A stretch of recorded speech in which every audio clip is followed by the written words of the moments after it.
actually like legit doing this. Like for real, for real. Oh boy.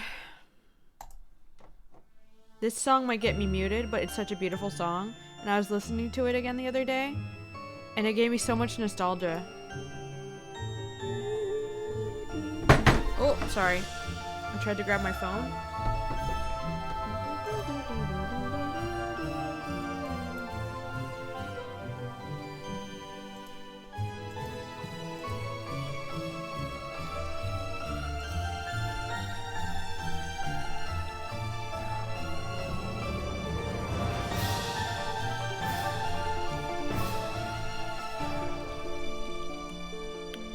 I know, Snipes. I saw you. This is a bad idea. I think I'm gonna regret this. 3 hours? Bro, I wasn't even awake 3 hours ago.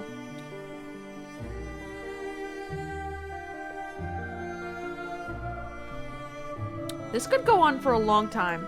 If I had to guess, though, my internet will take a shit sometime. So much fun to mod Terraria? Hell yeah.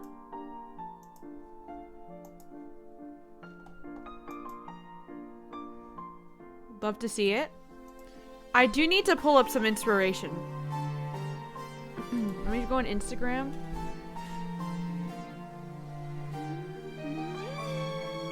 Oh, glad I didn't pull that up on Instagram because that was porn. Goddamn. This song goes so hard.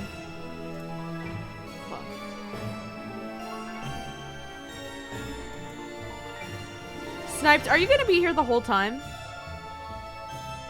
I'm doing the biggest mod in the game on expert mode with second hardest difficulty for a mod. I'm struggling so much. Everyone else is fake. I'm the only camper. They have lives, bro. That's why. I appreciate you for camping, though. So I'm not here talking to myself.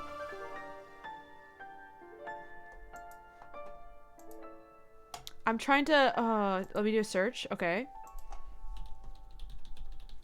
I actually haven't eaten still, so I have to eat at some point.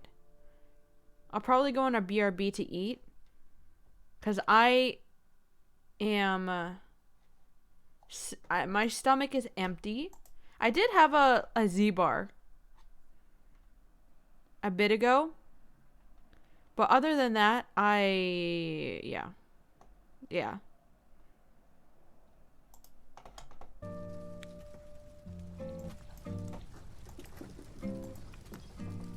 I can't, it's because I have no life, no riz, no person wants to talk to me. Oh my god, I feel it. Mood. What the fuck is a fucking Z-bar? It's something I ate and they gave us in elementary school, and I just... it's stuck. Maybe they don't have it over where you're at. I don't know. Hold on.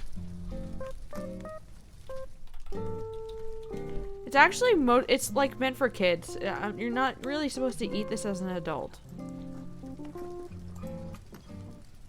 It's these. They're really good though.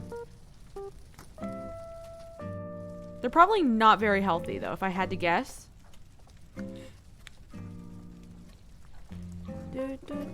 Also, we're gonna do a bingo for the worst American Idol auditions. Unreal streaming at this hour. I know, because I have to go on for a long time. So I had to stream early. Take little bites or some shit. Why are you so aggressive, bro? Why is that message so aggressive? It's good. Z-bars are good. Just try it. Try it and let me know, okay? If you haven't tried it, you can't talk.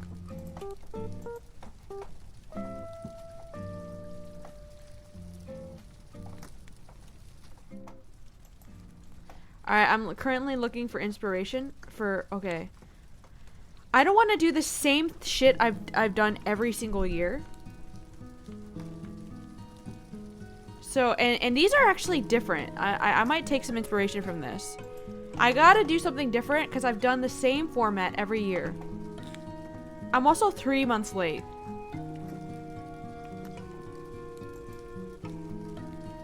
I'm I'm too poor to buy one. I only have $20 in my Steam account. Oh my god. I could do something like this here. I need to do it differently this year. I could do something like this too. I like this. These are some vibes. Different layout.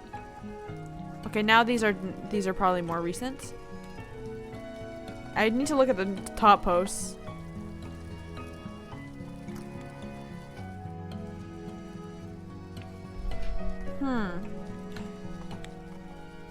Meet the artist. Max's room and her Polaroids. I could do like a Polaroid theme. Where each thing is a different Polaroid, but I don't know, I feel like that would get repetitive. Oh, a big boy is here and he's going to the window. I want to buy A Way Out on Steam. Oh, A Way Out was fun. I played it with Anthony. There's one scene though where you see bare ass and we screamed. Wait, didn't you say something really out of pocket, Anthony, during that? I remember this. We saw like bare ass on screen and Anthony said something crazy. That was like a few years ago.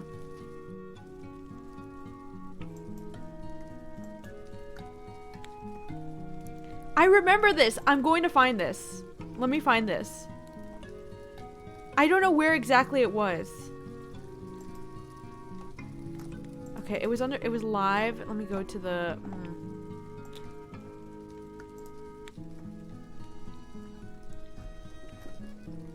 It was before Red Dead, right? Or after Red Dead? A Way Out. Oh yeah, it's called A Way Out of Depression. I don't know why you decided to name it that. I remember you decided to name. Okay, let me actually look up the transcript and see, or maybe I can.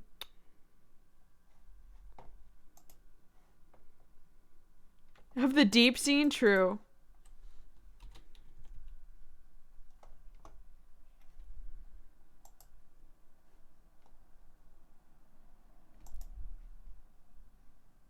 Oh, here it is. This was the beginning of Anthony's gay arc.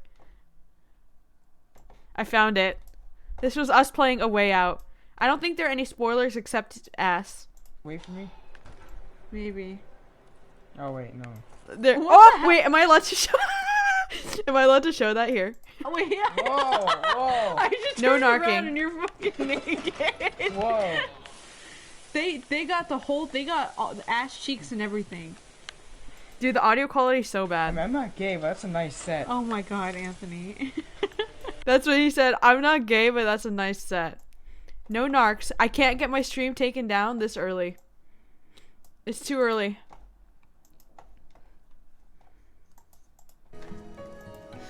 Still true.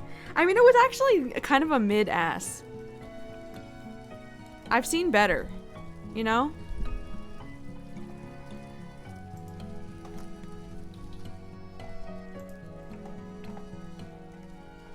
It was like not all that. It was a little bit flat. That was it. That was the beginning of Anthony's gay arc. That he's still on. The arc has not been complete. When is the gay arc complete is my question.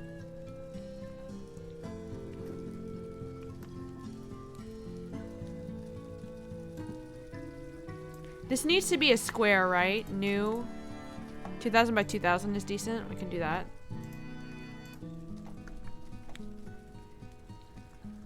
I'm trying to think of how to. I think is layouts is what I'm worst at. I'm dog shit at layouts. So I need inspiration from other people. And I love this layout. What kind of layout should I do? Also, I usually include my animals. I think I'm only going to include the boy this year.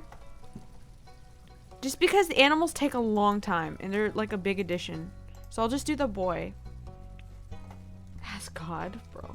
Did I talk about how last stream I almost got a week suspension yesterday? What?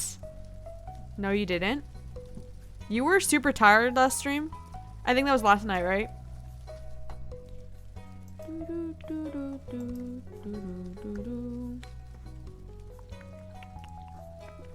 Stardew Valley.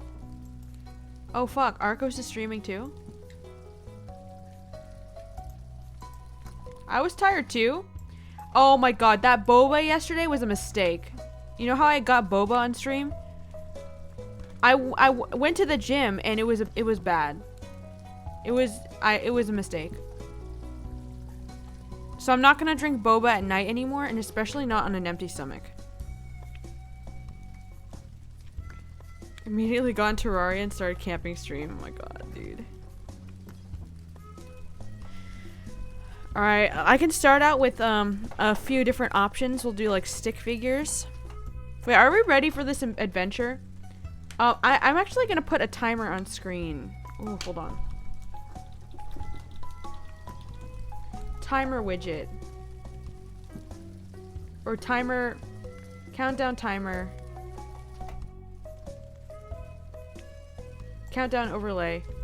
Well, no, I need not a countdown overlay, but I need to be a stop watch, I guess. OBS stopwatch. I don't know. Stopwatch and countdown timer.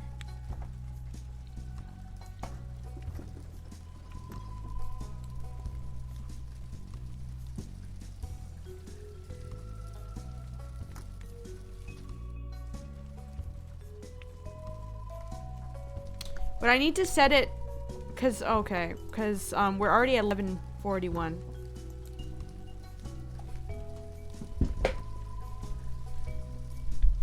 I mean, you can see how much time I've streamed. That's fine. I don't think it really matters.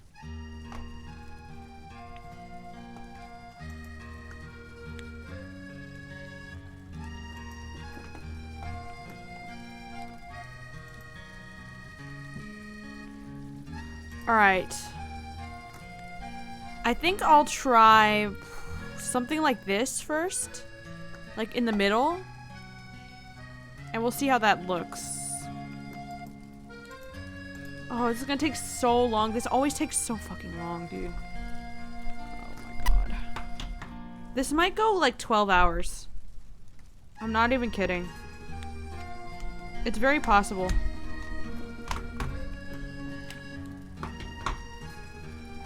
Oh boy. Yesterday my friends and I were insulting each other, calling each other not nice names, and the teacher heard and said, I've been at the school for 20 years and I do not tolerate violence. My fucking friend made the most funniest face and I busted out laughing. The teacher pulled up a desk and talked to me saying, what is so funny about how I was reprimanding you? Tell me. I said I was looking at my friend's goofy face and she made all my friends go to her desk. Wait, why was that violence? Weren't you just like goofing off? This bitch said violence. Is she white? She's definitely white. She has to be white. She sounds incredibly white.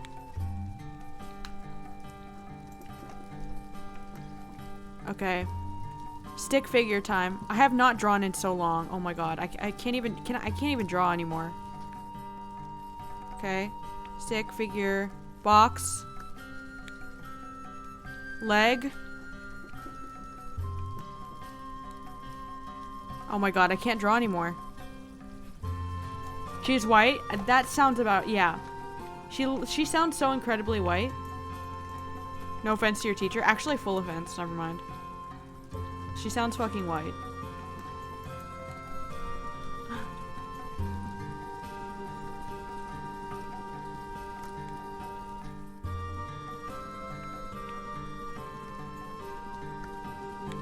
They always love to go on the I've been here for so long speech. They always go on that speech. It's like, okay, so? And that's my problem how? Sounds like you're just bitter. I need to make this smaller.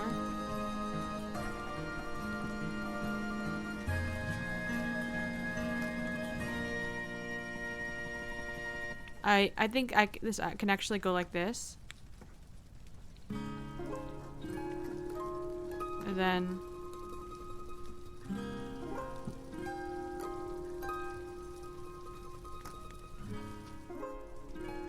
This is a very awkward way to sit.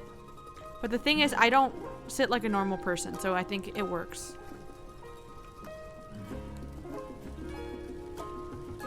And I can have the boy on my lap here. That actually is perfect.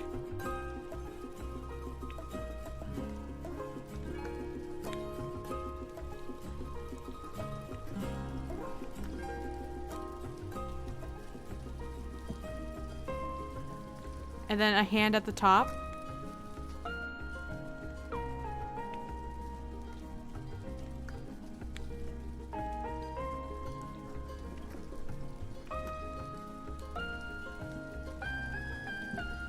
Oops. You just need to make it bigger. Tilt it a little bit like this. Maybe make it smaller. And then we'll have to figure out a layout too.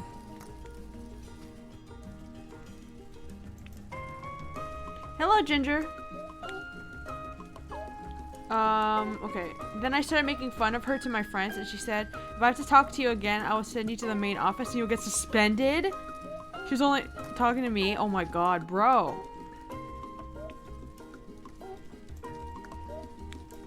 She was a sub? Oh my god. No way she was a sub. Also a teacher who didn't have a class during that period, so she was fucking annoying. Period ended, my friends and I just started insulting each other out loud. She didn't do anything. You guys, you sound like you guys were being annoying too, I will say. She sounds very white and Karen, but it also sounds like you guys were being annoying as shit. So, you know.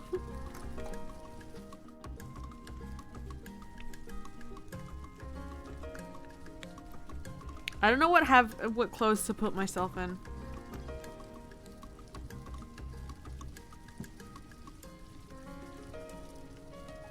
Last year I did the yellow overalls. Oh, I could do that one sweater I have with the collar. And overalls.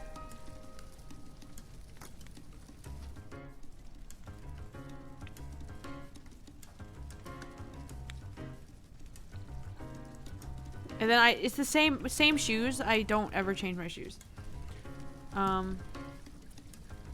Feeling very unmotivated to do literally anything. We've all been there.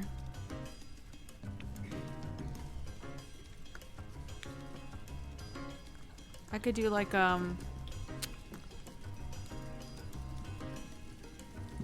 thumbs up for likes and dislikes. Oh, I have to find a place to put meet the artist.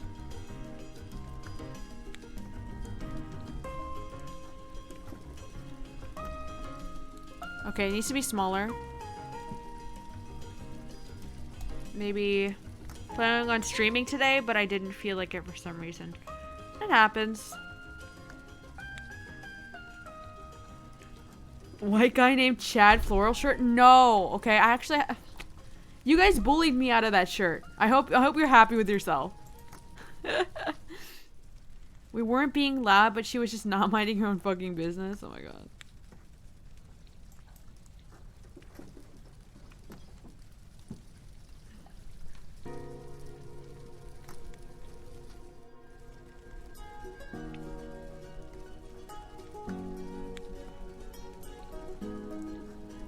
I think we'll do this.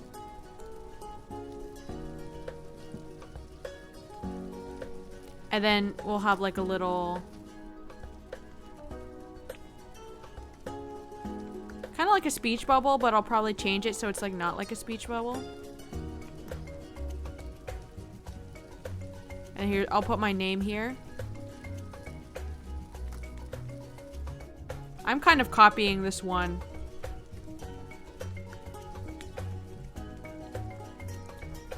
I'll put some sort of flowers or something.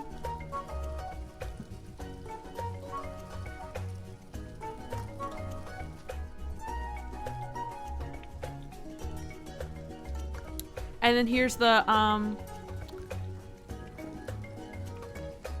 like, pronouns and shit. Fucking, age. I'll just kind of make lines for that to make some space. And then we'll have like, a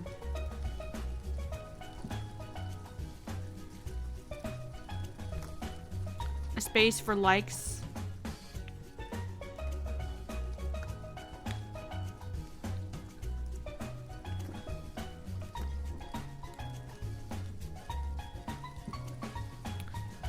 Probably some like items here and stuff.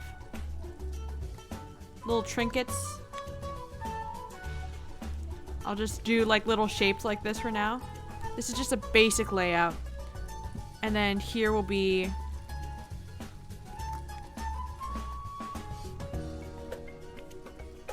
dislikes.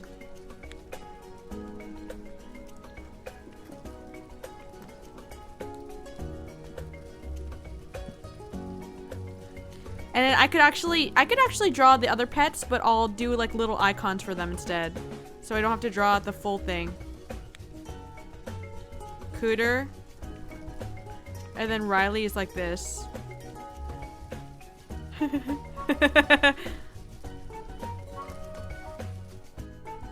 Like something like that. And then,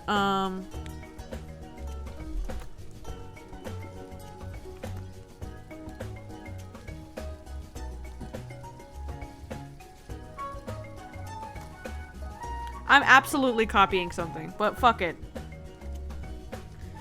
I didn't bully you out of the shirt. I was too tired to. You did definitely bully me. Hi, Stickman. How's it going? Sorry, I've been so focused. I didn't see you come in. I do need to eat something, though. I just don't know what to eat. What should I have for lunch?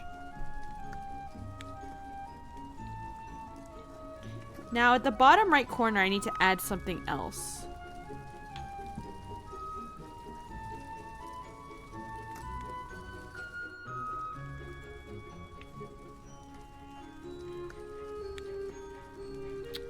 What should I add?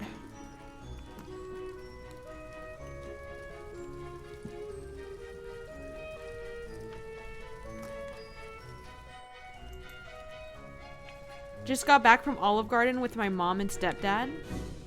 Olive Garden is sick. I love Olive Garden. Already been 22 minutes? I know. But that's barely scratching the surface of how long this is going to be. This is going to be long, dude. You have to think about it. I have to do an entire layout. I have to sketch an entire illustration still. This isn't even barely the first sketch layer. I have to fucking line art, color, shade, everything. I'll be taking a lot of breaks too, and we'll probably do React Andy. So if you guys have any videos you want to watch, I do have one I want to watch with you guys, but I've already seen. But if you have any suggestions for videos, and you can, if you submitted something before and I didn't watch it, you can resubmit it if you want to. Do like 8 hours to do the last one too, and that was already with sketch and line art. I already had a sketch and line art too with that one, so this might be like 12 hours. It could even go into the next day. I might end up just turning off stream, sleeping, and then waking up and finishing it in the morning. Oh god.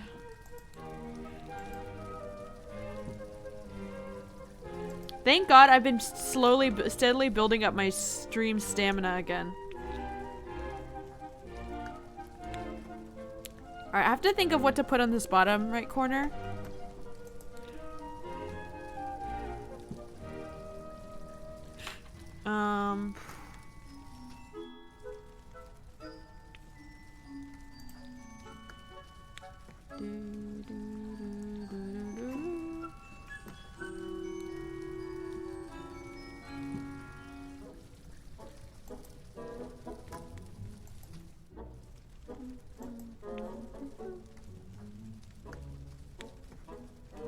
Probably just more items. If I had to guess. Like a bag. Oh, different color.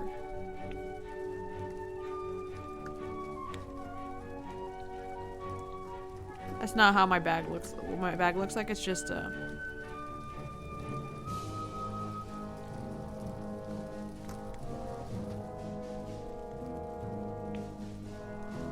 I don't know what to put at the bottom here. Probably just more items.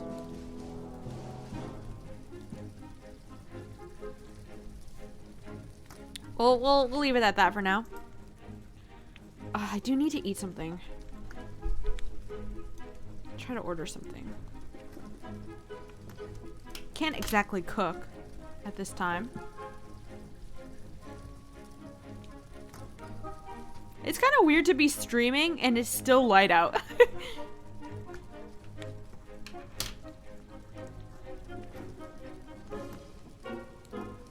What should I order? What should I order? I could get another sandwich. I got one yesterday.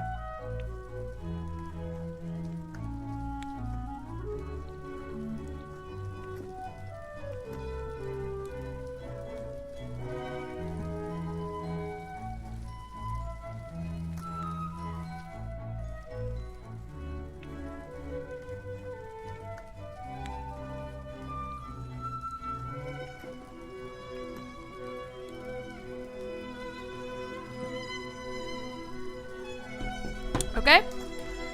Alright, I think we got a layout. A solid layout. Let's just start off with the sketch. Good to at least have a layout in mind. Even if it's a little bit messy here. It's a little bit uneven, but... I'll start out with the illustration first.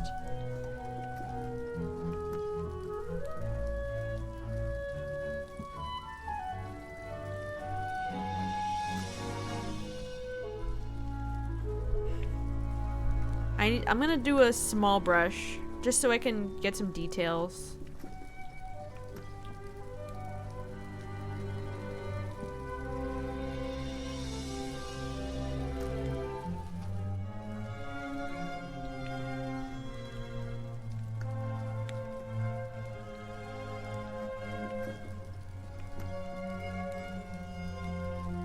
I should be flipping the canvas.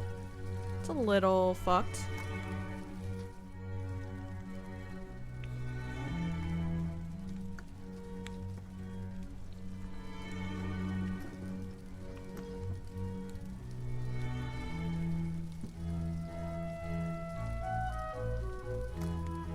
So glad I bought myself a 7-in-2 hub adapter so I can have 2 monitors and open my tablet. Unhooking my large one to plug my tablet. Oh, smart. Having 2 monitors is really essential, honestly. I don't know how I ever survived with one.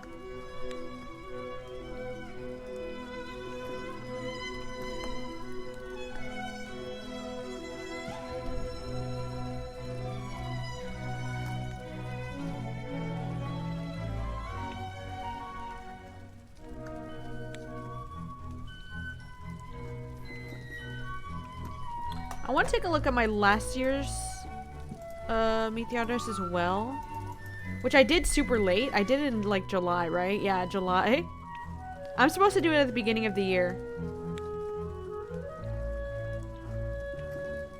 This is my 9th year doing this. Holy shit. This is my 9th doing this in a row. That's crazy. Only thing I've ever been consistent with in my fucking life.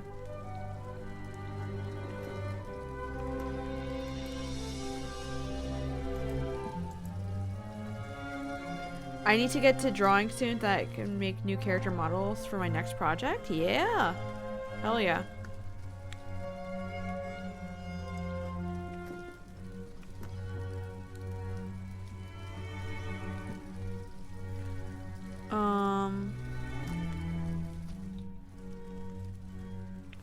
Oh, this is how to represent what I looked like basically last year. So I'll do like the short bangs like this. I had like bangs. I never like do like what I look like currently. I think I did that for a while, but I've kind of switched to doing like what I looked like for most of 2020 or most of the previous year.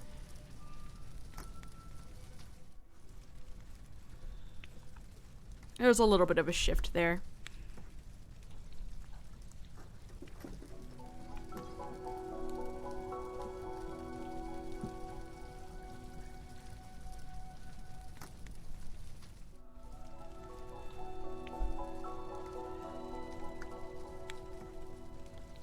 And I'll do like a ear right here.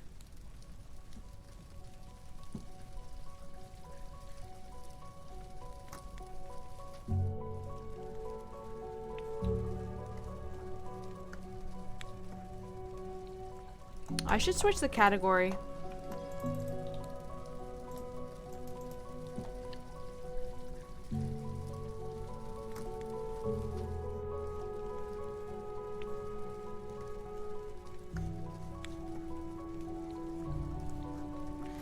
My hair was pretty short for a while, but I'll probably just do it a little bit longer. Oh, wrong layer.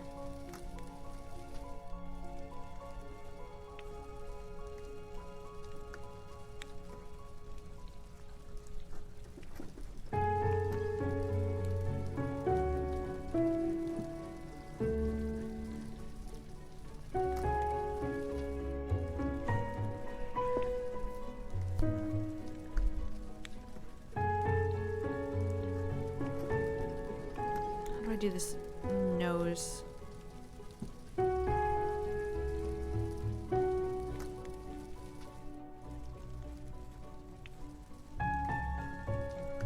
The expression's a little bit fucked. I'll fix that later.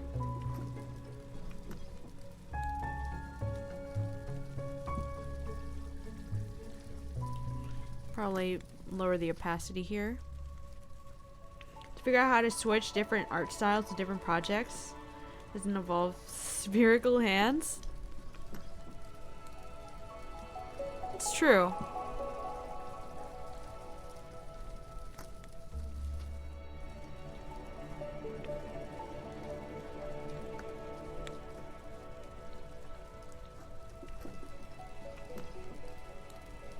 The art styles between projects look pretty different to me though, from what I've seen. Like, obviously, stick people, and then, you know, non-stick people.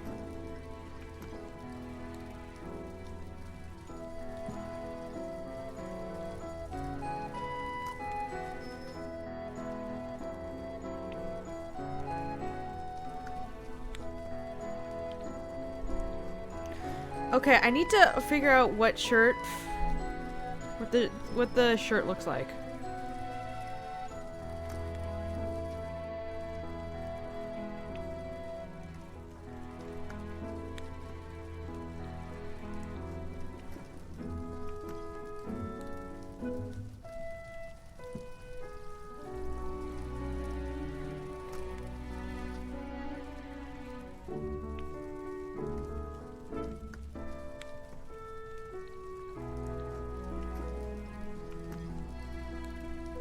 I don't think I have a picture. Fuck. Having that cartoony style with my next project is a horse style wouldn't actually fit. Ooh. Yeah. True. A cartoony horror comic would be kind of fire though. It'd be kind of interesting. By the way, is the music a little loud? Because it's quiet to me, but like sometimes on stream it's louder, so. I think I need to... Where do I put this neck?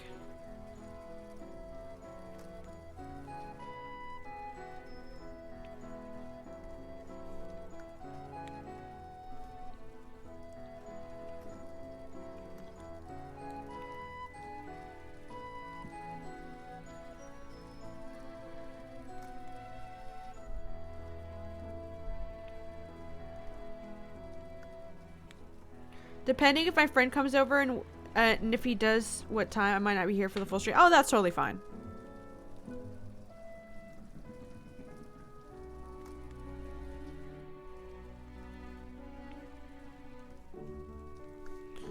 Yeah, I have a sweater with a that has a collar on it, and it's my favorite sweater right now.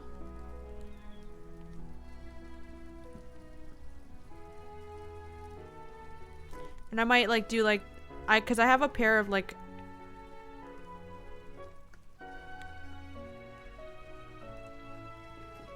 long overalls.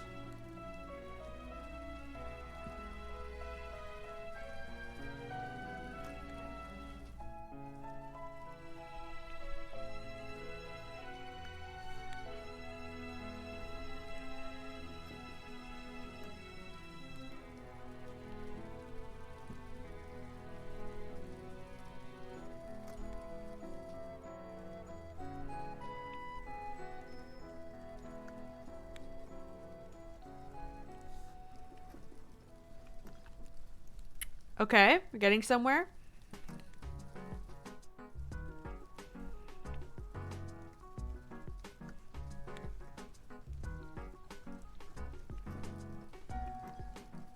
It would be amazing to have my first sketch be the one I go with. That would be fantastic, because that doesn't always happen. It's actually kind of rare. I'll probably actually do like the,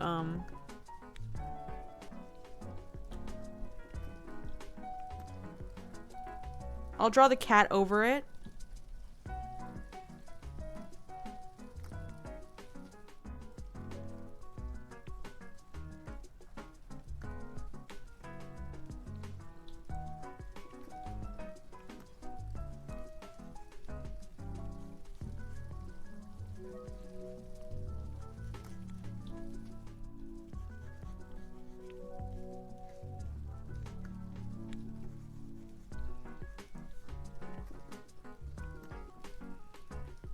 I think I need to... Okay, the anatomy is a little bit fucked here.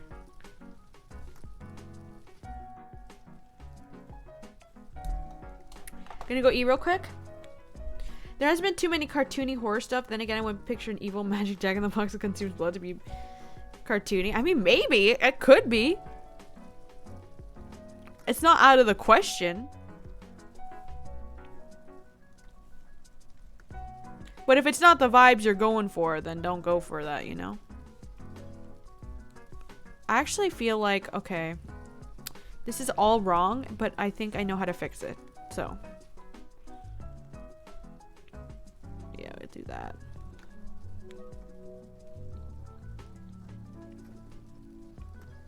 It used to be like lower.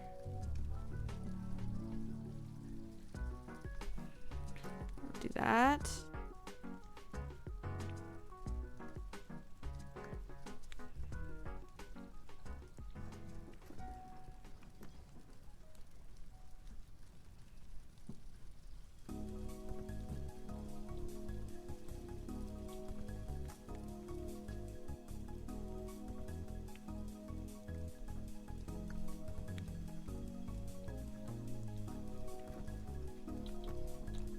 Sorry, I'm so quiet. I'm so focused. Also, it's kind of quiet in general. Probably because of how early I'm streaming. I don't think people expect me to stream this early.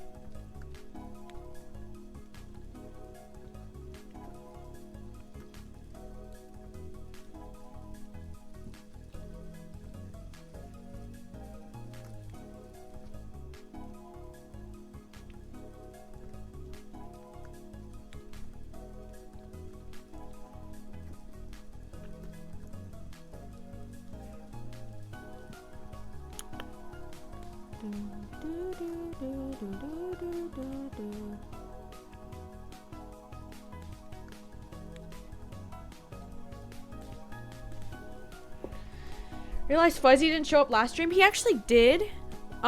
He just stopped by and said he was talking with a friend, so he couldn't stick around, but he said hi. Which I think counts.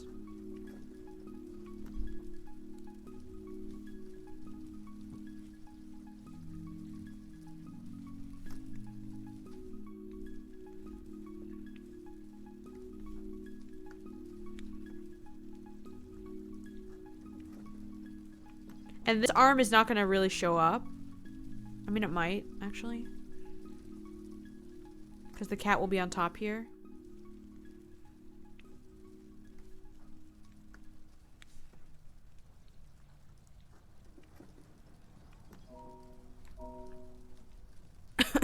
But But I gotta figure out how to do that. Oh, I need some food, man.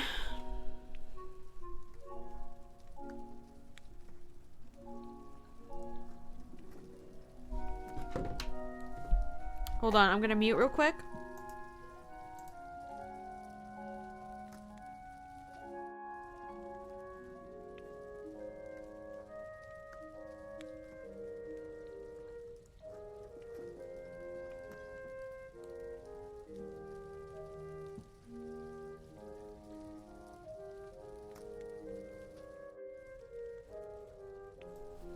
All right. Be all good.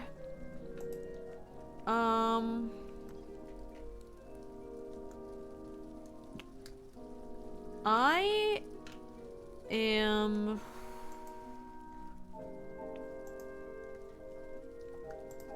gonna take a quick break. I'm not gonna leave. Do a bit of React Andy. Oh boy.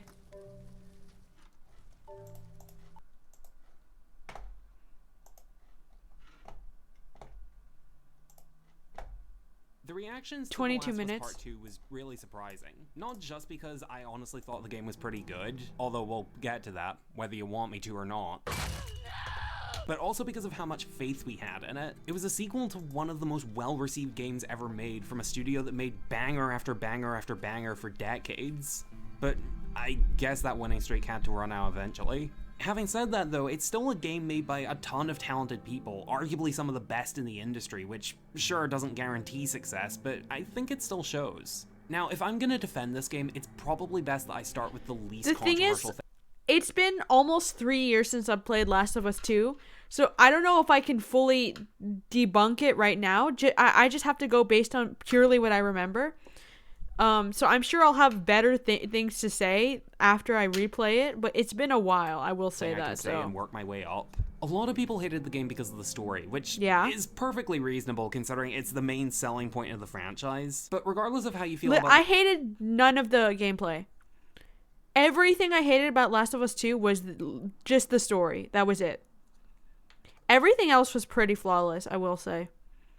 The gameplay, the graphics, the music, the environment, all of that was great. It was just the narrative. plot. Can we at least agree the gameplay is good? It's Yeah. basically what you'd expect from a sequel to The Last of Us. The thing is, though, the original game was 7 years old when the sequel released, and it is showing early signs of age. The movement is a little stiff and limited, and the melee combat can often just amount to giving the square button a beating until the enemy goes down. There is That's a true. dodge/block button, but it gets used very rarely. I first played Part 2 right after replaying the first, and I was amazed by how much more refined it feels. The melee combat has you dodging. Yes, it is way more refined, but that also adds to the difficulty.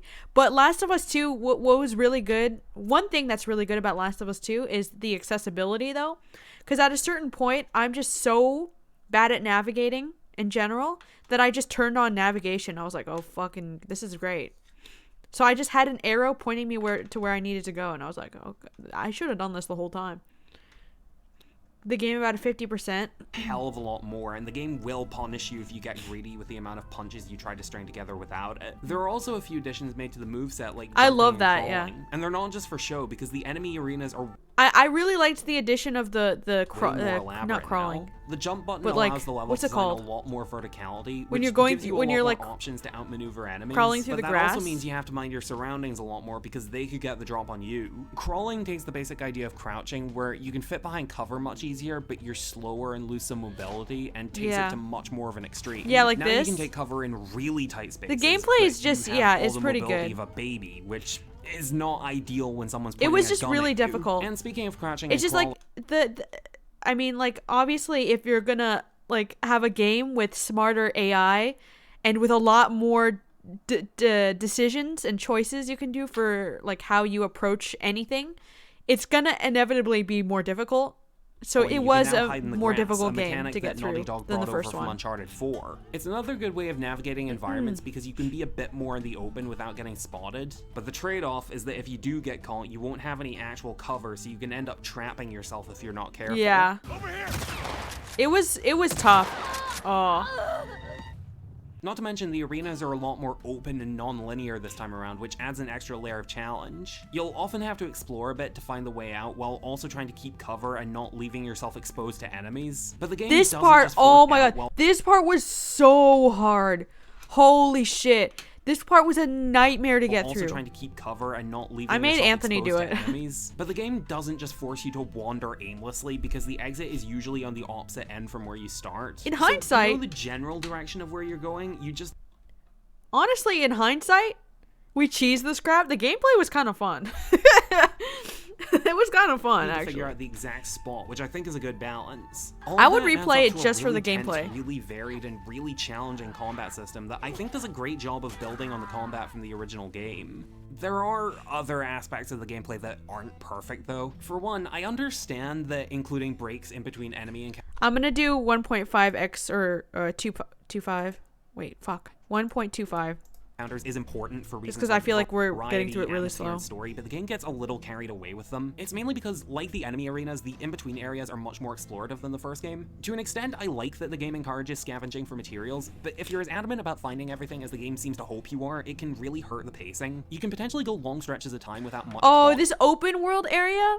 Hi Snipes. This open world area at some point when you're riding with Dina, there's a part where there's like a map. It's kind of like almost Red Dead in a way, where you just kind of go around this area and do whatever.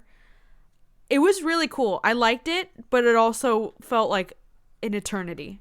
development or enemy encounters. It diffuses a lot of the tension when I'm in a big open area and I can see that I'm not in any kind of danger. Occasionally something will catch you off guard, but it's pretty rare. After a while, I had the idea that these areas could benefit from random encounters. Like, maybe you're safe 1 minute, but there's a percentage chance a group of infected might wander in, or a patrol of humans might pass through. That way, these areas could feel relatively safe, but still keep the player a little on edge. And since these areas are larger than before, it seems like there are also more materials dotted around. They're apparently more scarce depending on the difficulty, but I played on hard mode, and I rarely felt like I was under I played on prepared for a normal fight. and I It doesn't struggled. make the game easy, but you don't really have to worry about running out of resources. Playing on unless you're hard very mode's crazy. reckless with them. Speaking of scavenging for items, though, there's one little tiny itty bitty, probably not that big a deal, but I'm gonna mention it anyway. Point I want to make. If you've seen Naked But I think I could get through the first Last of Us on hard mode, just because I played it so much, and I don't struggle on Jakey's video normal on the game, anymore. he brings up that very deep in the game settings, there's an option to have the item pickups be automatic instead of pressing the triangle button. Now you're gonna want to go ahead Oh. and flick that son bitch on because I don't understand why it isn't on by default. There's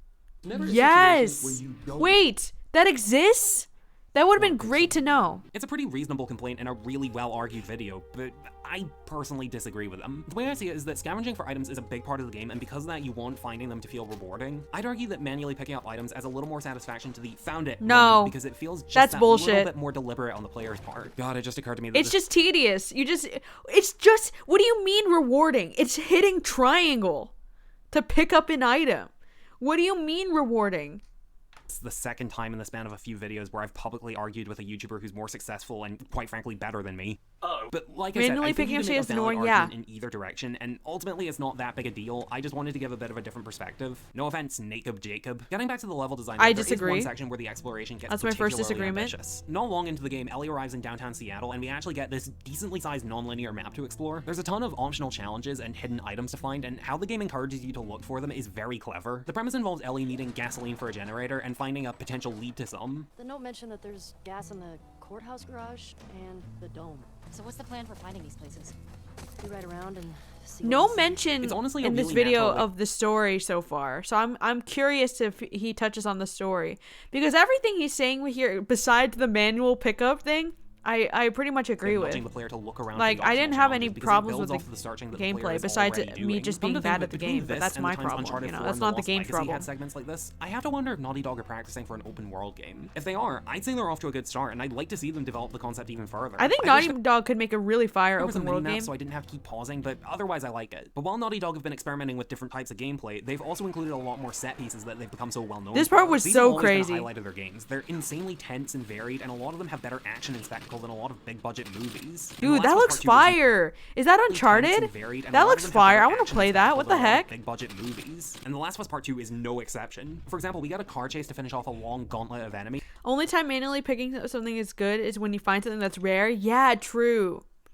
We should do like automatic pickup for like common And items. it's pretty climactic. Ellie's in the passenger seat, so the game turns into a rail shooter for a couple of minutes. It's not particularly complicated. It's basically This just part point was and pretty shoot, cool. but it's one of the few times where you don't have to worry about your ammo count. You can just go in guns blazing, so it's more intended as just a short change of pace. It also feels really immersive trying to shoot while having to deal with This the cars part- this- slightly this shaking on sequence the was road, really cool, I swerving will and bumping say. into each other, and the sudden halts from crashing. I do feel bad for like the people responsible for all like the cool gameplay stuff, because it was really cool. It's just unfortunately like overshadowed by how bad the story was. Play the first 2 Uncharted games recently. They're actually What's not great for fucking immersion fire. is I the want to fact play that a it. game which 99% of the time treats ammo conservation very seriously. There's so is many now games I all of a wanna sudden play with and just, no like, so explanation little telling you, time. have all the bullets you want. Go And nuts. so little Just money. have Ellie find a big box of ammo in the car. It belongs to a faction that's heavily militarized. It's believable that they be stocked up. That's all you had to do. Later on, though, there's an action scene where the player's pinned down by a sniper. It's not as frantic as a lot of the other action scenes. It's much slower and minimalistic, so it's less a sense of panic and more a sense of dread. Throughout the scene, you have to cross a If you have a PS5, you can get Uncharted 4 for free in the PS Collection. mile of Oh, road to confront the sniper while he pelts you with bullets. The tension here comes from trying I to haven't find played different any ways of the stay other on cover, Uncharted and it's very games, easy though, to so I would have accidentally to do step out into the those. open if you're not careful. Especially when infected start attacking you, so you have to fight them This off part was while trying to stay tedious. behind cover. But when it comes to spectacle and we had horror, me and Anthony did like a 4-hour speed run there's for the one Abby moment in part. particular that really stands out. That being the Rat King. Oh, this was crazy. This is arguably the best idea for an infected that we've ever seen in The Last of Us. What we have here is a group of infected that have been enclosed in a tight space for the entire 25 years since the initial cordyceps outbreak. And because of that, the fungus has grown around them into one giant hulking clump of mushroom and faces. I would love And to see fight this done is in one the of most show, intense and 'cause this violent in was the entire cool. game. If the Rat King gets anywhere Abby seems fucking annoying. Yeah, she's actually kind of evil. near Rat you, King was it will tear crazy, you I apart. know. So you need to constantly make sure you have room to run away, and if you want to survive, you need to unload as much of your ammo as possible. I do have to wonder though. if This the was Rat King has hard, been and trapped this in a was basement for terrifying to get decades, through. How have they not starved to death? Same goes for the other infected in that basement, or even the infected that Ellie finds stuck behind this barricaded door. Either way, though, the set pieces in general are really engaging and they have a ton of creative ideas. They easily beat out the set pieces present in the original game, and I that's the hill agree. I will die on. But, okay. I've put this off long enough. I'm gonna have to talk about the game's story Okay, here we go. Almost everything I've agreed with except for the manual and pickup. how, despite how many of you are likely to disagree with me, I think it's pretty good and a really Oh, solid here we go. continuation from the original game. No. The story basically revolves around the idea that hatred can corrupt a person and that revenge ultimately does more harm than good. I think the decision to make Ellie the main character trying to avenge Joel's death does wonders for making the theme more compelling. Keep in mind that in the original game, she was one of the most innocent characters. She was willing to kill, but only in self-defense. Plus, she had a much different attitude to it than most. I disagree with her being the most innocent character in the first game. Her whole like appeal was her being this like being young, but also like she was very snarky. She was a badass, kind of an asshole at times. She does have her moments where she's innocent. You can like be like, oh, that's a kid. But I don't know if I would like necessarily agree. Curses and is kind of a pervert. Exactly. Yeah. Almost every character in The Last of Us was more or less completely numb to violence, but Ellie was still young enough with very little survival experience that she was still somewhat uneasy about taking a life. I feel sick. True. That is true. With that in mind, seeing Ellie become as bloodthirsty as she gets in part 2, I think is great for conveying the theme. And the transition that she goes through to where she's willing to do truly terrible things feels very natural. Unlike the original game, it actually takes a good while before any encounters with human enemies show up. For the first few hours, it's all infected, and I think killing them is pretty morally justified. But then Ellie finds out that the only way she's getting to Abby is by going through the militia group that she's a part of called Wolf. And throughout all this violence and He's a pervert. death, She's you a start to little bit. realize Ellie is kind of the instigator here. Oh sure, she's getting unfairly attacked by an army that's shooting her on sight, but it's not like the first game where she and Joel were trying to save the world. She could justifiably cut her losses and head home anytime she liked. But instead, she continues to hunt down Joel's killers and murder countless other people who had nothing to do with it. But at the same time, her dislike of violence from the first game doesn't just disappear without a trace. There are plenty of moments where she shows signs of regret for the things she's done and even fear and shock at what she's turning into, but she still convinces herself to keep going. Either she'll decide that she's come too far to stop, or she'll even briefly come to her senses and give up. But she gets to live.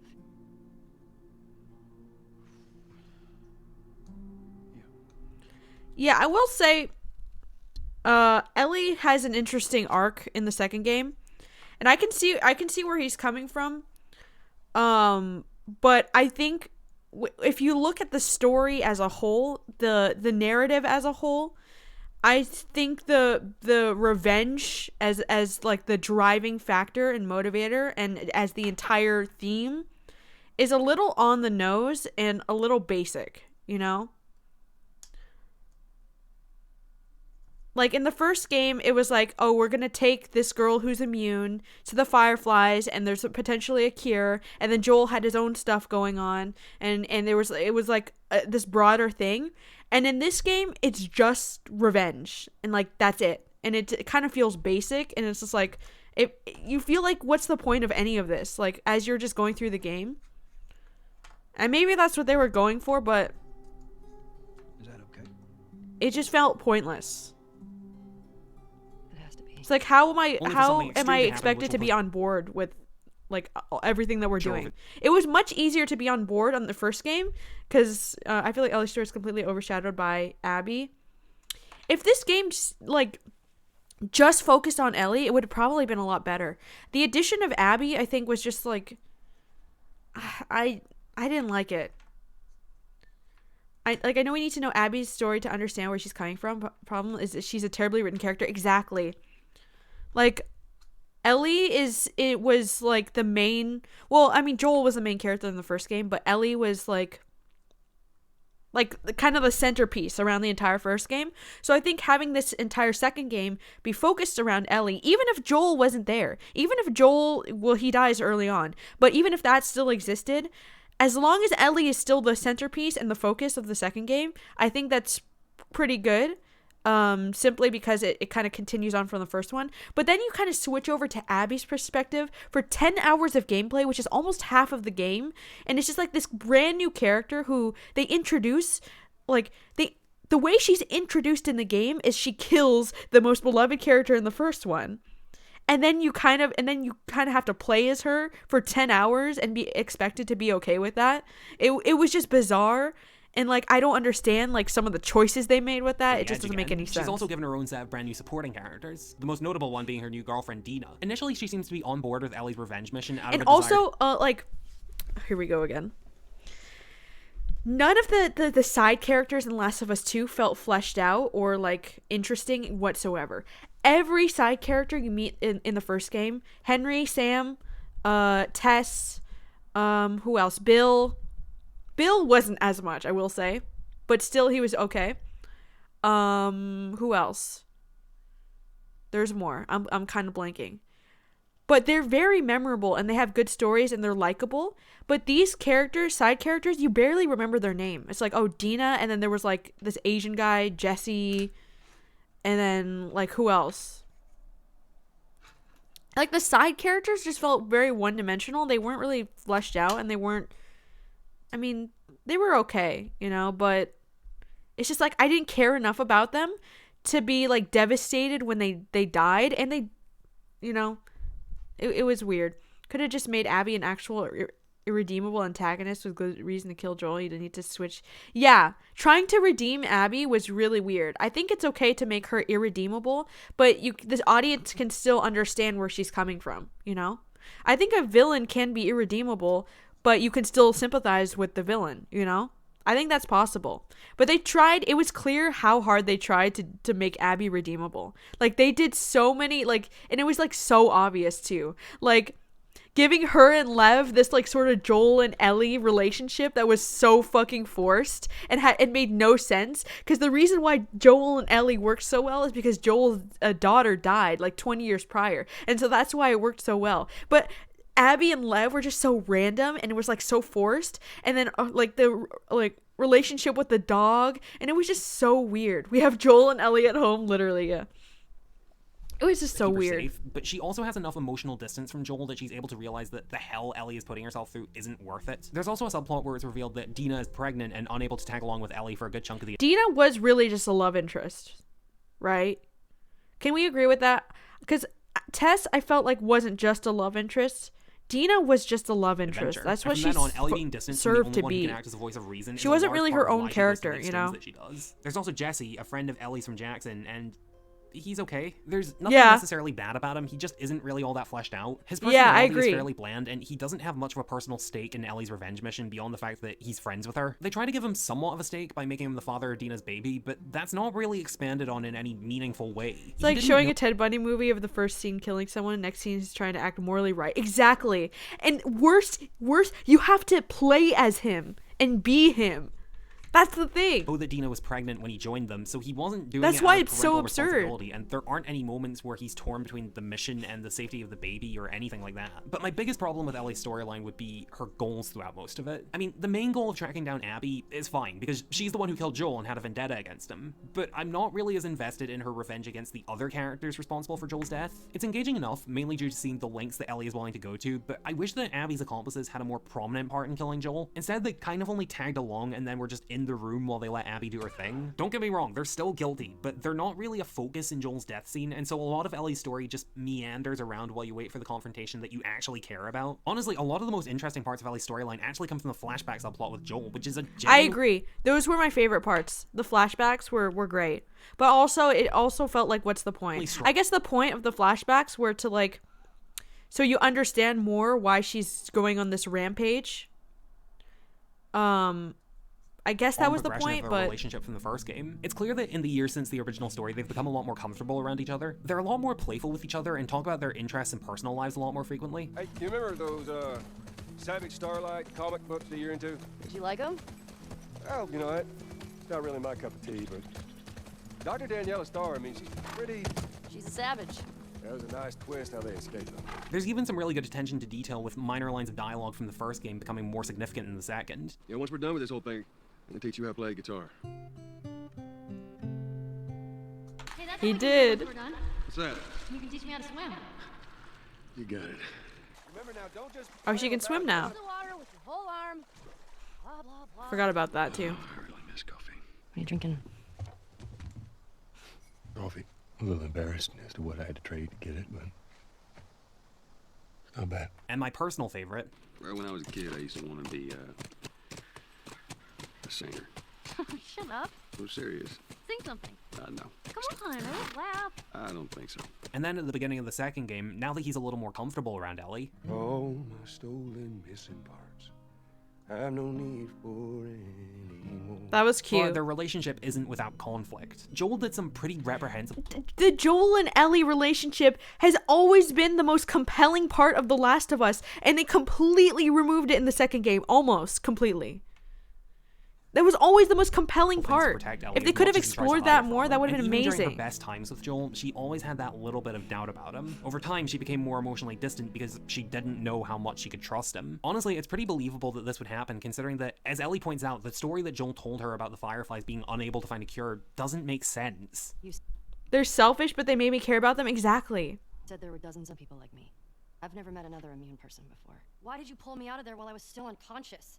Because I let them run their tests.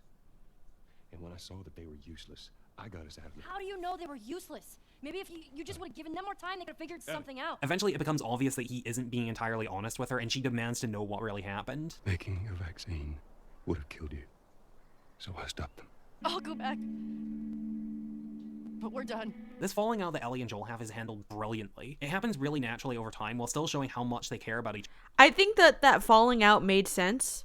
It's just like, what if it's just. I think the falling out was made sense, and it played out pretty well. But it also was like, what's the point of showing this? Like, at that point in the story, it's just like, what's the point of showing this? It just felt like there wasn't any point. Like, the stakes were just so, like, weird. other, so the time they spent bonding over the first game meant something. And seeing how much that bond developed even further after the first game makes it all the more heartbreaking when it eventually breaks. I'll talk about Joel and Ellie's reconciliation later, but since I'm on a roll defending this game, let's venture deeper into the controversy rabbit hole and talk about Abby's story. Oh, here we go. It's fair to say that the decision to have Abby torture the main character of the first game to death and then have you play as her for half the game Especially after all that time Joel didn't tell Ellie before. Yeah. turned a fair number of people off, but personally, I think it works out pretty well. To start out, as divisive as it was, Joel's death scene is handled really well. It's made really unsettling just how slowly and quietly it plays out. Abby not being content to just get it Like, how, dude, just look at look at her face and just how fucking awful she is here.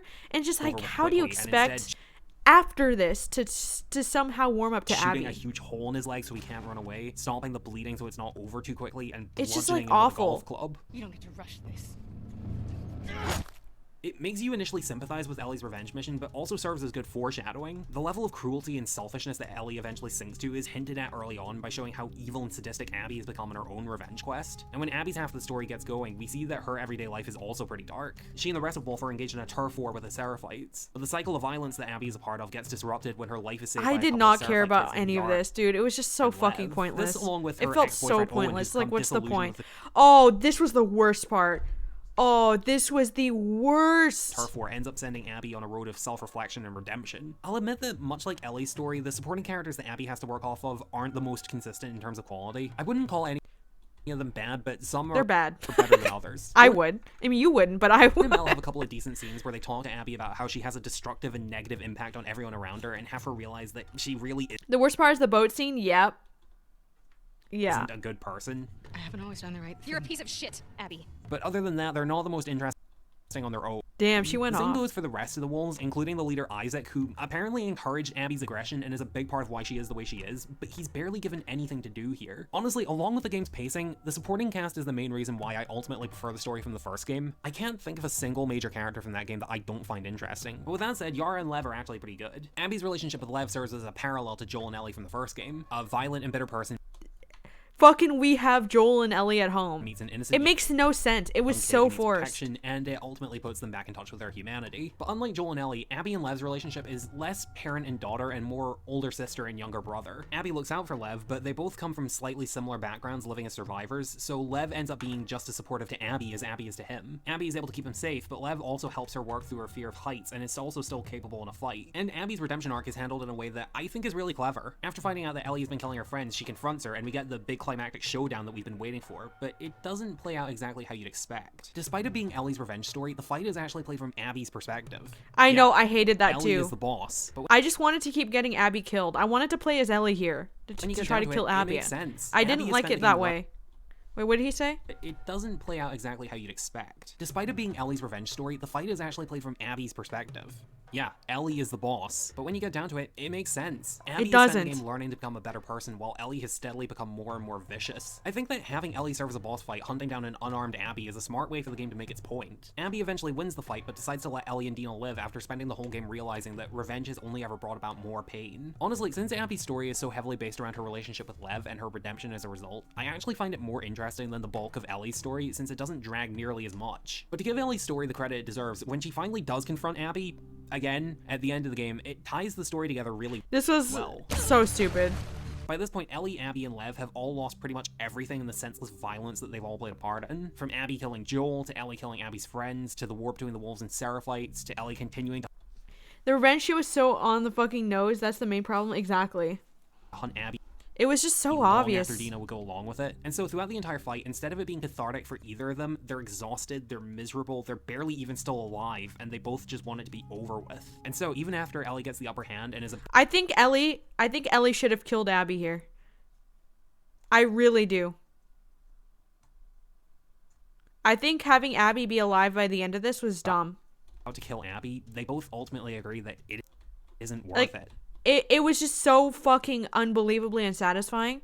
And it never Like it just felt like everything I did was like was. pointless. No, it's not exactly at this point. uncommon. If you're gonna go all the way and kill like Ellie killed a whole bunch of people to get to Abby, but then didn't kill Abby. For revenge stories to end Like- with the main character changing their mind like this, but in this case it handles it in a fairly unique way. The message is more than just revenge is bad because it's morally wrong, although they do touch on that. Ultimately, the story is about how revenge is bad because it only causes more problems. Really? Yeah, and it's so basic. And that's basic as hell. And it's not Abby and interesting. Ellie had just Like, this is like fucking first grade level storytelling. This is like the shit you would see in a Bluey, where it's just like, okay, hurt people. And that's the whole story of this little side episode. But it was it was one of the biggest games of 2020. But it's the same fucking story and the same fucking message. Based on everything we've seen, Ellie literally does more good than Abby could have ever done. Yeah, exactly. 7 years to write. 7 years to write like a fucking Owl House episode. I barely know what the story, but revenge should be good in this story because Abby killed Joel and Joel's pretty. Oh my god. Accepted their situations, they'd be way better off for it, and neither of them would have lost everything. But all they can do now is take what's left of their lives and try to start over. But the story isn't finished yet. We get one final flashback to Joel the night before his death. A couple years after their relationship broke, Ellie realizes that she misses having Joel in her life after he stood up for her earlier that night. It's genuinely quite touching that even though Ellie wanted nothing to do with Joel, he was still willing to look out for her. She admits that she's still angry with Joel and probably always will be, but she'd like to try and forgive him and for them to be a part of each other's lives again. I like that. I don't know if I can say this for definite, but this might be my favorite moment in either of the Last of Us games. Not only is it a good parallel to Ellie and Abby's stories about how forgiveness is often the more constructive choice, but it's also a really poignant end to Joel and Ellie's relationship. It's tragic that Joel and Ellie never did get a chance to properly make amends, but after what he did, it's kind of thematically appropriate that it's as bittersweet as it is. But it's nice to know that their relationship ended on somewhat good terms. And the scene is made infinitely more powerful with the detail that, for someone as stoic and accustomed to pain as Joel, the thought of having Ellie back in his life is enough to make him cry. I like The Last of Us Part 2. It's not perfect, it's definitely got some story and pacing problems, and I agree that the first game is more consistently great, but when Part 2 is at its best, it's some of the most compelling I've ever experienced from a video game. I respect the risks To they were each willing their to own. take, how ambitious the game is, and overall, I think for the most part, it's really good. Thanks for watching. Make sure to subscribe and click that bell for more videos. Also, do you want to know how Interesting. Interesting perspective. I think it's just a matter of like L Cuban. Of like, did you find the basic ass revenge plot compelling or did you not? And if you did, then fair enough. You liked The Last of Us too. Good for you. But alright, my sandwich is here. I'll be right back. Last of Us 2 story was ass. Surprisingly decent opinion. I vaguely agree with for the most part. Yeah. Hold on, I'll be right back.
Dude, my fucking cat escaped when I opened my door to get food.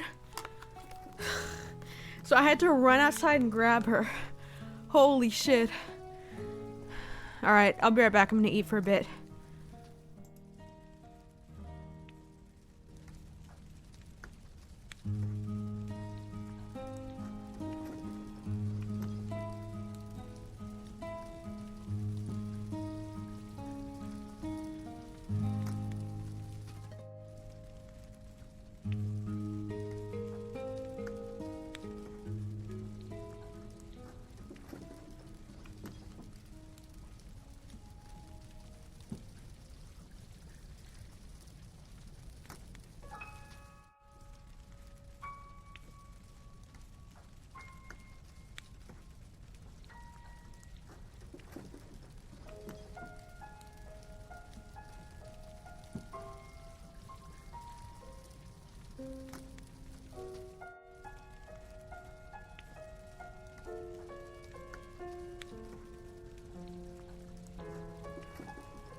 Wait, while we're here, I'm gonna play this video and mute and get rid of my webcam.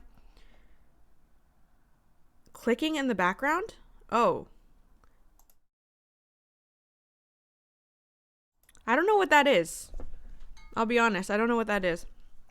But I'm gonna play this video. Because this pretty much covers everything. This is a good video. I have to finish my sandwich though. I'll be back. Welcome to the Moist Meter. Today we're taking a look at The Last of Us 2. The first Last of Us is one of my favorite stories in all of gaming, and I did not want to see a sequel. The first game wrapped itself up absolutely beautifully with an extremely powerful narrative, and I did not think Naughty Dog could do anything even close to that level again in the same universe. And they didn't, and somehow this was even more disappointing than I was expecting. Now let me just say right now, my disappointment with this game doesn't come from the fact that Joel's not the lead. I have no problem with Ellie being the lead. I have no problem with Ellie being in love with another girl in the game. I need to say that because the internet has already come to this conclusion where if you don't like The Last of Us 2, it's only because you hate women, or you're a homophobe, or you can't stand the fact that men aren't the leads in the game. None of that has anything to do with my disappointment of this game. I wouldn't give a shit if every single character in this game was a woman and you don't even see a man. I wouldn't give a fuck if every single character in this game was an anthropomorphic furry smurf. as long as it told an incredible narrative up to the same level of quality you would funny. expect from the Last of Us universe, to the same level The Last of Us was able to deliver, at least something on par with that. That's not the case here. The storytelling and narrative in this game is absolute dog shit. It is. I'm sorry to say that. It fucking hurts me to say that because of how much I loved the first Last of Us, but this is a very big decline. In a nutshell, the entire story is revenge is bad. And they just keep hammering that theme home for the entire 25 hours. Revenge is bad. Revenge fucking sucks. Revenge has all of these far-reaching consequences. Everyone's getting hurt around you because of revenge. Don't fight fire with fire. Revenge with revenge. It's terrible. You know, you better close your windows at night because you're letting the revenge in. Hey, honey, I'm making dinner. Do you want a nice plate of revenge? Oh, shit, we're gonna need 2 body bags here. It looks like these 2 people got revenged. It's just the same fucking thing beaten to death. Revenge is bad. It's a generic idea, a fucking story you've seen a million times. And if this game was not called The Last of Us 2, if this was a... Like I said, the narrative is basically like an episode of children's TV. Like, that's the message, you know? It's just so basic.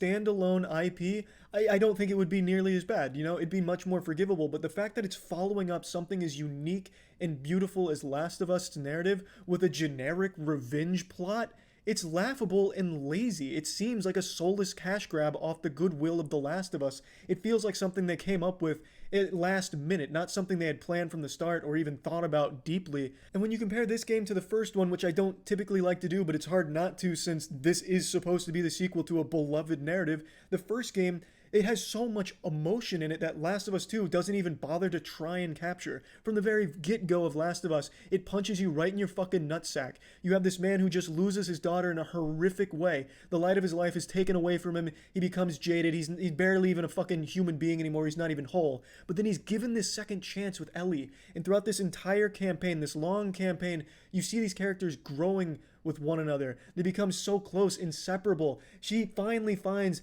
a daughter again. He finds a reason to live. And then at the end of the game, you know, they've traveled across the entire country to try and save the world because she's so special, she's immune. They can make a cure out of her only to learn that it would kill her. So then he has this tragic decision to make. Does he lose the one thing that he cares about in the world, the thing he was just given a second chance with?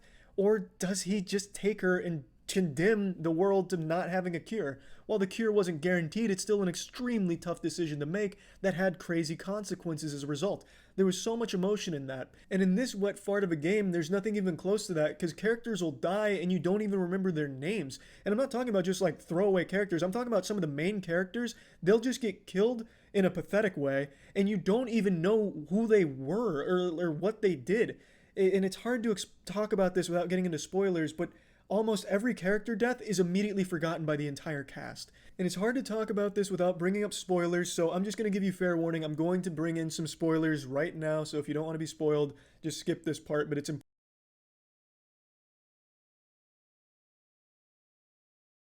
This is like the only Moist meter where he fully goes into spoilers, which shows you how passionate he was about this. It's also 17 minutes long.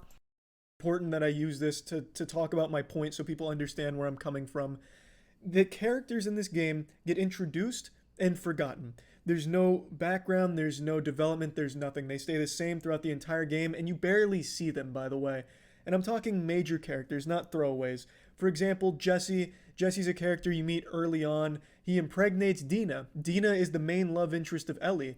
Dina herself has no real character about her other than the fact she makes jokes sometimes, but that's about it. You don't really get to see too much of Dina and really care for Dina because she just doesn't have much of a role to play, and even less for Jesse.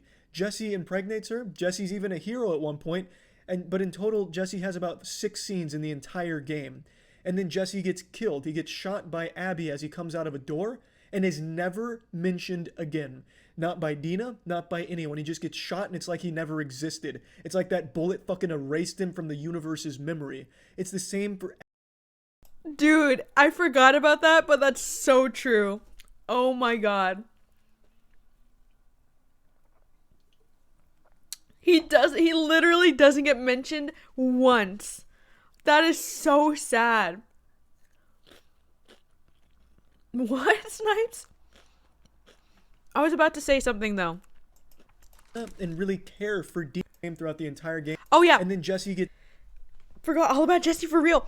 But in Last of Us 2, they also, like, there was, like, a lot of talk about, like, pregnancy, and there's, like, 2 separate characters who were pregnant, and that was their entire story. And it's like, they got lazy, bro. They couldn't think of another story that's more compelling. Like, what was up with all the pregnancy? Gets killed. He gets shot by Abby as he comes out of a door and is never mentioned again. Not by Dina, not by anyone. He just gets shot and it's like he never existed. It's like that bullet fucking erased him from the universe's memory. It's the same for every other major character. There's a character named Manny he's in the game for a little bit. You know, he's there quite a bit. You know, and the only thing you know about Manny is he loves his dog and he says pendejo a lot. And then Manny gets shot in the face right in front of Abby, and Abby just leaves, just jumps over some cover and then leaves. She never mentions Manny again. She doesn't even seem bothered by Manny's death, and Manny is totally forgotten. All of these new characters they introduce have no fucking development at all, or personality, or anything about them. They're just bland, flat characters, except for 2. There's only 2 characters in this entire game I felt were actually decently written characters that were interesting. I'm talking Yara and Lev. 2 kids that come from a cult. I've never heard such passion in his voice when he talks. And they actually are interesting characters that play a pretty big role, and I think they were definitely the highlights of the new cast. The only ones they seemed to even tried with. Abby, I think, could have been a good villain and a good character if they had known how to build her. She stays this cartoonishly evil, mysterious villain for like 9 hours of the game, and then they give you like 12 hours to spend with her, all through like flashbacks. You play flashback with flashbacks inside of a flashback. It really just feels like the whole game was out of order. They had decent events, like they actually had well-written events in their flashbacks. I think their flashbacks were actually the highlights of the game. The time you spend with Joel in the flashback, Abby's flashbacks. I know, because it's just so incredibly, like, frustrating. I mean, I can understand how passionate he is. Like, seeing something so beloved and so good be kind of ruined. It's just like, but actually, now that he's saying this, I feel like the game should have started with Abby. I really do. Like, obviously, it's not going to work out that way because you want to draw people in. But starting out with the 12-hour Abby flashback, then going into Ellie, and then killing Joel, I think, like you said, the game was out of order. I think it probably would have worked better that way. I really do. I still would have hated it for its basic-ass revenge plot, but I just think narratively it would have worked better that way. I actually think those were well-written and enjoyable to experience, but it's like they didn't know where to put them in the game. It's like the game was just so rushed that they just randomly edited these things in. If they had actually ordered these things in a cohesive manner where you start the game with Ellie and Joel, you know, spending time together and growing, and then you go in to Joel's tragic demise at the hands of a fucking golf club, which is a really pathetic death, by the way, but Joel needed to die. I think Last of Us 2, he needed to die. There needed to be consequences for what he did at the Firefly base, so I think that decision was right, but executed like absolute fucking diarrhea. Dude! He's so passionate. I've never heard him be this passionate during a voice meter. But I agree that I think killing Joel works. I think killing Joel definitely works. Like you said, there need to be consequences of the last one. And also to put more of the focus on Ellie as well. But the way it was done was just stupid. Maybe this show will actually make Abby a better established character. I think this whole entire story will work better in a show. And hopefully they change up the story a bit. Hopefully they tweak it. I think I'll probably enjoy the show more than this game, if I had to guess. Unless they did everything exactly the same. But we'll see. Literal fucking fungal diarrhea. It was terribly executed, and it just felt so random because for the first 2 hours of the game, Joel's not even there. He's just in the background.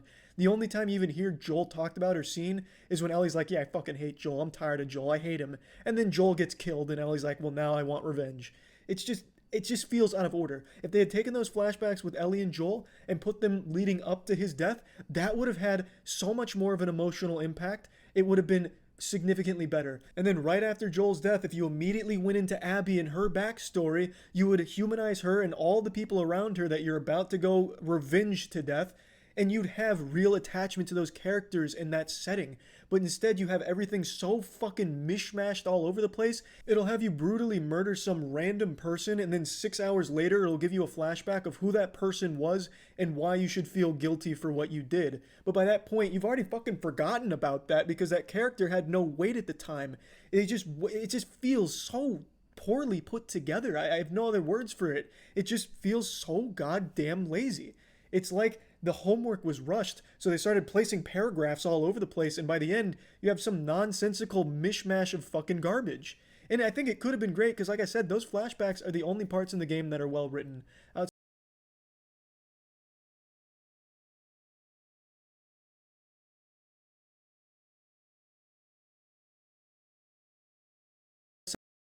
Outside of that, you have some stinky fucking dialogue that doesn't feel natural like the first game did.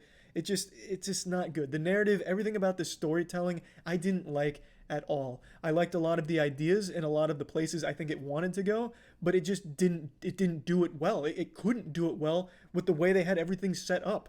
It just, no one likes going through a ton of flashbacks all out of order, and especially when it's talking about things that happened 9 hours before. There's a fucking talk about a bar fight and a bar scene at the beginning of the game, and you don't get to see what that was actually about until 17 hours later. And by that point, you're like, who the fuck cares about those people at the fucking bar? We're way past that. It's just very frustrating. Very fucking frustrating, and it's hard to believe that this is the story they wanted to tell after the first Last of Us. After that beautiful narrative, it's hard to believe this is what they came back with. But now that I've gotten all that out of the way, there are 2 areas I think Last of Us 2 improves on over the first Last of Us. The first one's an obvious one, visually. I think visually this game is probably one of the best I've seen in a long time.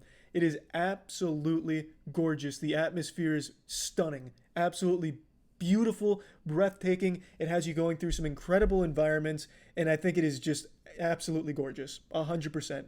And I also think the soundtrack, the score to this game, wonderful as well. Really was vibing with the sound in this game. I think they absolutely crushed it there. As far as gameplay goes, it's the exact same gameplay from fucking 7 years ago. It's the exact same gameplay from the first Last of Us. There's no tweaks, there's no improvements. It is exact. That's the only part I disagree with. The only part I disagree with. I think the gameplay was improved, and there was more added to it too. The goddamn same for the most part, with almost nothing new added to it. So, I mean, it's serviceable. There's nothing wrong with it. Over the course of the campaign, I think they could have added more, tedious, I'll say. But again, the gameplay is fine. The gameplay is absolutely I think it was fine. improved. I wish there was a little more innovation. I don't think it was necessary since, it's not broke. If it's not broke, don't fix it. But I would have liked to see them explore a couple more ideas here, or maybe just anything new when it came to actual combat, and they didn't. So I was a little let down there, but it's not like a big deal that they kept the exact same formula when it came to combat. I understand, and that's not really something I can hold against them. I also do really like a lot of the sections where you're running away in a panic away from either the infected or some evil people. They'll have you run through these really chaotic environments with so much shit going on, and I always just love those scenes. I think Naughty Dog does a great job of these cinematic set pieces that have you doing some crazy shit, and I also do like a lot of the battles that they force upon you when it comes to like a scripted encounter with something. I think they do a good job of setting all that up. But there are 2 boss battles in this fight, yeah. And both boss battles have the exact same I do think moveset. the gameplay was 2 improved. like actual boss battles where Look at that. You couldn't do that in the first game. Fight, and it's not just one shot and it's done. There's 2 boss battles where it's basically hand-to-hand combat, and they have the exact same moveset, which I found super lazy. Like, you only have 2 boss battles. You couldn't at least mix it up. That's true. They have the same I agree with that fucking part. weapon and use the same fucking moves. Like, I would have liked to see at least some kind of difference in how you fight the bosses, but I mean, it's not a huge deal. It's just something that kind of bugged me about it. But yeah, I would never consider this a bad game or like some terrible game. And if this wasn't The Last of Us 2, I think it would have been a fine game. I think it would have been much better than it is. But I mean, this is The Last of Us 2. There's a certain expectation that you have to deliver on here, and I think it very much falls flat on that. And that expectation is telling a really powerful and unique, thought-provoking story. This doesn't do that, and it doesn't even feel like it tries to. This is a generic revenge bad, revenge super bad, and revenge still bad plot, with no attempts to make it anything more than that. And it doesn't even have the decency to surround itself with characters that they care about, the writers care about.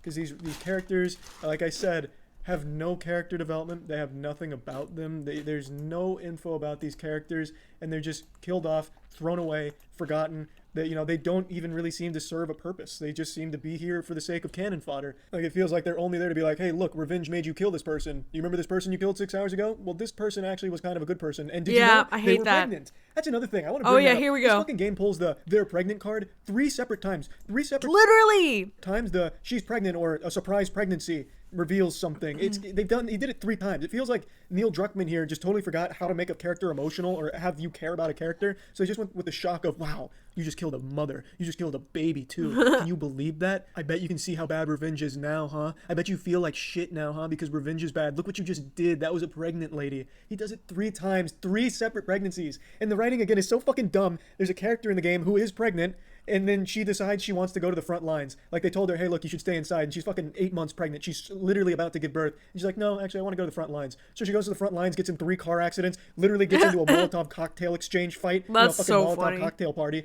And then getting shot at, shooting at people, on diving, fucking dolphin diving, fucking belly first, all while pregnant.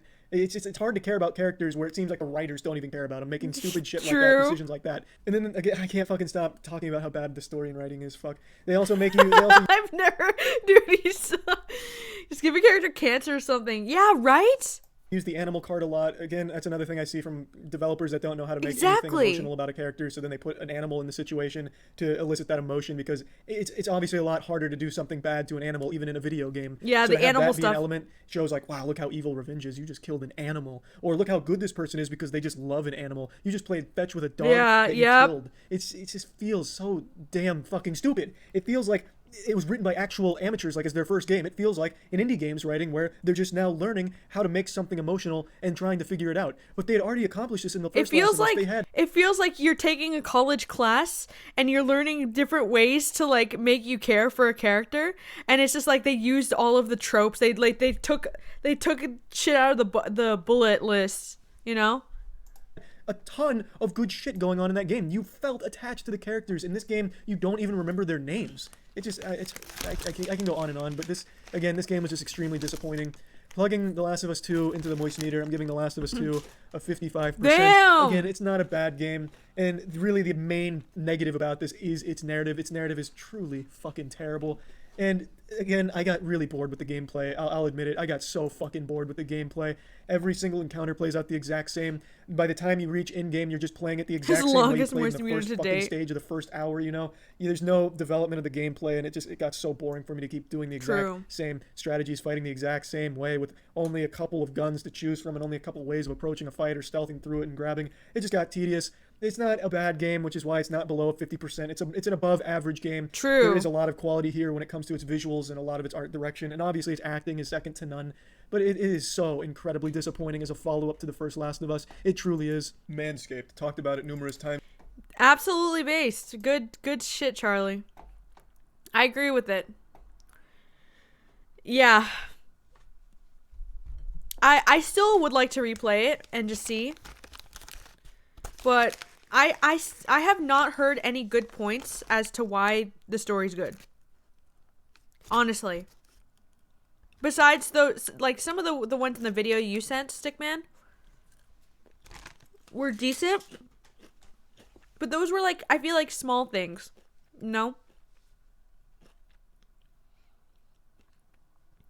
If there is a game with a sex scene and you have to buy it, is that just a porn you have to pay for? I mean, if there's other things to the game and it's not just sex, then I feel like, I don't know if that would be classified as porn. There's a sex scene in Last of Us 2 that is so unbelievably out of place and ridiculous. And I couldn't stop laughing. It was fucking absurd. If they make a part 3, they might make a part 3. I'll play it. I'm just saying right now, I'll fucking play it. But I don't know if I will have high hopes. That's the thing.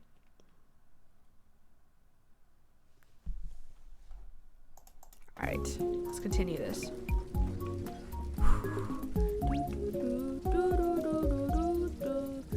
Okay, hold on. We gotta get this kitty cats.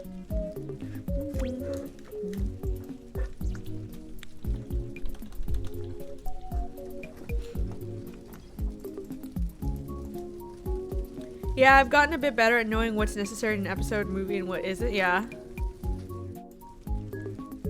I actually, like, the ending of Last of Us 2 was so unsatisfying. I almost feel like they need a part 3. Like, I don't think they needed a part 2 after the first Last of Us. I don't at all. But I feel like after the end of Last of Us 2, I feel like it's kind of needed almost. I don't know. Letterboxd to get better at criticizing media. Yeah, I'm not a huge media criticizer, I will say. Usually I just kind of take it in stride. I'm an enjoyer. I'm not a criticizer. Like, I just like to enjoy stuff, but Last of Us 2, like, the Last of Us franchise, I'm just very,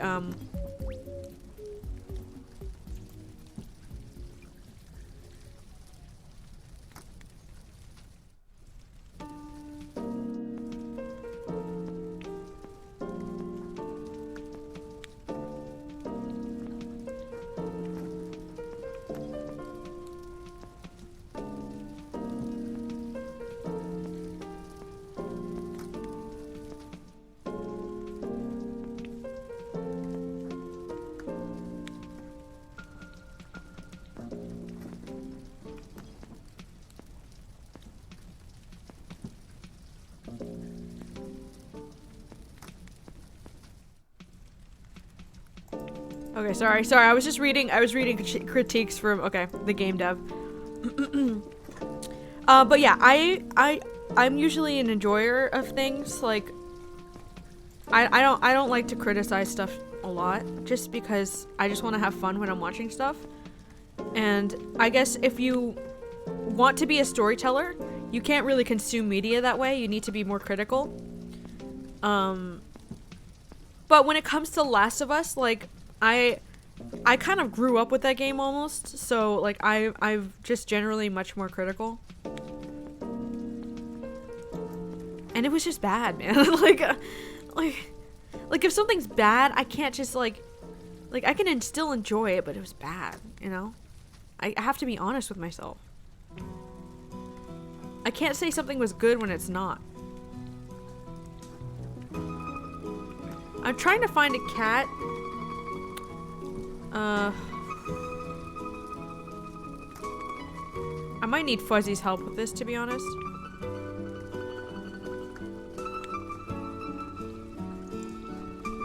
Fun movies that aren't trying to be narratively driven can easily get a pass, but with a deep story to think about, I'm gonna have...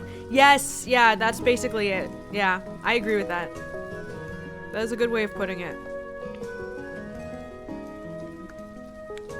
If it's meant to be deep and like a deep ass story and stuff like that, then I'm inevitably going to be more critical.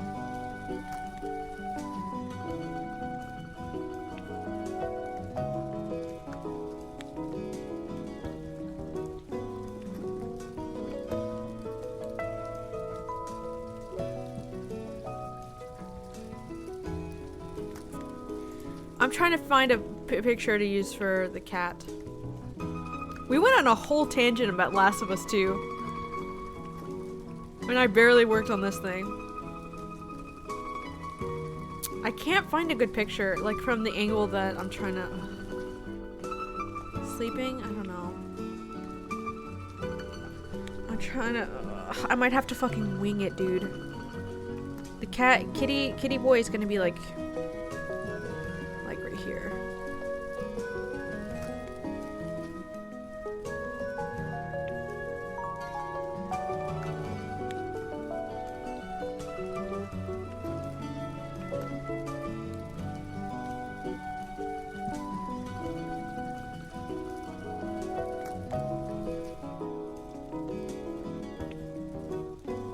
Here's the tail.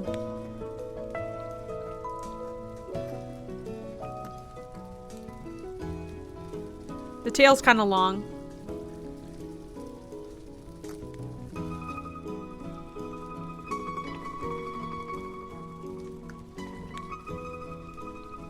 definitely move it up a bit.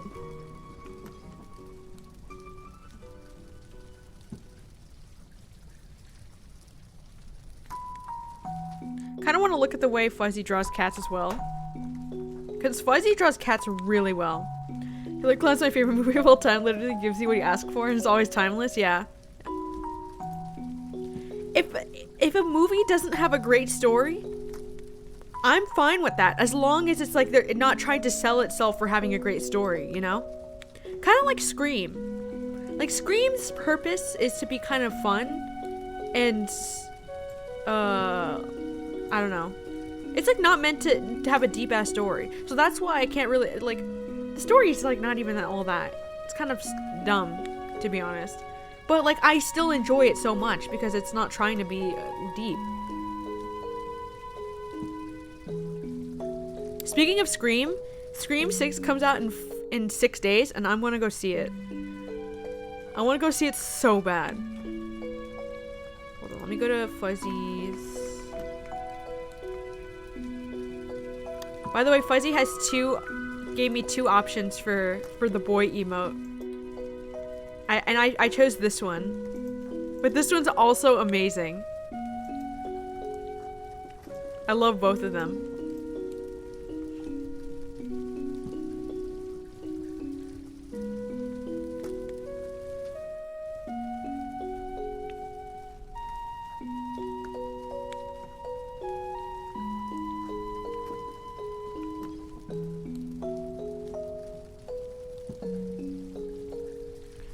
Okay, I think that works.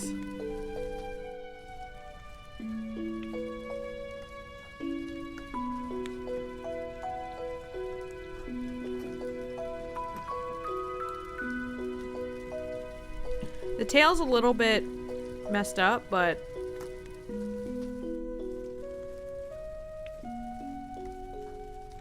I'll just make it shorter.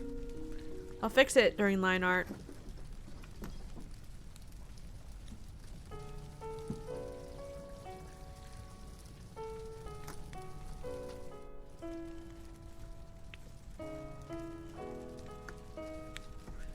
Okay. Scream's got issues but elements that make it so great. Exactly. But it's entertaining, right? It's meant to be entertaining, and it is. I think as long...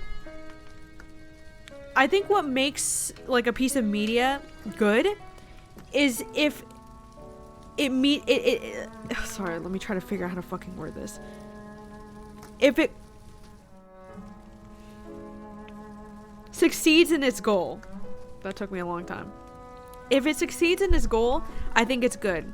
If it's trying to be a deep ass story and it tells a deep ass story, then it's good. If it's just trying to be entertaining, and it's entertaining, then it's good. You know? I think that's like the bare bones of it. Chucky movies are obviously not fantastic movies, but they're fun as hell, yeah. If it's meant to be fun, then it's good. If it's a scary movie and it scares you, then it's good.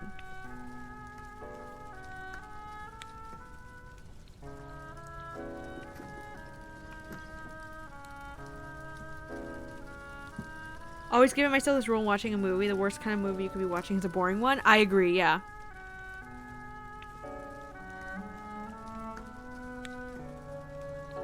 I mean, unless the purpose is to be boring. If it succeeds its goal, I mean, I don't think that makes it good. So maybe the logic isn't fully there. But for the most part, I feel like, you know.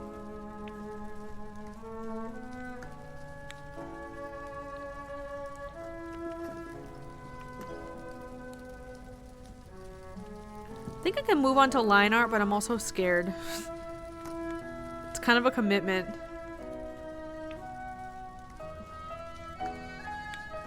This music is really pretty.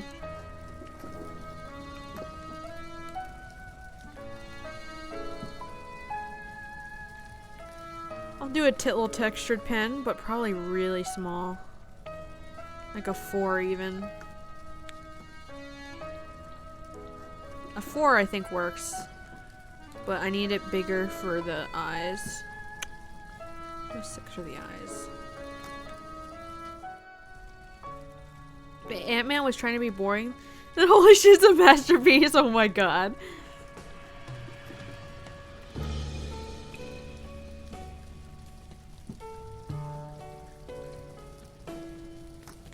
I guess like if a movie is meant to be bad, is it good? Yeah. I guess boring is my like exception to that rule. Like if a movie is meant to be bad for comedic value, then I feel like... Hello, Sophia. How's it going?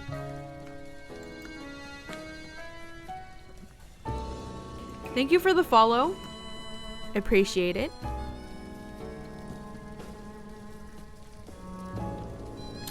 I am struggling. Do you do NFT art? No, I do not.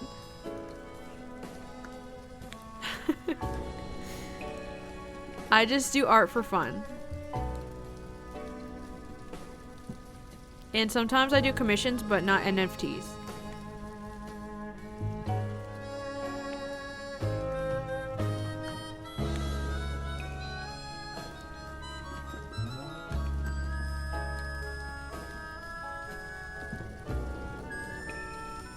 Why am I struggling with this line art right now?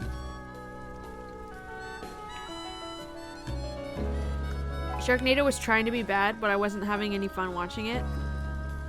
Was it trying to be bad? Was that the goal of Sharknado?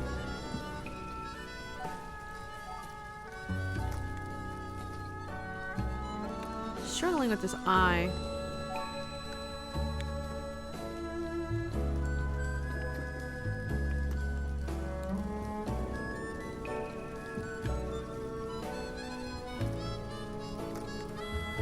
You need some emote banner overlay? I'm good for now.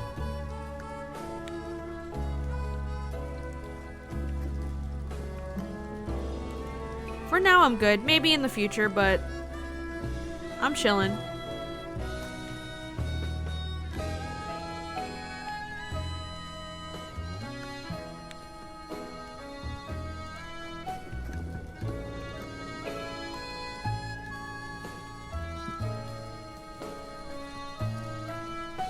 Be one of those is so good it's bad B movies? Oh, really? I didn't know that.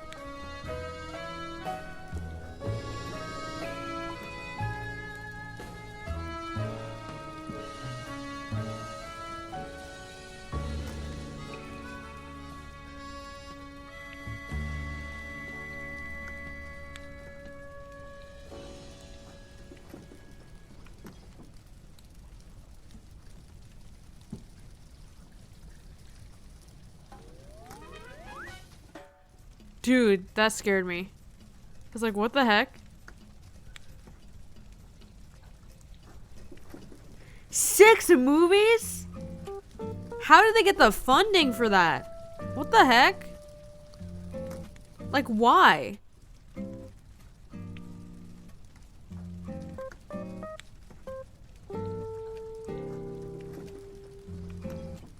Okay, that was kind of thick line art. I probably didn't need to make it that thick.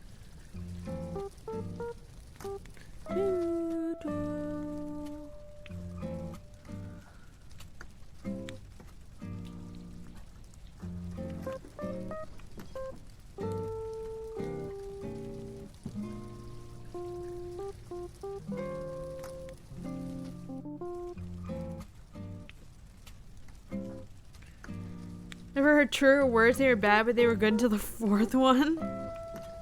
It's been 2 hours. I know. It's gonna go on for pretty long.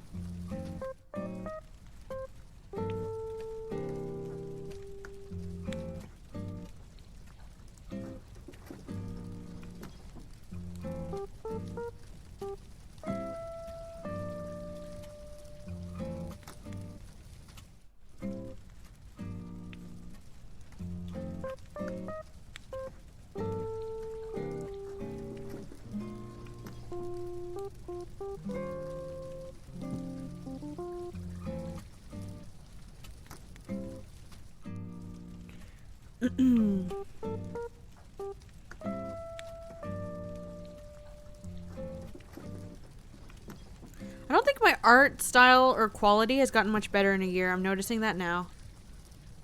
But maybe next year.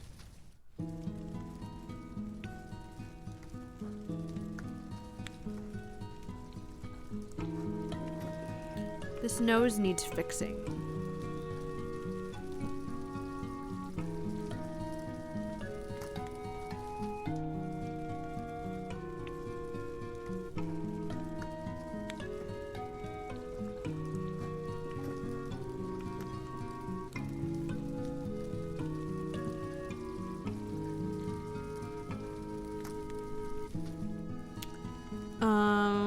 It's pretty bad, but it's unintentionally that way. Yeah, sometimes movies are just like not meant to be bad, but they're entertaining still. I kind of want to watch Sharknado.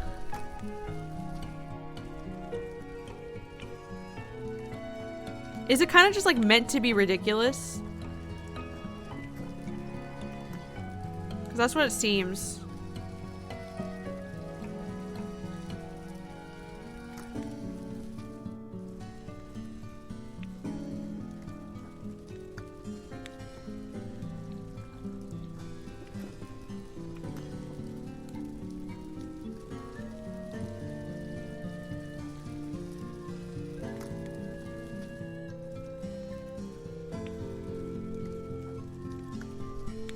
For sure? Ah, okay.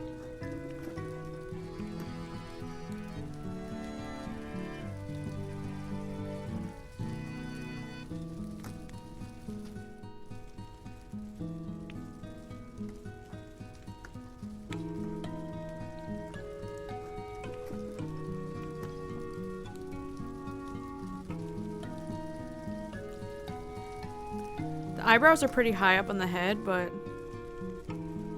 that's okay. Gives me more space for the glasses.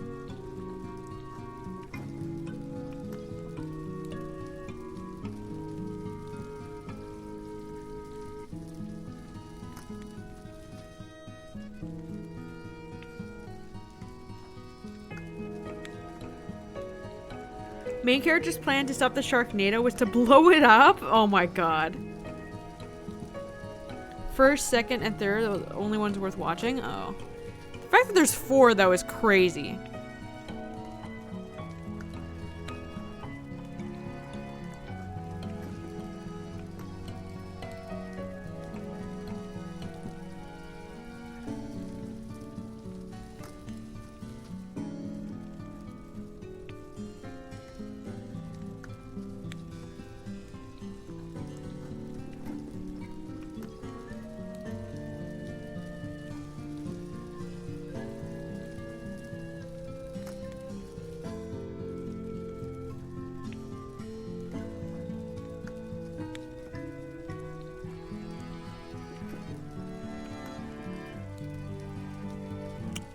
I think that's fine enough as it is.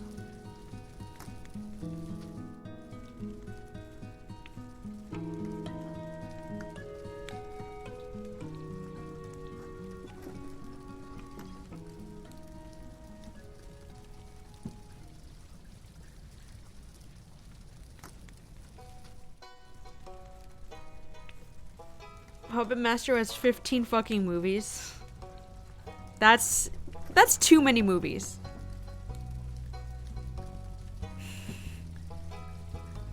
That is way too fucking many movies. Even like Scream 6 is bordering on too many, but I think the reason why it works is because it's like spanned over several decades, you know?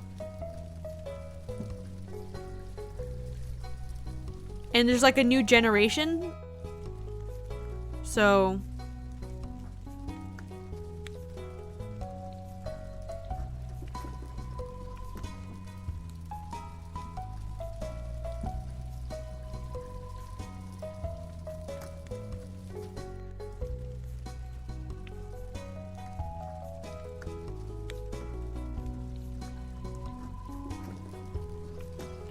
crazy is that more movies than the Land Before Time sequels. God damn.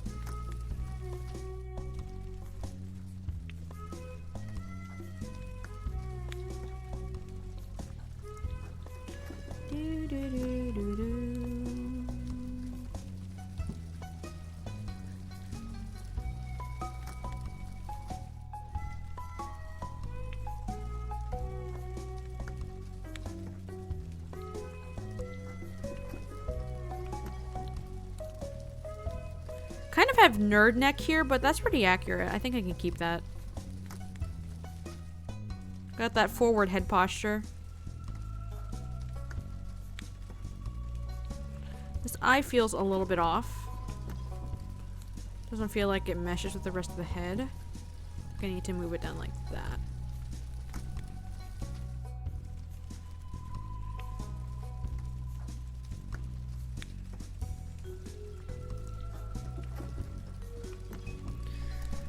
Alright, quick Twitter break.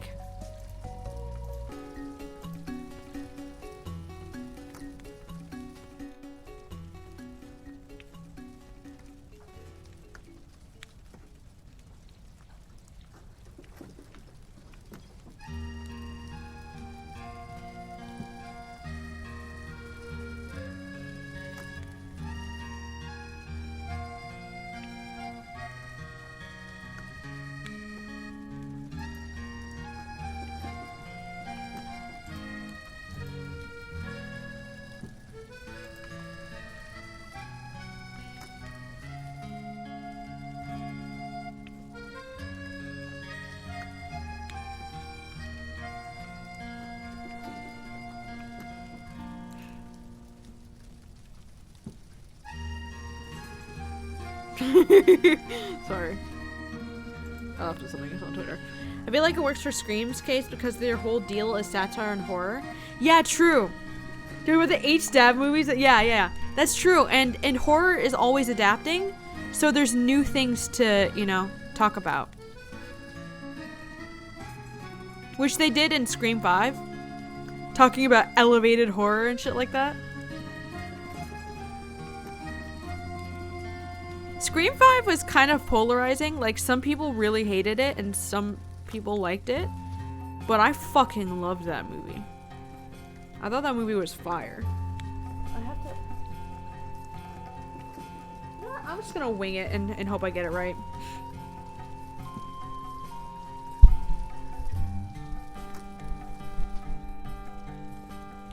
Spoilers for Scream 5 if you're in here and you haven't seen Scream 5. But I felt like, one of the killers, Amber, was a little bit obvious. But at the same time, like, it doesn't have to be, like, a huge surprise, or else it becomes not, like, it doesn't become a surprise anymore.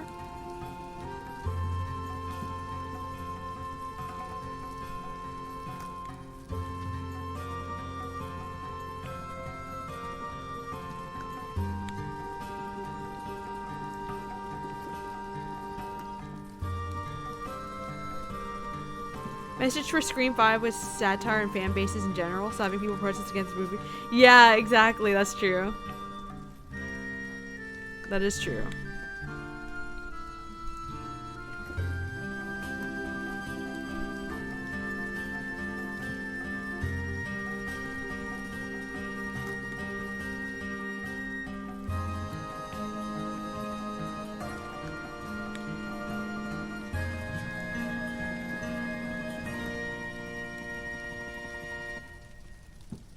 The face looks kind of goofy, and I can't really figure out why. Is it the mouth? It might be the mouth.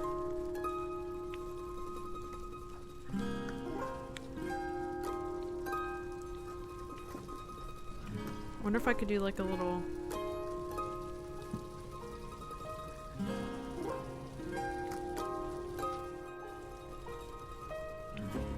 It's a little bit better.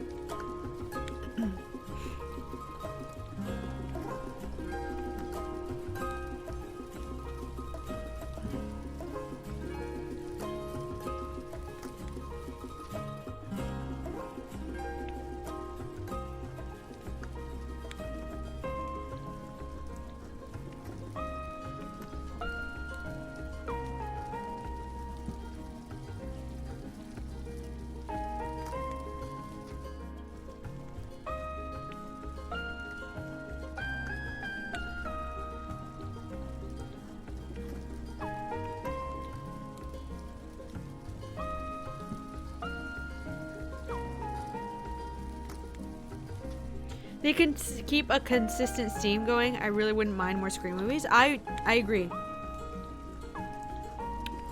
Although after Scream 6, I wouldn't like I wouldn't really know how they would continue. Like, how would you continue that?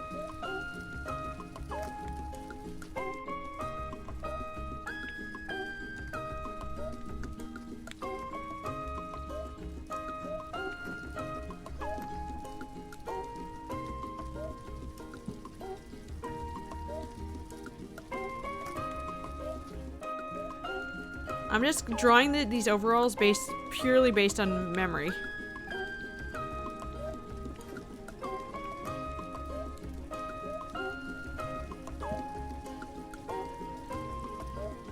This strap needs work.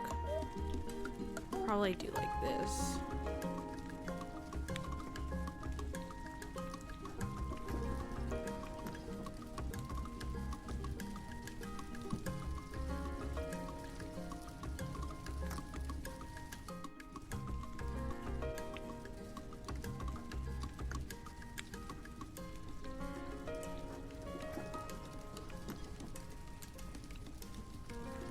I am interested to see how they, because Scream 6 takes place in, like, New York City, right?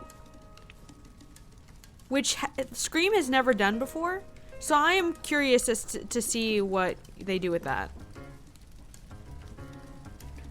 I think they're going to do the same plan when making 4 was before Wes Craven passed away and try to make a new modern trilogy.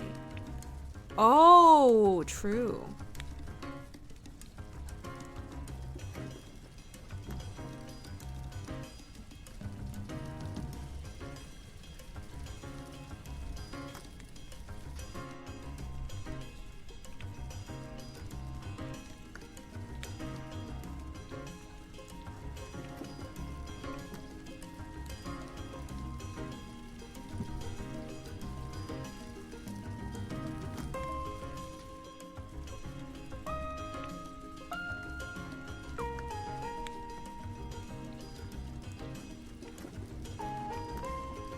Dude, these overalls look like shit.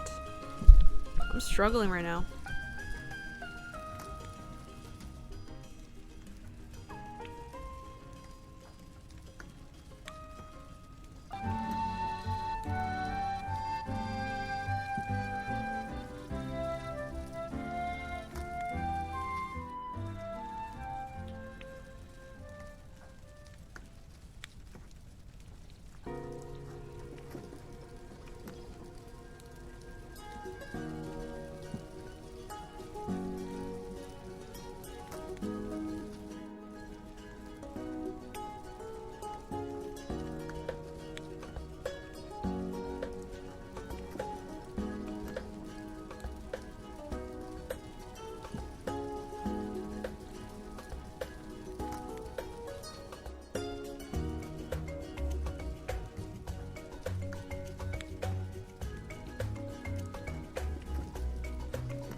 To do Catboy. Are theorizing Stu coming back? Do they think he survived or something? That'd be funny.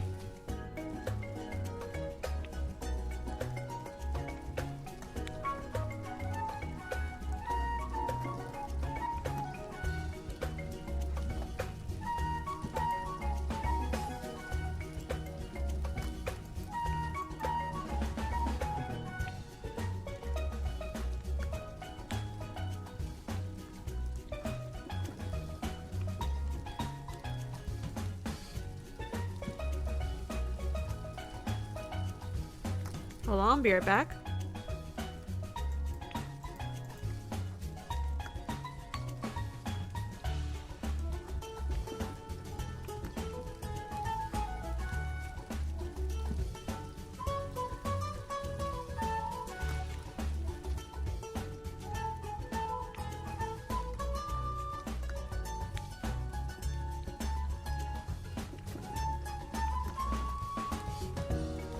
Okay, but counterpoint.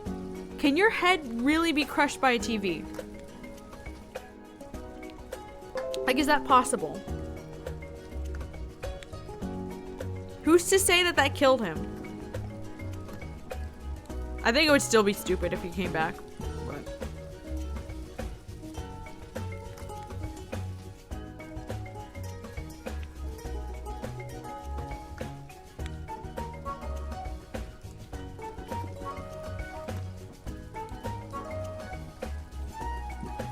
I want to do a stream where I get better at drawing cats. And I develop a cat style.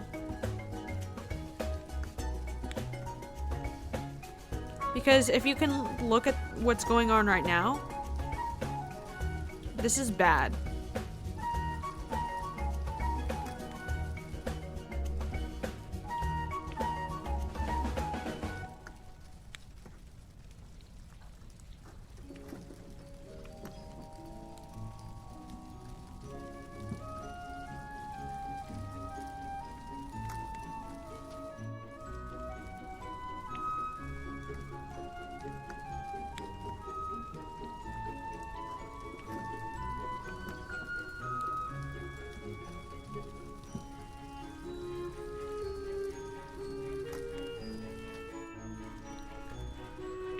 $1990s TV and those are heavy. That's true. Glasses in his face and he got electrocuted. I guess you have a point. That's fatal? Yeah.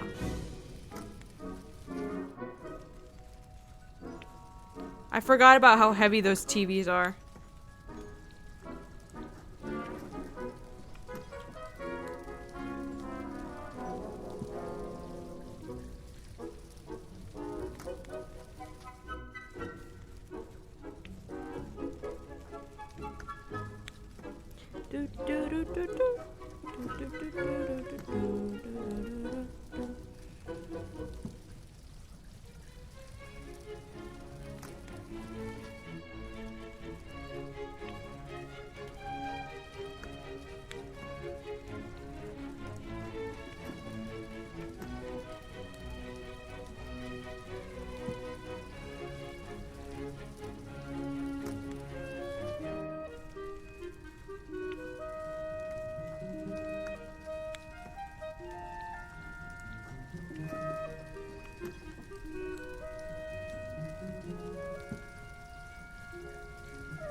Trying to think of how to do this.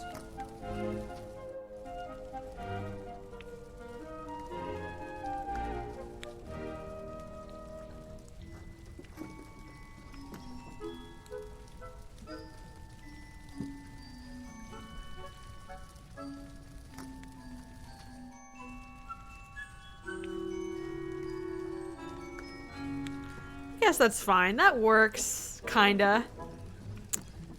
I mean, it's not great. It could be a lot better. I might do a cat drawing stream one of these days.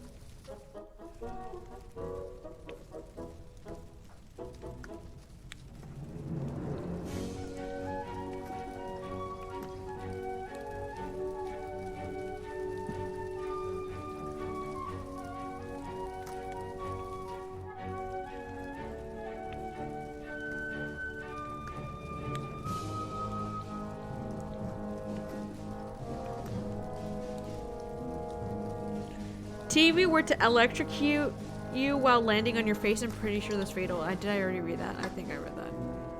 I read that. Why did I think that was new? I literally read that out loud.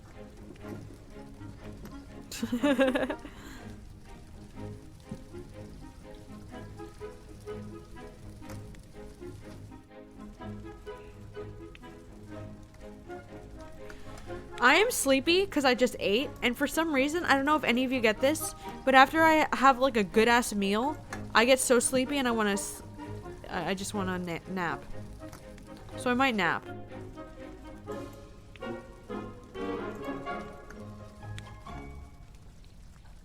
Oh, good thing for React Andy. I know, I'm so sleepy right now. I want to nap so bad.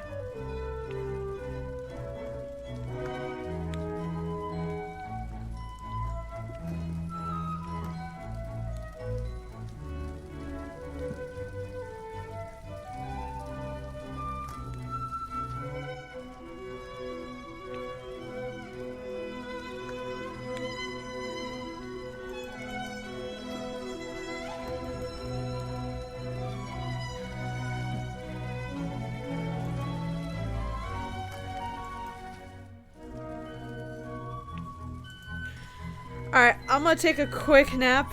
I'll be back. I'm gonna also, I got a Mr. Pickle sandwich and it comes with a cookie, so I'm gonna eat that too. I'll be back soon.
Audio Jungle.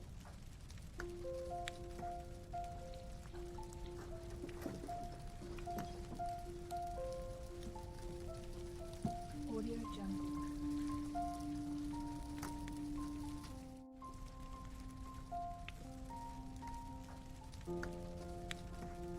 Audio Jungle.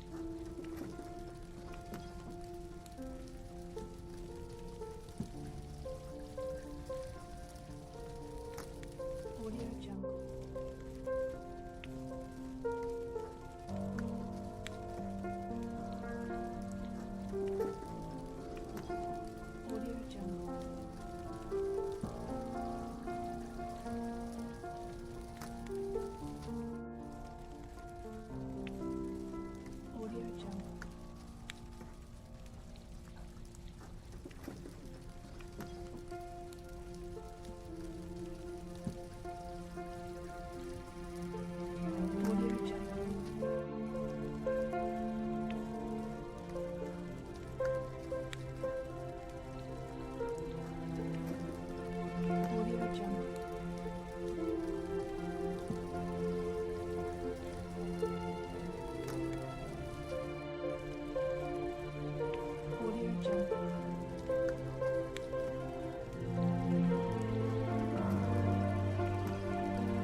Bruh.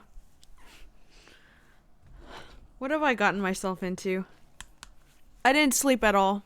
I did lie in bed for a bit, though. I lied in bed and was on my phone and on Twitter. That was it. I didn't sleep. So I feel 0% refreshed. But I'm back. Sorry for that long break. Well, I feel like 2% refreshed, maybe. I'm fine. I'll be fine. We'll make it through. Okay.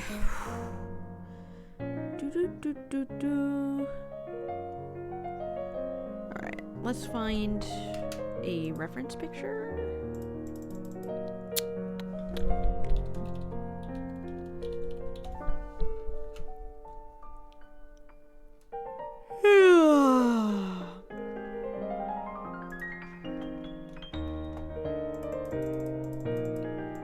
I got feedback on my takes that I submitted today. I had to go through it a bit. So, and I do have to do more retakes. It's probably the most retakes I've had to do for a single project ever. But I kind of understand it because it's just single lines of dialogue. Oh my god, I'm so sleepy.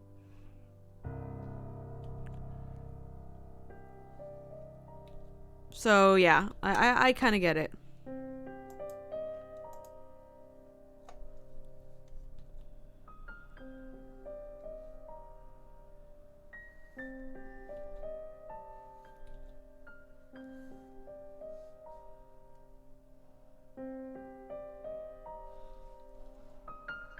Oh fuck, hold on.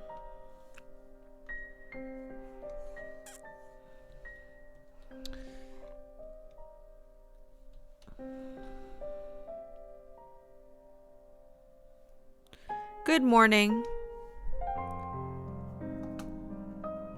Hello. I will say, I don't really like how this is coming out this evening. Well, for you guys, it's still light out for me. I don't really like how this is coming out, but I'm praying to every god that I can fix it.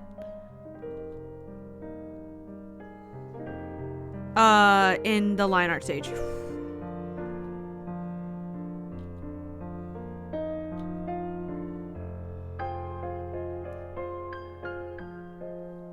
was kind of a slow art year, so, you know, didn't do any crazy, making crazy improvements or anything.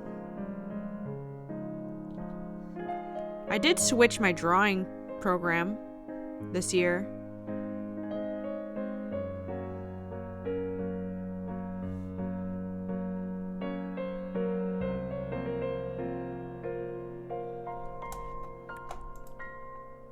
Not everywhere. Yeah. It is only almost 4, it's almost 4 p.m. Which is not bad.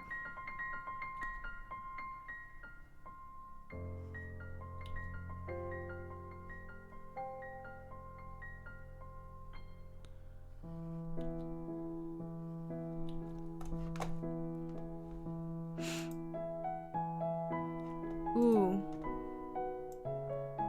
Dude, Studio Ghibli music is so good.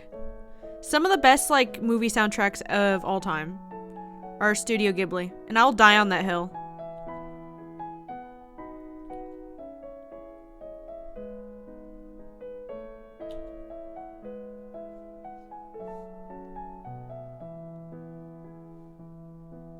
You have drawn a cat, I see. It's not very good, though. If you can... It's not good. But I tried. I did my best.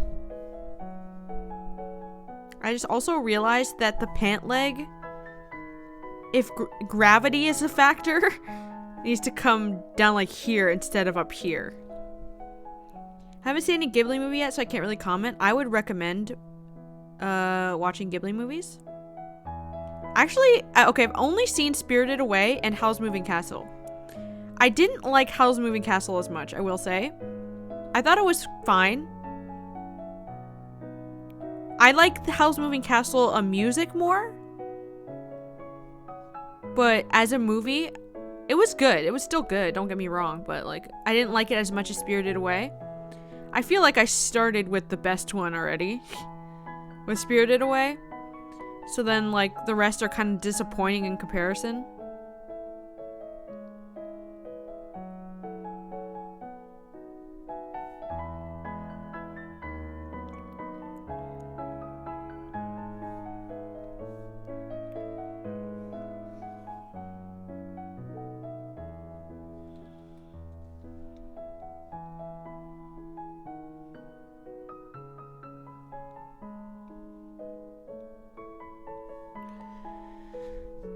House is my girlfriend's favorite movie. Really?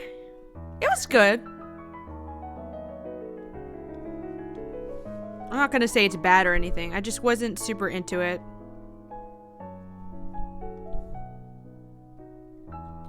It didn't engage me as much as Spirited Away, personally. Because apparently Spirited Away is considered one of the greatest movies of all time, so yeah. It's kind of how I feel about anime, because, the first anime I watched when I got back into anime last year was Jujutsu Kaisen, and then I watched Charlie's Moist Meter, and he was like, Jujutsu Kaisen is the best shonen anime could possibly be. And then I was like, fuck, well now I'm gonna watch the other shonen anime, and I'm gonna be like, it's gonna be lame in comparison. Like, I think starting with the best is maybe is like not the best idea, because then it's just like, well, what now? Then you go to like the second best?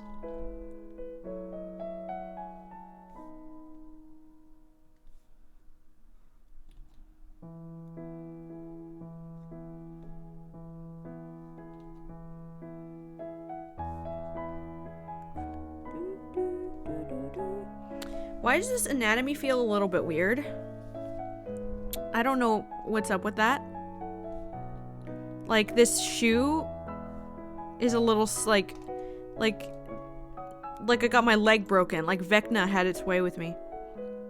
What's Spirited Away? You've never heard of Spirited Away? It's a movie. It's a Studio Ghibli movie. Pulp Fiction is the best of Quentin Tarantino's movies, but I don't think Kill Bill is as great. I guess that makes sense. Well, I guess as long as, you know, the other ones are still worth watching, then.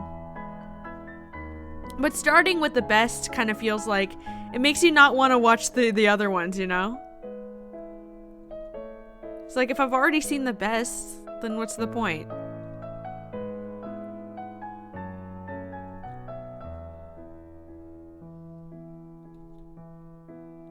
Like, I'd rather start with the ones that are good, but, you know, not the best. And then be like, ooh, that was good. I wonder what the best is like. Instead of just being kind of like,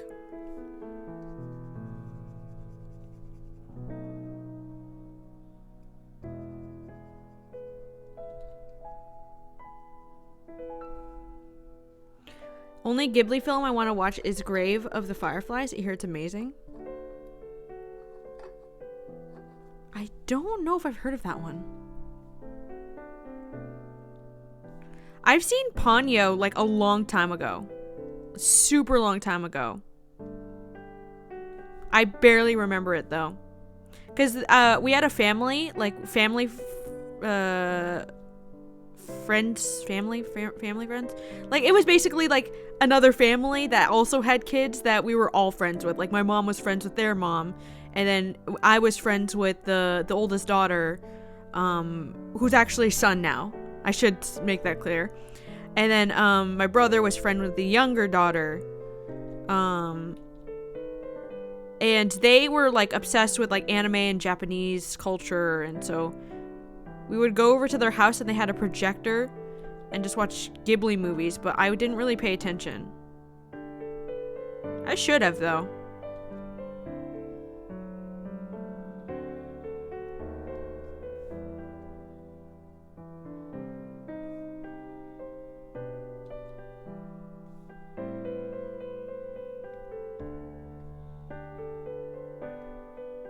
The anatomy is a little bit fucked in this drawing.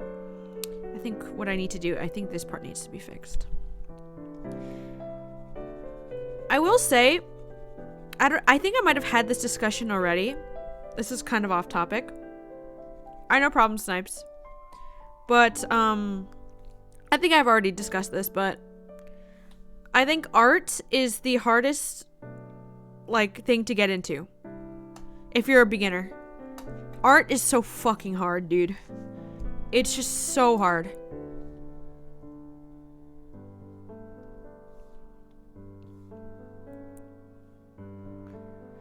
Anatomy is just a fucking nightmare.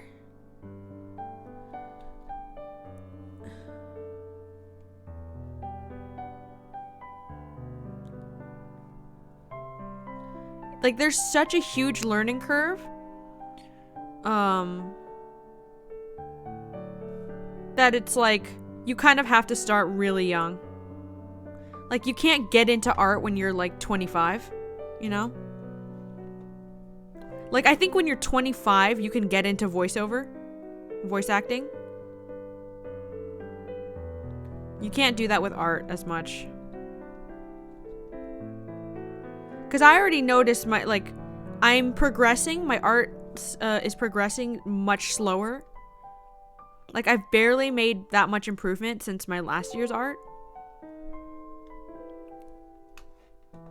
And that's possibly in part because I'm getting older. I'm not saying it's impossible, but it's just more difficult, probably.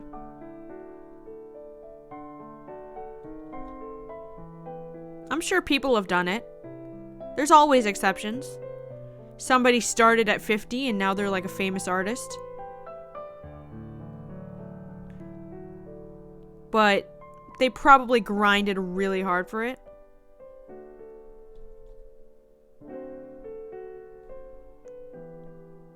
Like, there's such a massive learning curve.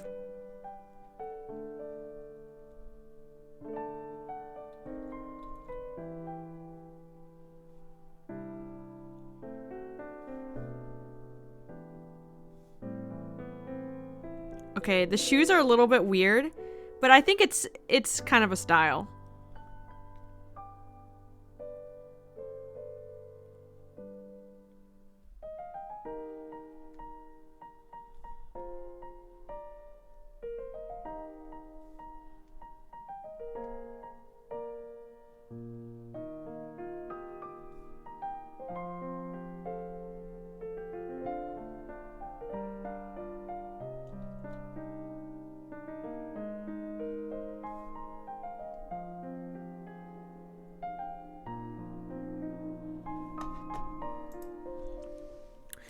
Welcome back. Hello, Josh.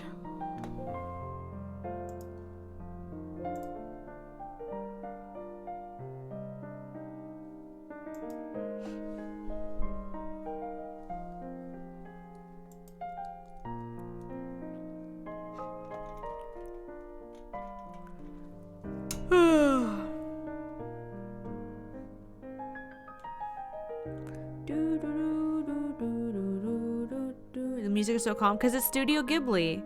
We were just talking about this. Josh, have you seen any Studio Ghibli movies?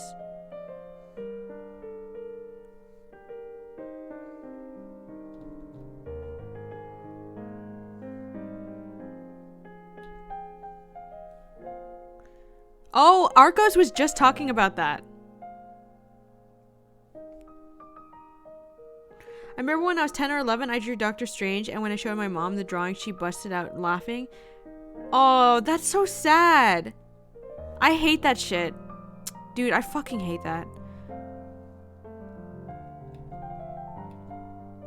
I feel like we should be encouraging kids more to do creative stuff, but a lot of adults just make fun of them when they try, and it's so fucking tragic.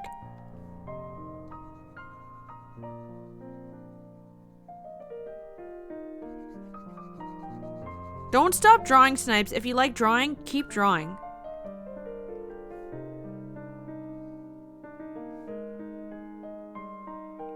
I know that was probably meant to be like a funny story, but I just hate that. It makes me so sad. Is this good as everyone says? I hear it's amazing. It's good, but really sad. Oh, for real? If your mom makes something artistic, laugh at her? Yeah, exactly.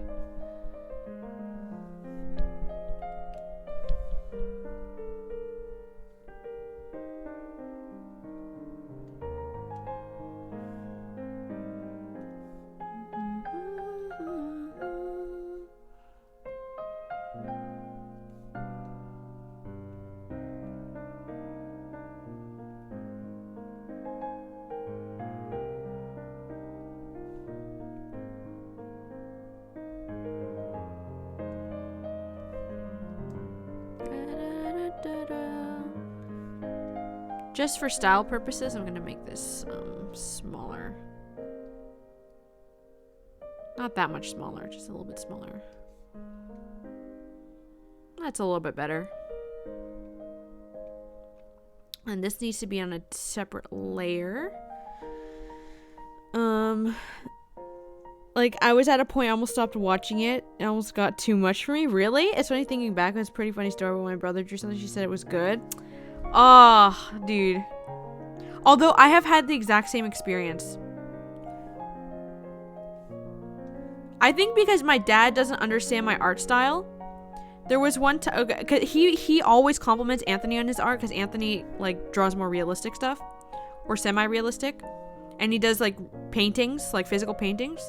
There was one time I showed my dad's drawing, and he looked at it and he was like, "Are the eyes supposed to be like that?" And then I never showed him any of my artwork ever again since that day.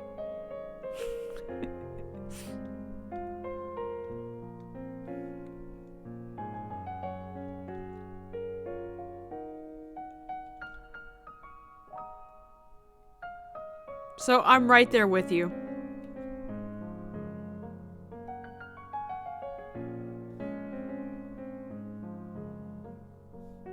Obviously, it's a little bit worse to be told it's bad, but he kind of did say it was bad, just with less words. Or just with, just nice, not nicely, but...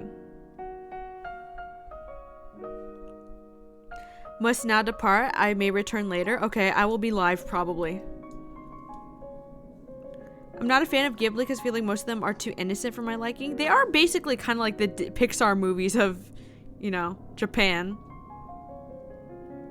So I can understand that. Let's copy and paste because I am lazy as fuck. Lamau.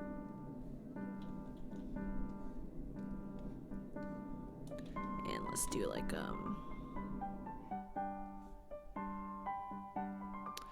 deform this.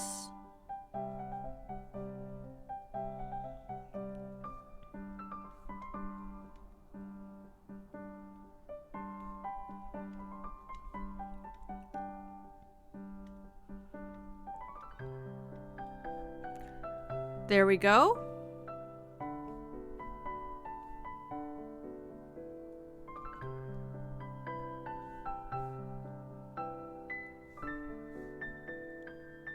Might even do a little bit of that.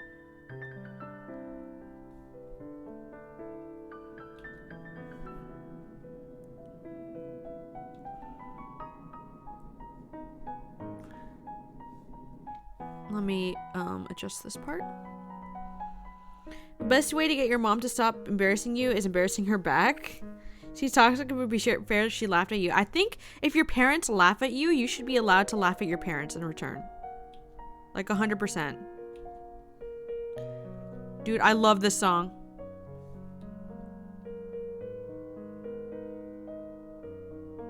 The trauma back for 5 years. You've been waiting 5 years to do that. I always remembered, Mom.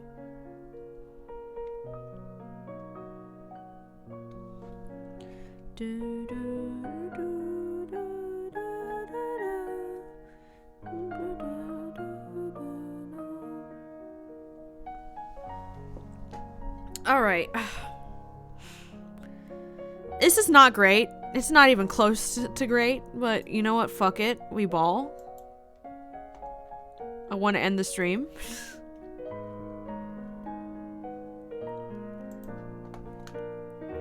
Low energy.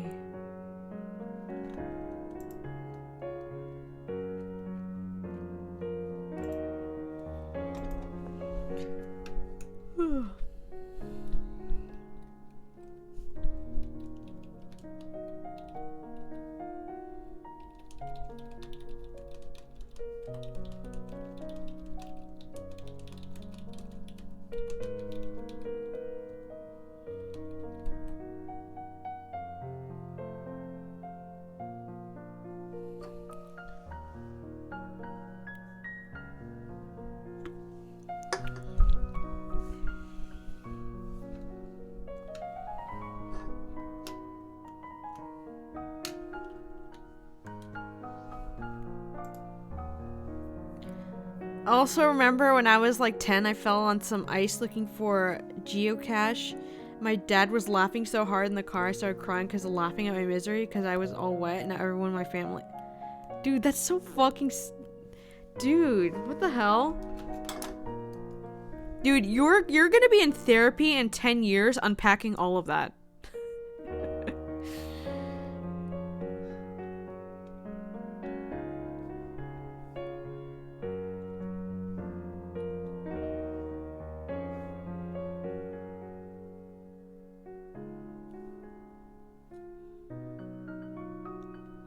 I think I'm done with the line art.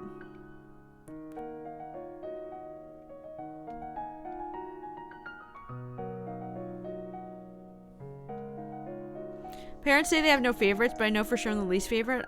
Parents always have favorites, bro. Always.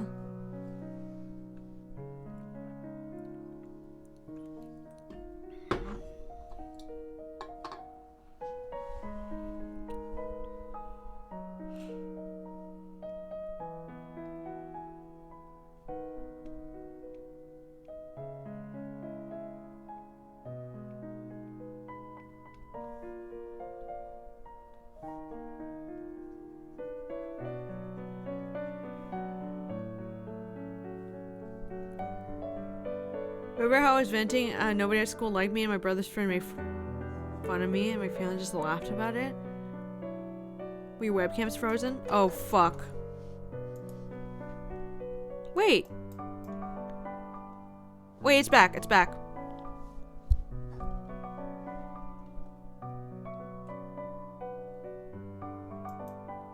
Should be good now.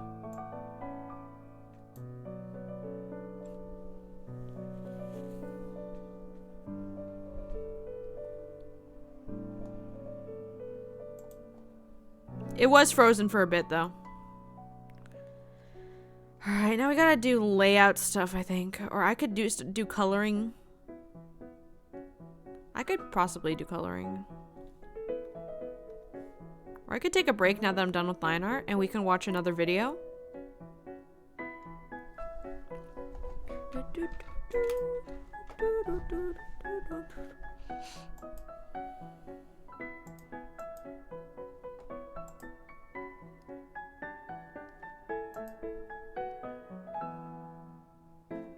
Let's do a little bit of React Andy break.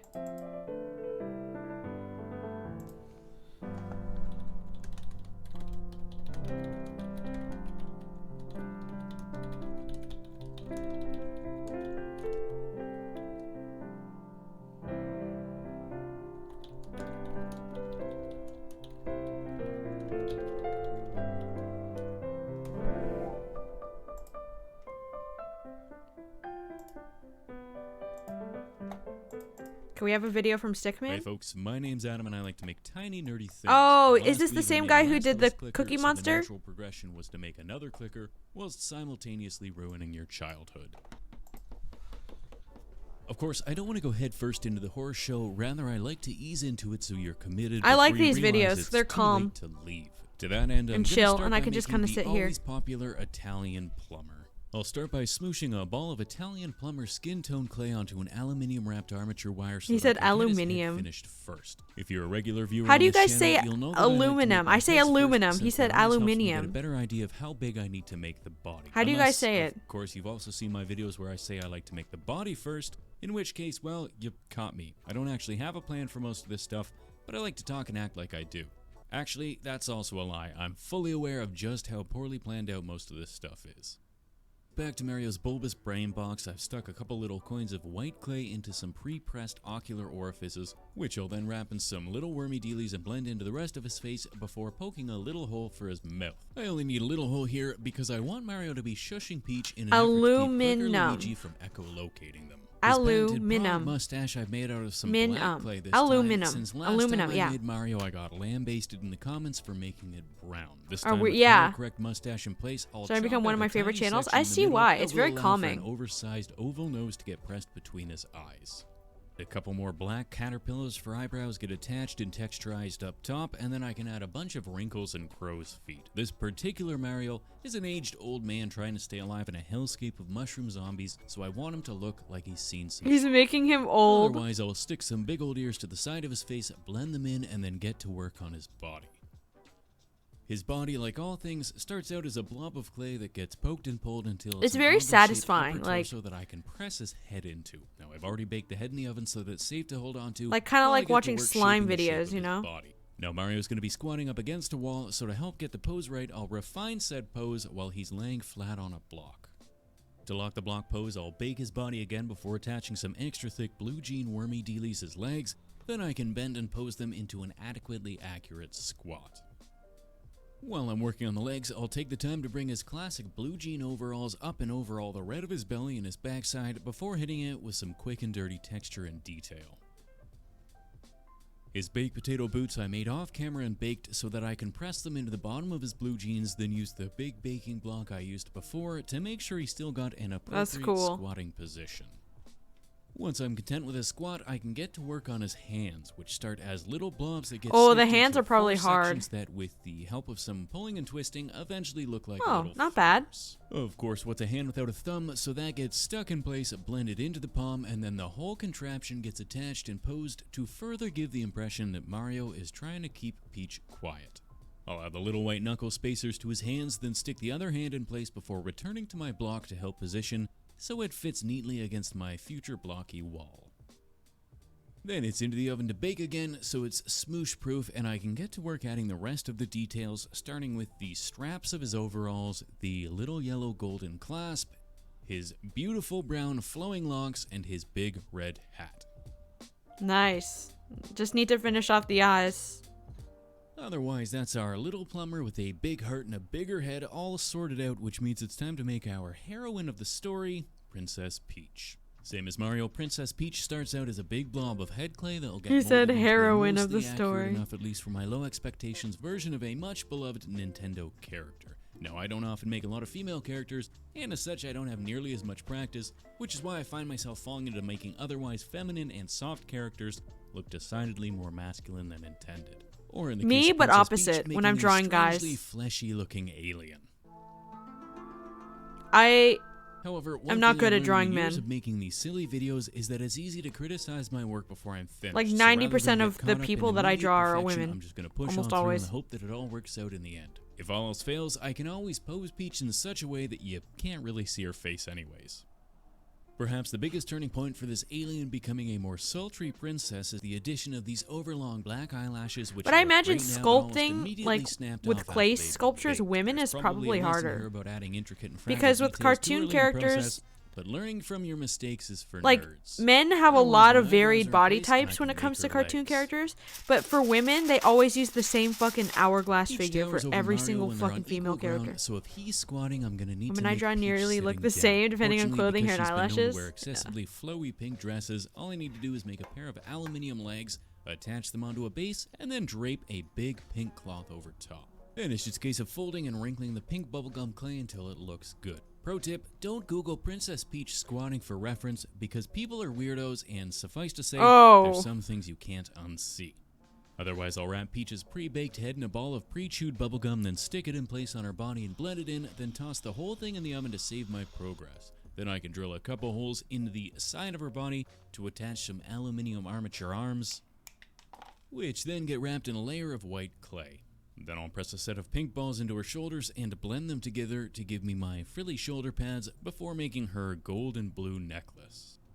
I made a green pipe off camera by rolling some green clay around a bit of dowel and baking it, which I'll build Peach's hands on top of so it looks like she's wielding this as pipe as a club. This looks Then tough. I'll squish this into place on the stumps of her arm and reposition it accordingly.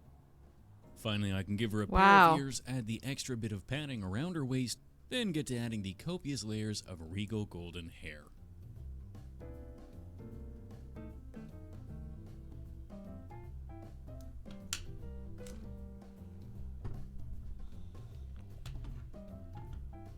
Last but not least, what's a princess without her crown? And with that in place, Pretty my good. hero and heroine are finished, and it's time to make the monster.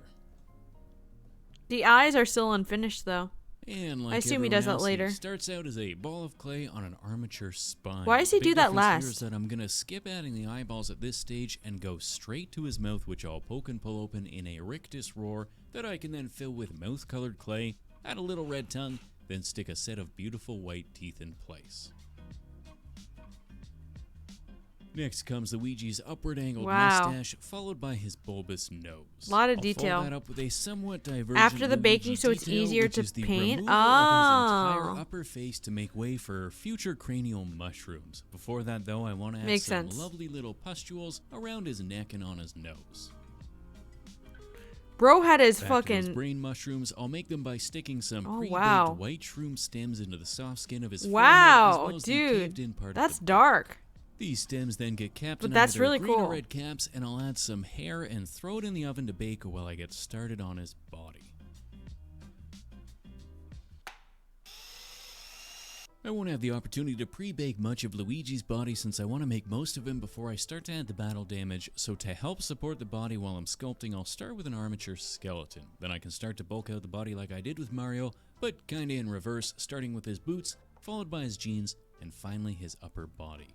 I also want his overalls to be torn and hanging in threads rather than in good condition like Mario's, so I'm gonna try and keep the obvious separation between his top and bottom sections.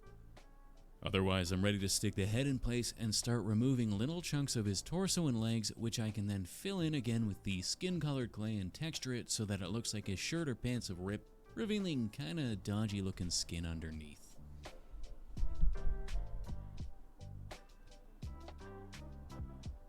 Once Luigi's looking adequately banged up, I can start to add the top layer of his clothing by bulking out his overly bulbous belly before adding some strips of thinner clay to act as his ripped and torn overalls. That's cool.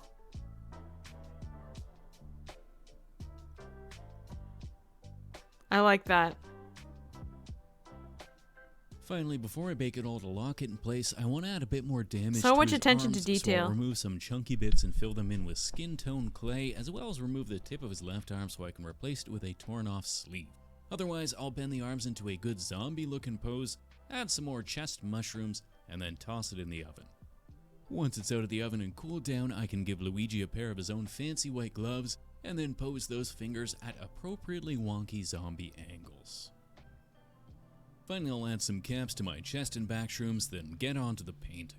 One of the best parts of sculpting in color clay is that it significantly cuts down on the time needed to add color to your clay, since, because the clay is already colored. That being said, I don't like to leave it as is, since it's usually pretty flat and lifeless, and adding a touch of paint over top really helps to make it look great. I like to treat the colored clay like a base coat that I can then add more layers on top of, and I find heavy washes or glazes tend to work the best. On the other hand, when That's it comes cool. to things like eyes, Oh, I there's find the it's eyes. not worth the effort of sculpting the finer detail, since I can just paint it on later. Finally, I'll give Mario's eyes a coat of UV resin to make them shine. Then I Cool. can give Peach a bit of a glow up as well, starting with a nice dark pink over her dress. Now, this might look more like I'm painting her dress red, but don't worry, that's exactly what it ends up looking like. And this was a mistake, but I'm committed and I can't turn back now. Duh. I'll give her hair a yellowish orange glaze, then rub away the excess, which leaves me with some nice shading between the strands. Then I can give her eyes a similar treatment to Mario's with bright blue pupils, followed by a coat of UV resin. Now Luigi gets very similar once over, starting with a gnarly brownish beige on the stems Luigi of his looks the green coolest shrooms so and a far. darker brown hair highlight. Then I'll Like, paint his look at that, green that's shirt cool. green, his blue jeans blue, and I'll give the various growths and injuries a lovely coat of whatever this color is. Finally, using a cotton bud, I'll poke Last some of Us wonky Luigi. white circles around the caps of the mushrooms. Otherwise, that's the character colors done, and it's time to make this even more horrifying. Some thick red glaze on the tips of the pipe will show where Peach used it to open a can of strawberry jam, unfortunately getting a bit more on her shoulders and dress, whereas Mario takes a more hands-on approach for opening the jars. Mario using Last of Us crossover game would go so hard. It Luigi, would of go course, is so lacking hard. eyeballs at this point, so he's gone and gotten his strawberry jam all over his overalls, which I suppose is what they're for. Now he's also fresh off a feeding frenzy, so I'll add a bit of jam to his lips. and He says chin. jam. Otherwise, painting Family aside, friendly. these guys are looking a bit too clean. To help dirty them up and make them look like they've been living in a post-mushroom apocalypse, I'm gonna give them all Cool. a healthy dusting of dusty brown pigment powders. These are just brown pastels that I smashed up with a hammer into a fine nasal coating dust that gets brushed over the surface to really muck everything up. It is just a dust, however, so to keep it from falling off, I'll give it a quick spritz of fixing spray. Otherwise, we're finally finished with our trio, which means it's time to make them a base to stand on. Now, I happen to have some leftover cubes from when I made a Minecraft diorama, which should work perfectly for what I want to do. First, though, I need to cut my base to size. With the base the correct width for my 3 cubes, I'll mark out a 3x4 grid which I can then carve my rocks into. Sticking with the Mario theme, I figured the floor would work well as the Mario World floor, so I'll make 12 identical tiles. My tiles are a tad flat though, so to add some rocky texture, a rock. A rock. Oh, nice. Oh, that's With cool. the base done then, it's time to make my bricks. These will be the breakable bricks of Mario Bros. Fame, which I'll carve the shape of into my foam cubes. And then to add a little bit of that post-apocalyptic styling, I'll then rip and tear them apart until they're decidedly less pristine. Cool. I'm only going to make 3 bricks, which leaves me with a 4th cube that I want to be a broken question block, which means I need to make some question marks to fit the size. Now, I printed out some size-appropriate question mark templates that I can use to make some slightly thicker, God, but that must still take so ultra-thin long. foam pieces that I can then glue onto my cube. With my question marks in place, I can use What a does he ball do stylus with to these poke the projects corner when he's divots in done? before using my knife to cut it into 2 pieces. I'll then rip and tear these 2 pieces apart until they look a little bit more broken before adding a bit more of my beloved rocky texture. Now these are going to be predominantly orange and yellow, so to both protect and prime the foam, I'll give everything a thick coat of Mod Podge tinted white. Either keeps them or sells them to his patrons online. Selling them, yeah, makes Once sense. that's had time to dry, I'll give everything an even I was like coat of wondering if he would orange. sell them.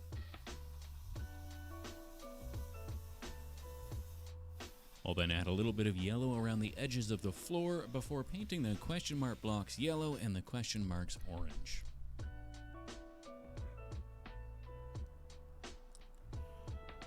Finally, to dirty everything up and tie it into that end of days aesthetic, I'll give everything a very heavy coating of black wash before wiping away the excess. Nice. Once Like, you the would think wash is that dried, wouldn't I work, can but then it looks hot glue great. my blocks in place. That's so cool. I'll then tickle the tips of the bricks with an orange dry brush to sharpen the edges, followed by a yellow for the question mark block. I made some extra long white wormy dealy mushrooms that will be the stalks of my creepy mushroom vines, which I'll glue into place around Luigi's side of the diorama. Then I'll give it all the same gnarly yellowish beige tint Luigi's head shrooms got, glue the various bricks and bits of rubble that I pulled off the brick cubes, before finally adding a slew of red and green caps to my mushroom vines. Otherwise, that's my base built so I can pop my people in place. Now, Peach and Mario will be hiding behind the brick wall while Luigi wanders in the background. And with that, we are done here and onto the glamour Oh shots. my god. That's cool.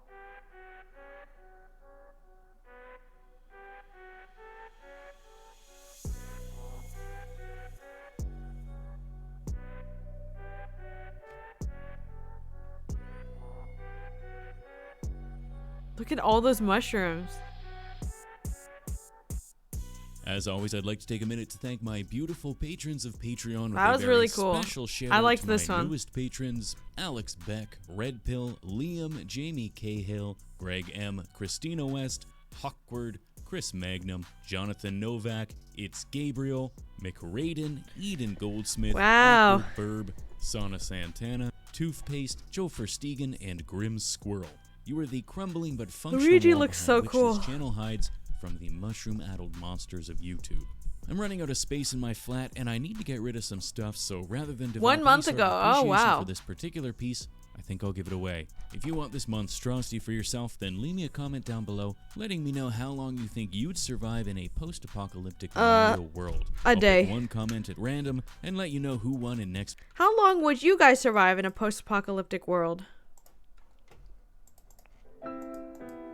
Here's the thing, right?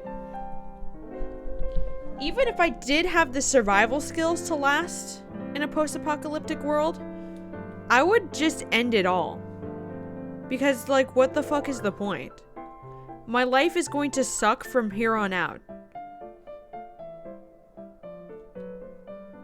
And I've already lived the best years of my life. In comparison. So what's the point? You know what I mean? I'd be the first one dead. He would be patient zero. Remember Anthony and I were talking about this and we both admitted we would die immediately? I would die just because I ended it myself.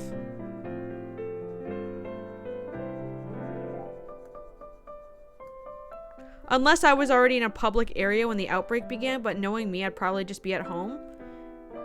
And then I'd be like, nah, fuck this. No, thank you.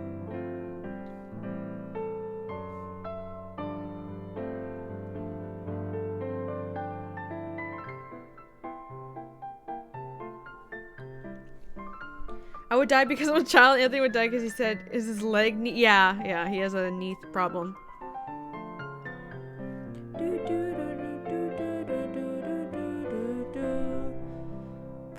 Alright, coloring time. I actually don't think this is gonna go 12 hours. But we'll see. Yeah, I could be wrong. The layout does take a long time. But it would be great to get done with the illustration itself first. In good time.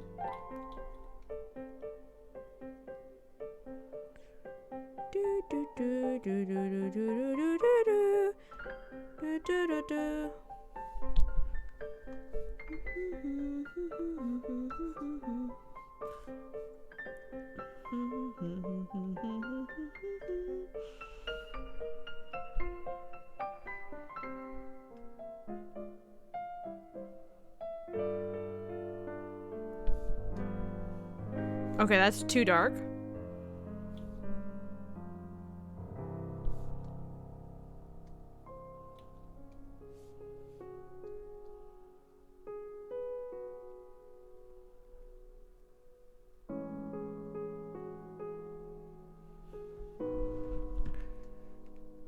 It's still a little dark, but I think it'll work.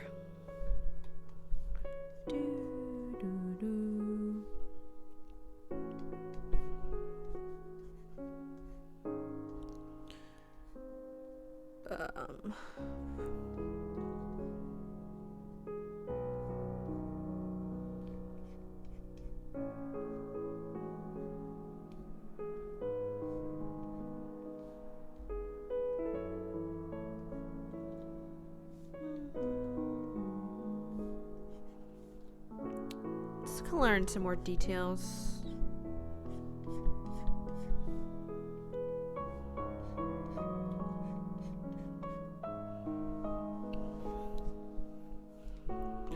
I didn't do it for this drawing, but I kind of want to draw more anime style, because I was doing that a bit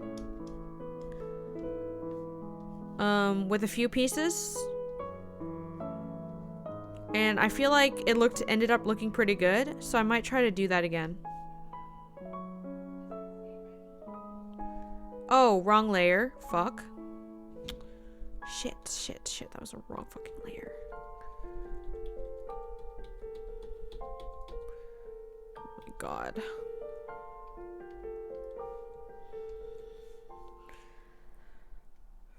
Wait, let me do this first so I can actually see the background. We'll watch Andy vids because there aren't many people here still. I know, it's been really quiet.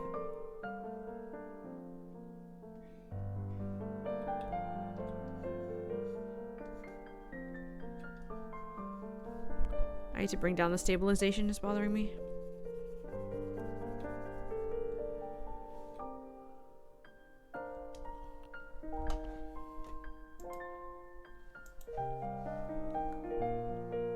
I have a React Andy vid I can watch. It's from Anthony Padilla. I like Anthony Padilla's videos. This is kind of an old one. After I finish flat colors, maybe. I feel like I always have to take a break in between every single step when drawing.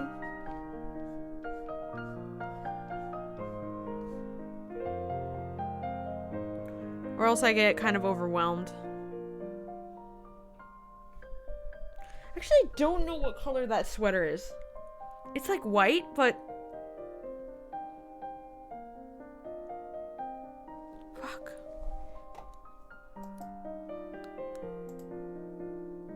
I could just use...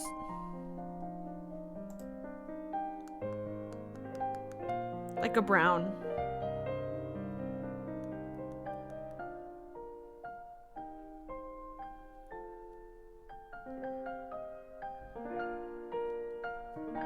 Possibly. So cute so far. Thank you, Ariel. Also, hello. I am so tired, but I am making it through.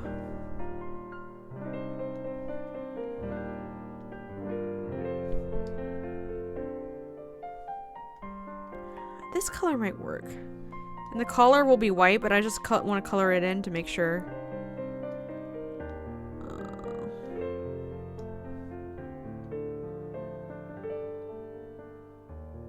I mean, it might work. I don't know. I don't know.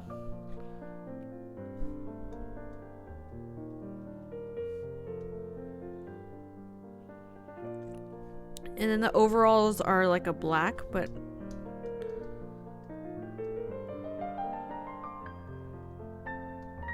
I'll do that. I realized the inside needs to be pink here. I'll do this.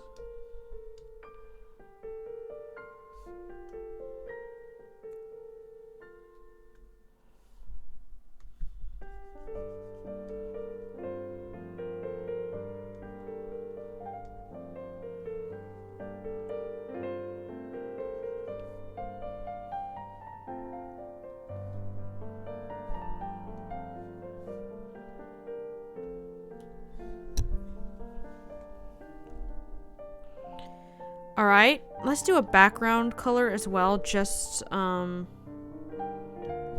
not gonna be gray, but just so I can see what I'm working with. Wait, refer only to editing layer. There we go. There we go.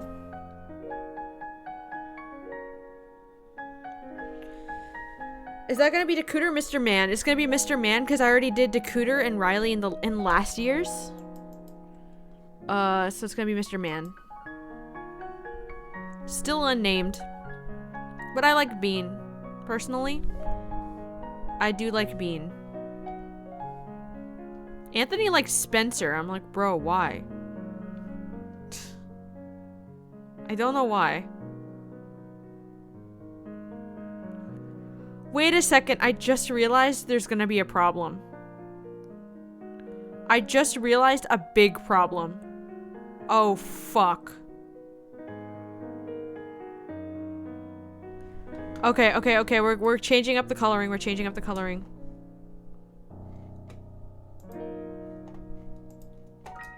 I can't have the... I have to change up the coloring for these. Shit.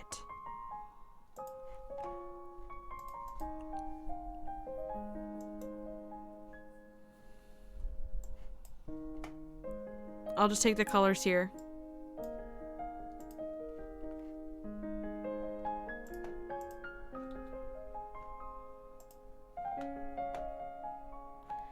I've been getting so much leak stuff involving the Five Nights at Freddy's movie. Oh my god, really? Does it look good? I'm gonna watch it. For sure. I know nothing about Five Nights at Freddy's, and I'm gonna watch it.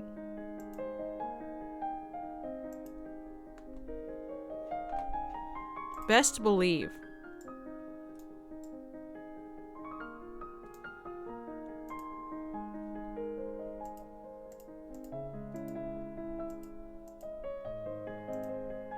Yeah, I realize I have to change the color.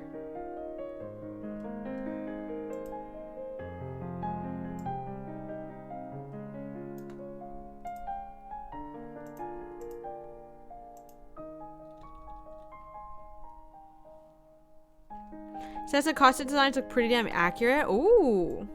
Fun.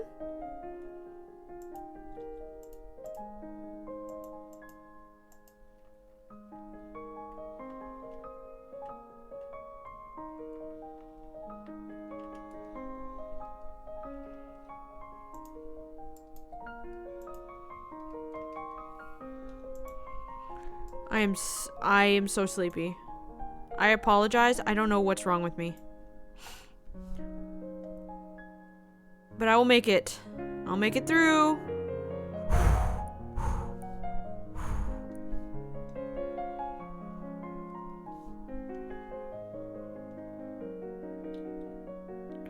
I will survive. Okay, hold on. We're missing this part here.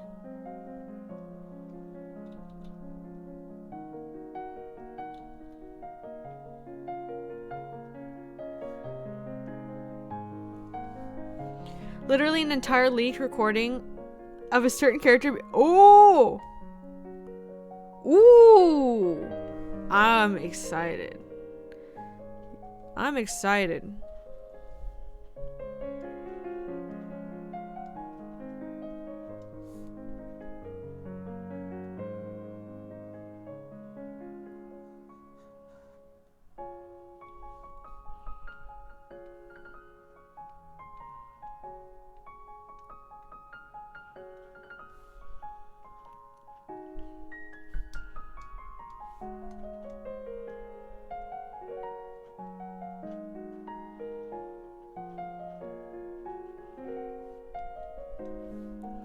And then this guy's black.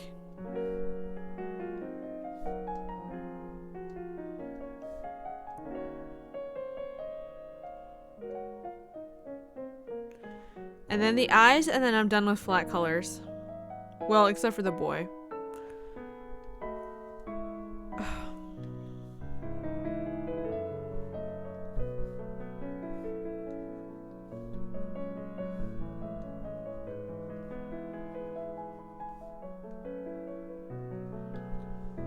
I still have not saved yet.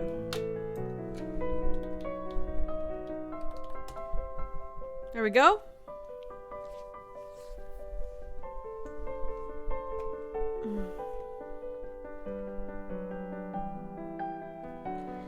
I don't know how much on what they'll do with the story, especially since they're saying they're turning this into a 3-movie deal. Oh my god.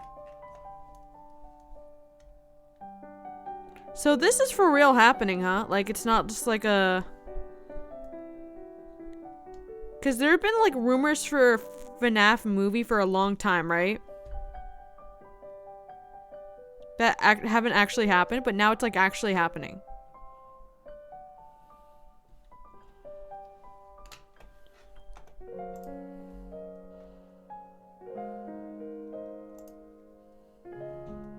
On Earth, we face New video time. a multitude of natural enemies. We have the wild animals, the natural disasters, the Fire Nation, and worse yet, Steve Kerr's son. And throughout our lives, we are preparing ourselves if we ever suddenly find ourselves in the All coming from accurate sources after nearly a decade happening for real. Okay. Situation where we come across these obstacles. Normally in the grown-up world, we'll just shoot and ask questions later if we account to these problems.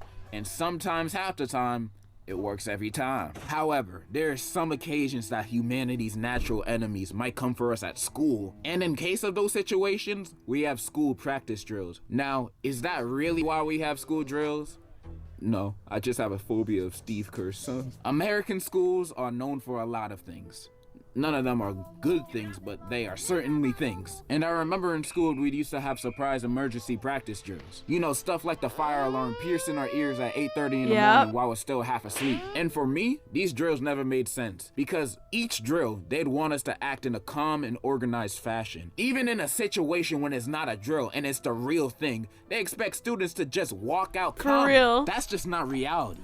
In a real fire drill, nobody gonna walk in a single filed line out the door. Everyone is gonna be running and sprinting out of there, shoving everything and everyone out their way. That's what's really gonna happen. Nobody's gonna be calm and collective. Everybody's gonna be running out of there because they don't wanna burn to death. Now, this also might not be the safest way to do it. Cause in a perfect world, we're all running as fast as possible, but we're all running in sync. You know, nobody getting trampled or injured, no casualties. We'll all get out of there spick and span. The problem is that doesn't exist. And we have some slow ass people holding us up from us trying not to be burned alive. Fast students trying to run away and the slow students holding them up. But I don't want the slow students to get injured, you know. We're all human after all. I'm trying to get everybody out of there as safe and fast as possible. So I found a simple solution to that problem. During a real fire Who the drill, fuck is banging the door all the slow outside? people, you know who you are, stay back in the classroom Bro. and wait for everybody else to run out. Then after, when everybody's gone, then you can go. Hopefully, you didn't get burned alive during that time.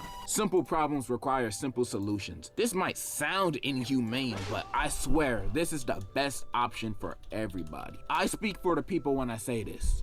We don't want slow niggas walking 2 kilometers an hour while we're trying to sprint out a burning building. We will push you out the way and run you over. No joke. There's literally no time to waste. You walking around slow is gonna kill the both of us. And not gonna lie, I'd rather you die than me. So get the hell out the way! Leaving them behind in the classroom is the best option. That's how fire drills at school should be done. Not this single file line stuff. They will be safe, I promise you. We will leave them with a water bottle just in case. But you know what's worse than how schools do fire drills? How schools do lockdown drills. I don't know if they do this in other countries, cause y'all don't really gotta worry about this happening like us Americans do.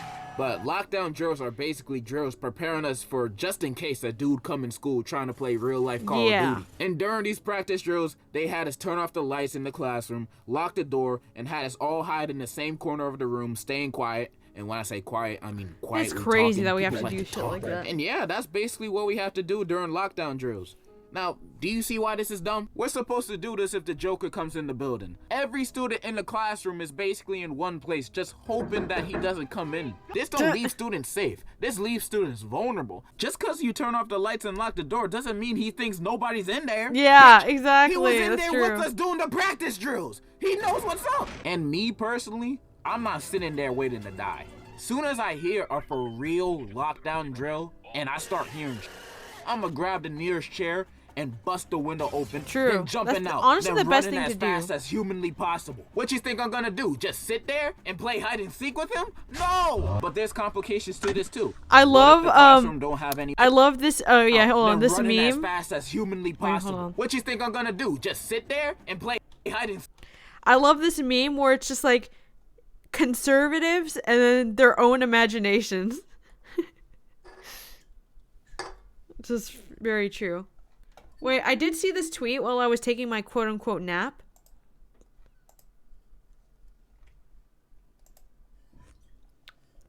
Let me show this real quick, because this was ridiculous.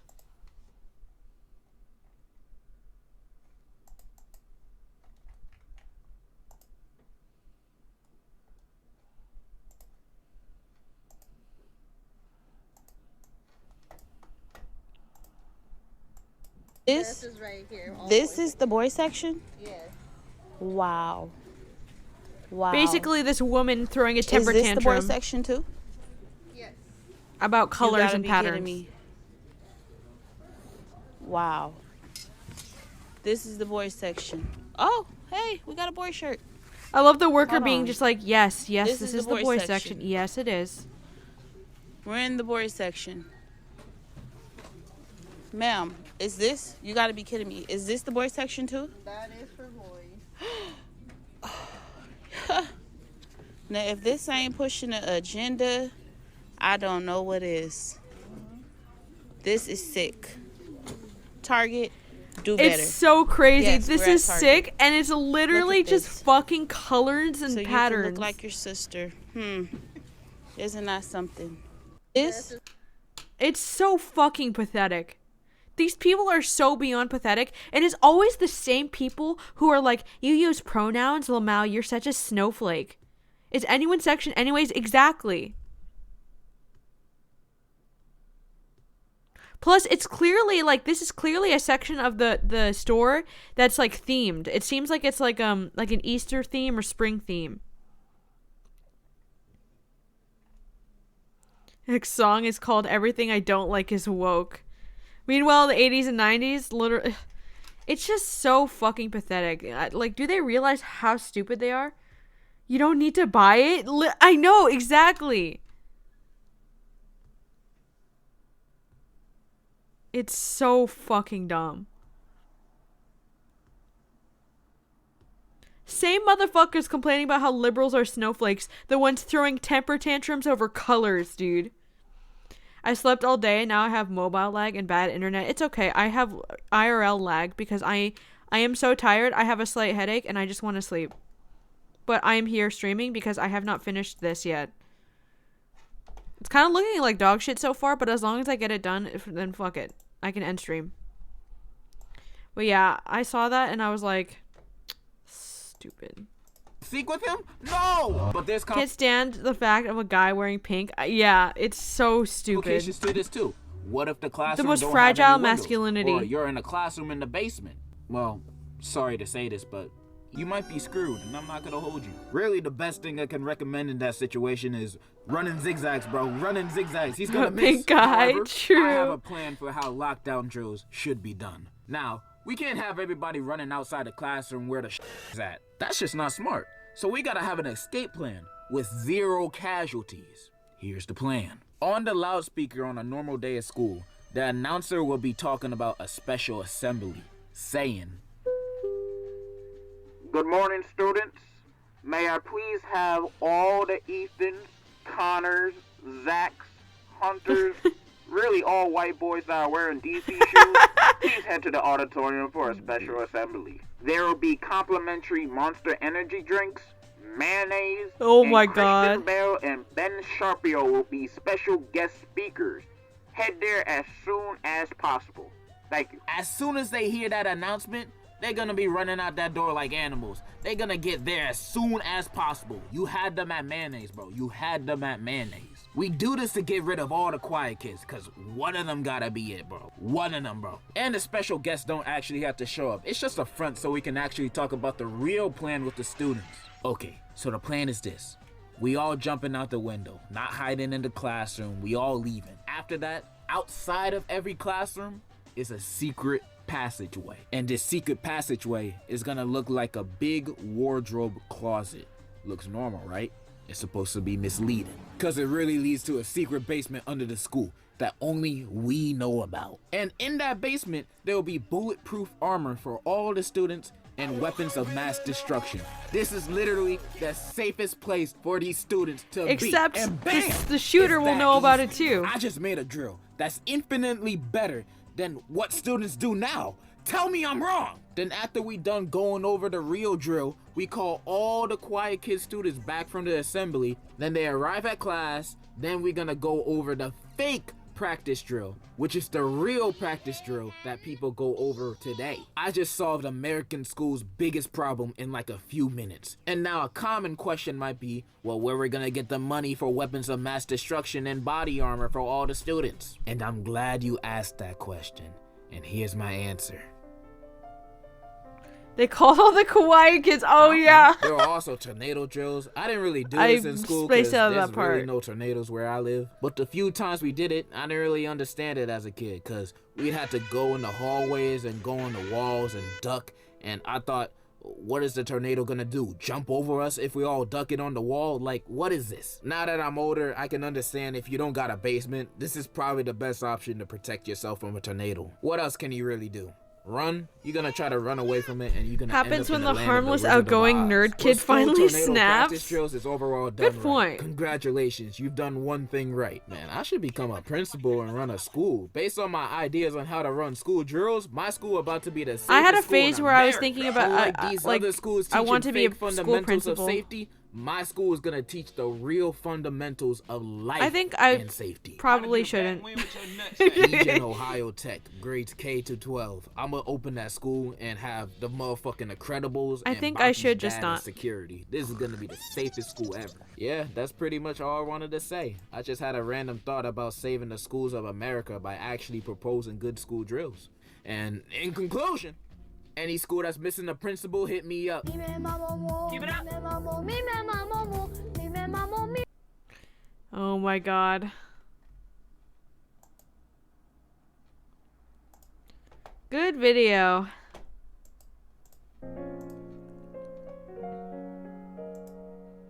Fuzzy, were you the harmless, outgoing nerd kid? Is that why you said that? Or were you also the quiet kid? I was the quiet kid. But since I'm a woman, I wasn't at risk of shooting up the school. Anthony was also the quiet kid, but I think he could shoot up a school.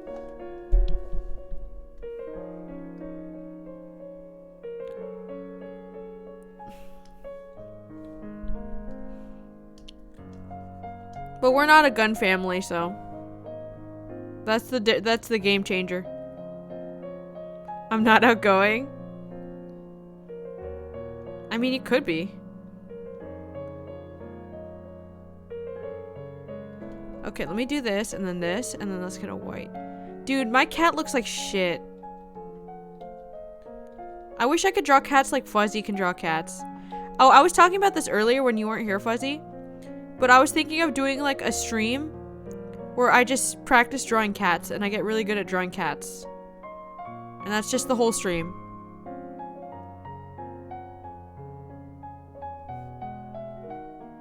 Would you watch that stream? I was a quiet kid, but to be fair, everyone was just because the teachers kept telling us to shut the fuck up. Fair enough.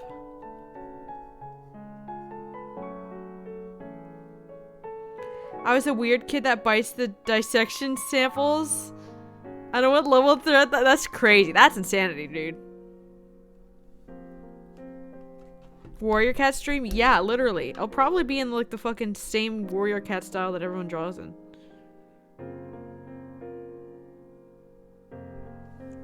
Okay, so he has like a little bib.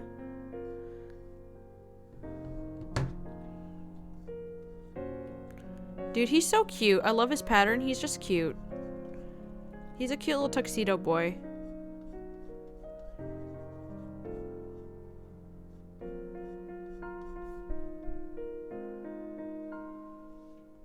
Alright, not bad.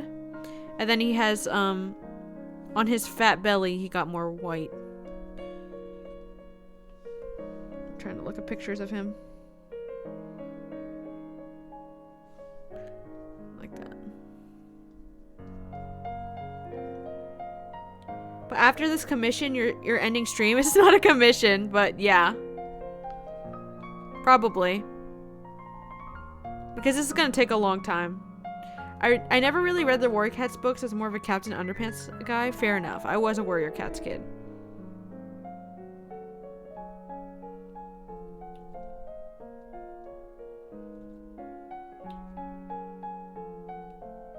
Oh, this is Spirited Away? This song?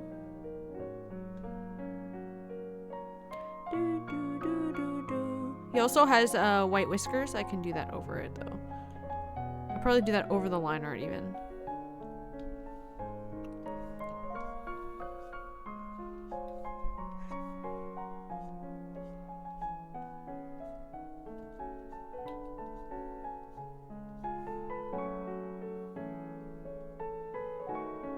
I love him. Look at him.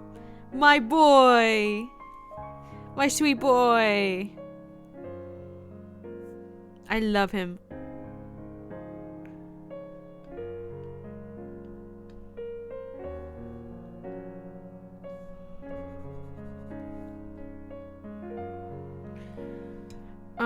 I was a Diary of a Wimpy Kid guy. I read a little bit of it. I wasn't super into it though. I loved reading about cat violence as a kid. I know, those books were actually violent. We were so into it.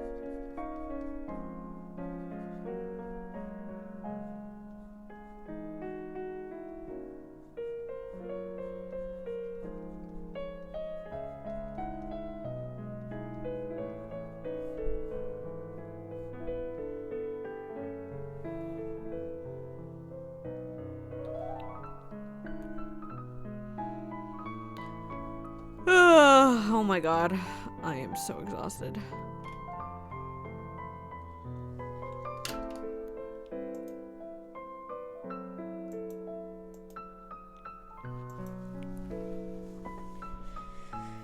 How do I wake myself up?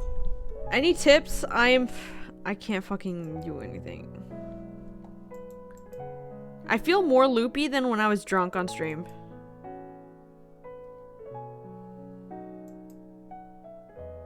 $4 hours, I know.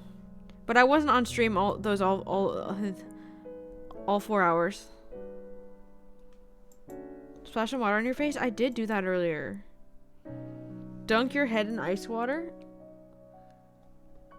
I could do that. I'll be right back.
I didn't do it. I was waiting forever for Anthony to leave the bathroom, and he didn't. So I just said, fucking, I'll go back. I'll come back. I'm back. Hello. So I'm still dead. I'm still just as dead.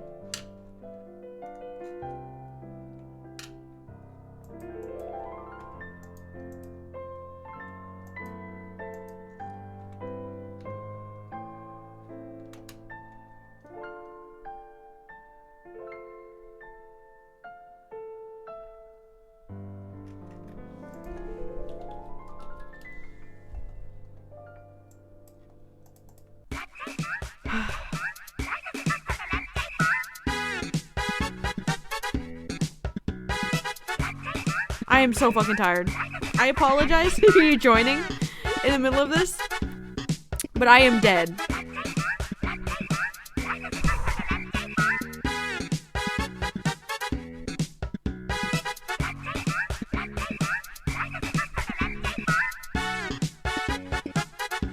He just left.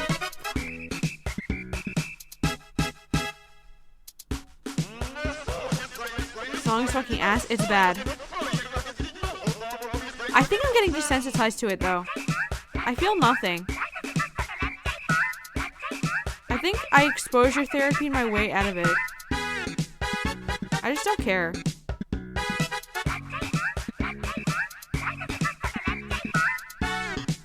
I mean, I still don't like it. Don't get me wrong. I don't like it. But...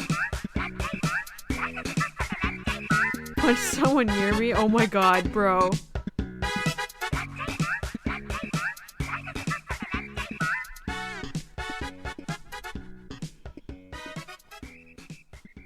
That didn't work.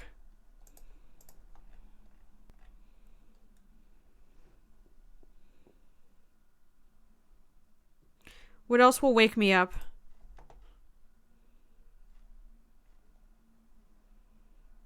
No, I'm not gonna do it.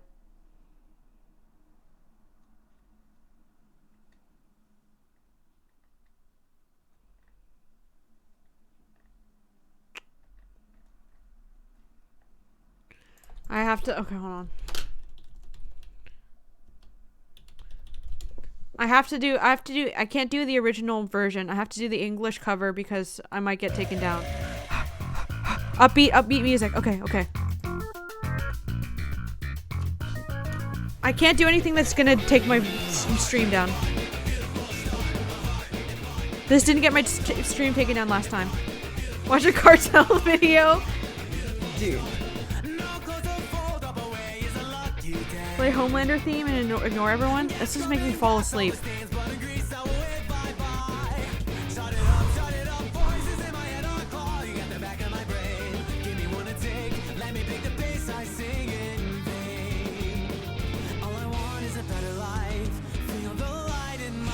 Some good recommendations if you want them, Lee. Funky Down, bro. Play a horror game? Actually, that would work. That would actually work, except I don't have any downloaded. No, that would put me to sleep, Snipes.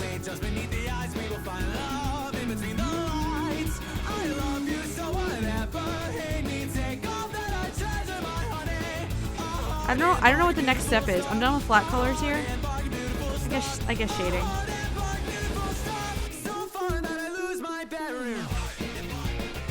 Alright, I have to start with the skin, I guess.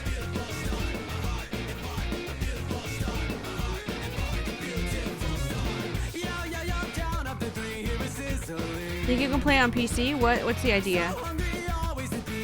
You won't want to sleep? Shane St. John? What is that?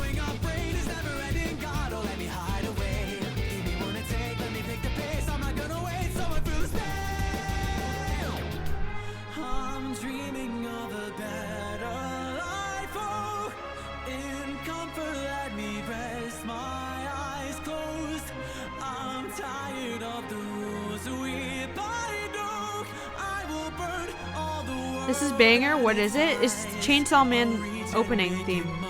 But it's the English cover because the original is going to get my stream muted.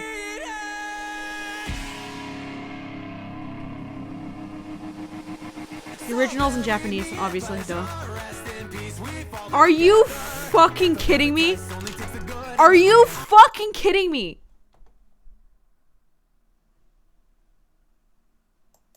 You're shitting me. That is the one game I was praying that nobody would redeem. That is literally the one game.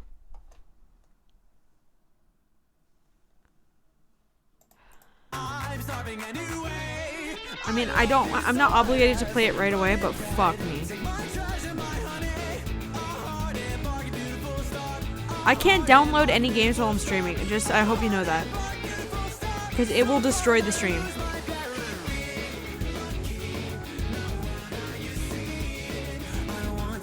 But I'm gonna have to play it. Fuck. I'm not happy.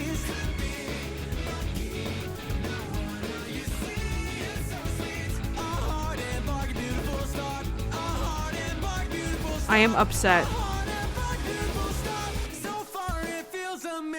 Heart and bark, a beautiful star. Heart and bark, a beautiful star. Come to the next Markiplier? Fuck that. I would rather die.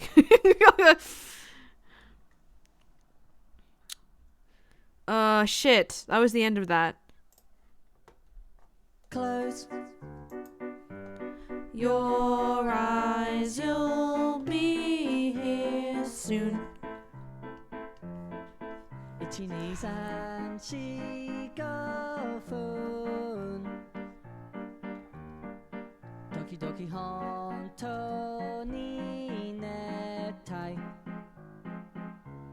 That woke you up, didn't it? Kind of, actually. Fuck, dude.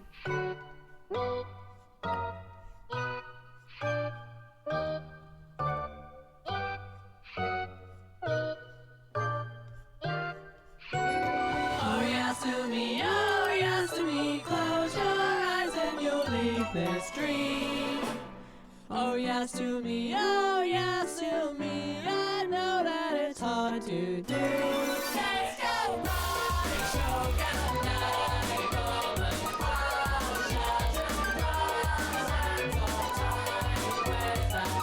I'm being very messy with my shading, but fuck it. I don't even know if I'm shading properly.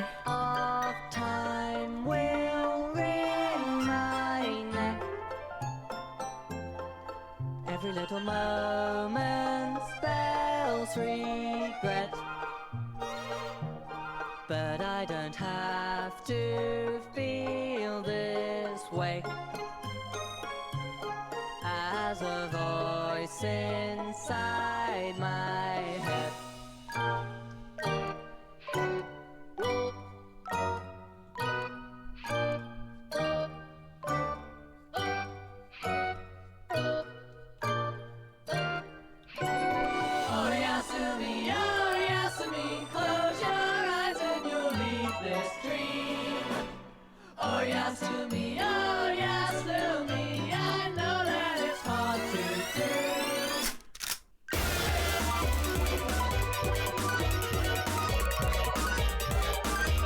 I'm not even shading the way it should be.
She looks tired. I am.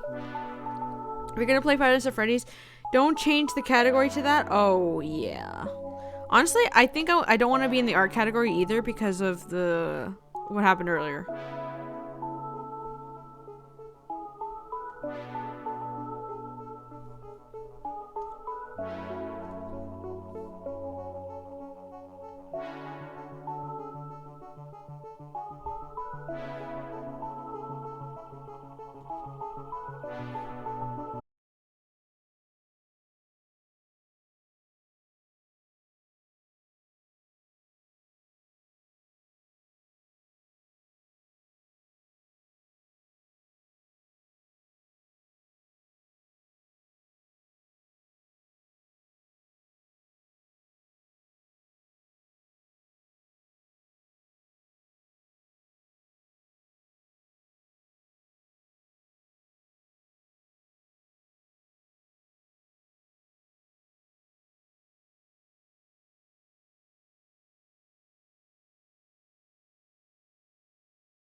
Okay. Now hair.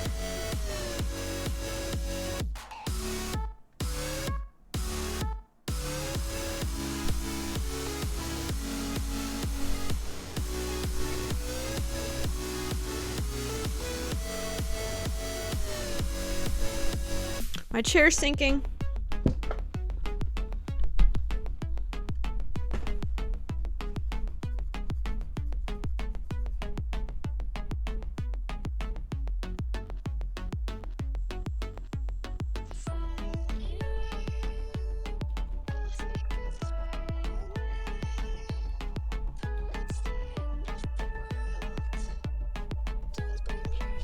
I wish coffee worked on me too. I'm so jealous. Well, also not, because you can develop an addiction. But like when people can just drink coffee and get more energy, like what the fuck? How? How? How do you just like get more energy?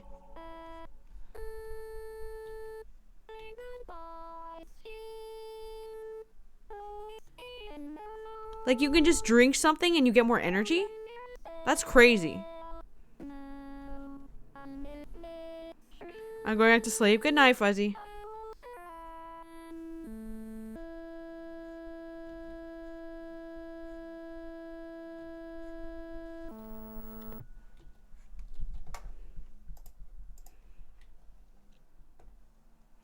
I don't have another song lined up.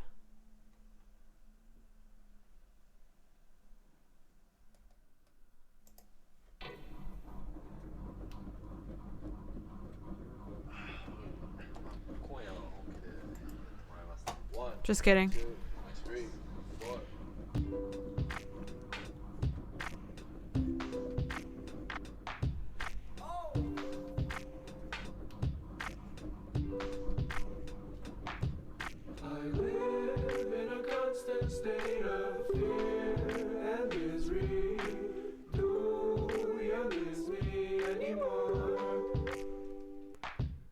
And I don't even notice when it hurts anymore.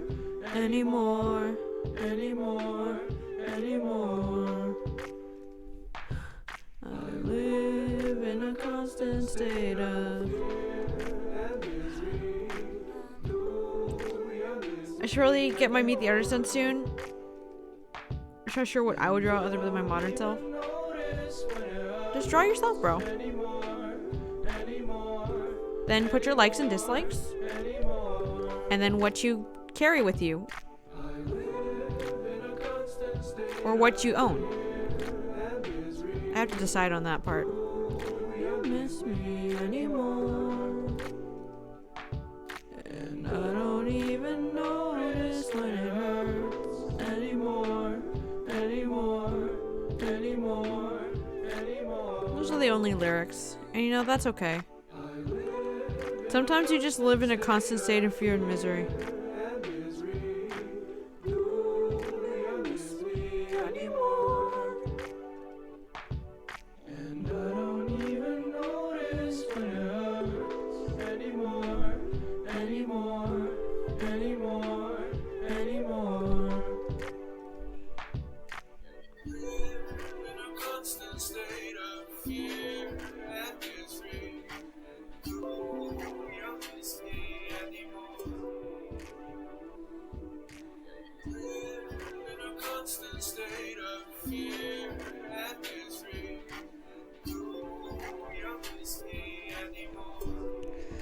Really have myself laying in some blankets watching a horror movie with my Killer Clowns t-shirt. Yeah.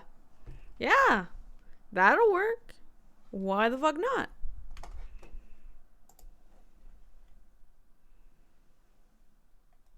Oh, I played this song at the beginning of stream. Dude, I forgot how good this song is. Say what you will about the show itself and how it ended, but my god, this song goes so hard. It's so pretty.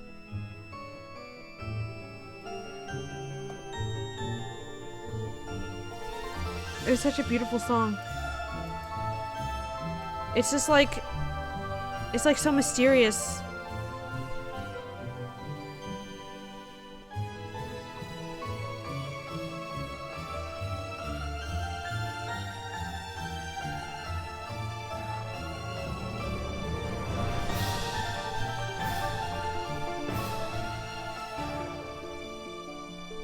This is my favorite part.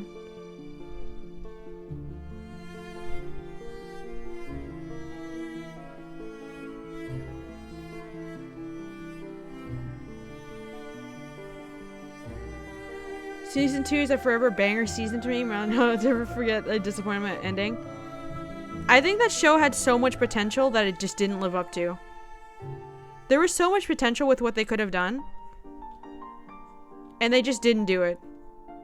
Which is unfortunate.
Alright, I want to do a react to Andy of this video.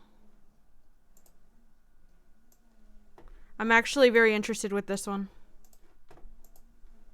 Anime voice actors. The voices behind the beloved anime characters who shaped our childhood. I'm very curious. Since its humble beginnings over 100 years ago in Japan, I could do anime a has Pink become Season song, but you know, oh my god, not a Pink Season song, dude. That'd be kind of go kind of hard though. worldwide sensation reaching almost every corner of the planet. With Americans consuming the most anime outside of China, South Korea, and Taiwan, American anime voice actors are in higher demand than ever before. My name's Anthony Padilla, and today This I'm is going to 3 be years sitting ago. This down is with kind of an some of older these one. anime voice actors to learn the truth behind these faceless voices we hear every day. How disappointed do these American voice actors feel when fans opt out from hearing their voice in favor of subtitles? Are these voice actors fans of the animes they voice, or is it just another day job? Is being part of an industry with such an intense fandom a blessing or a curse? He's so dramatic. I fucking love Anthony Cedric. Padilla. Hey, what's up, man? How you doing? Hey, Ryan! hello. Hey! Griffin! Hey!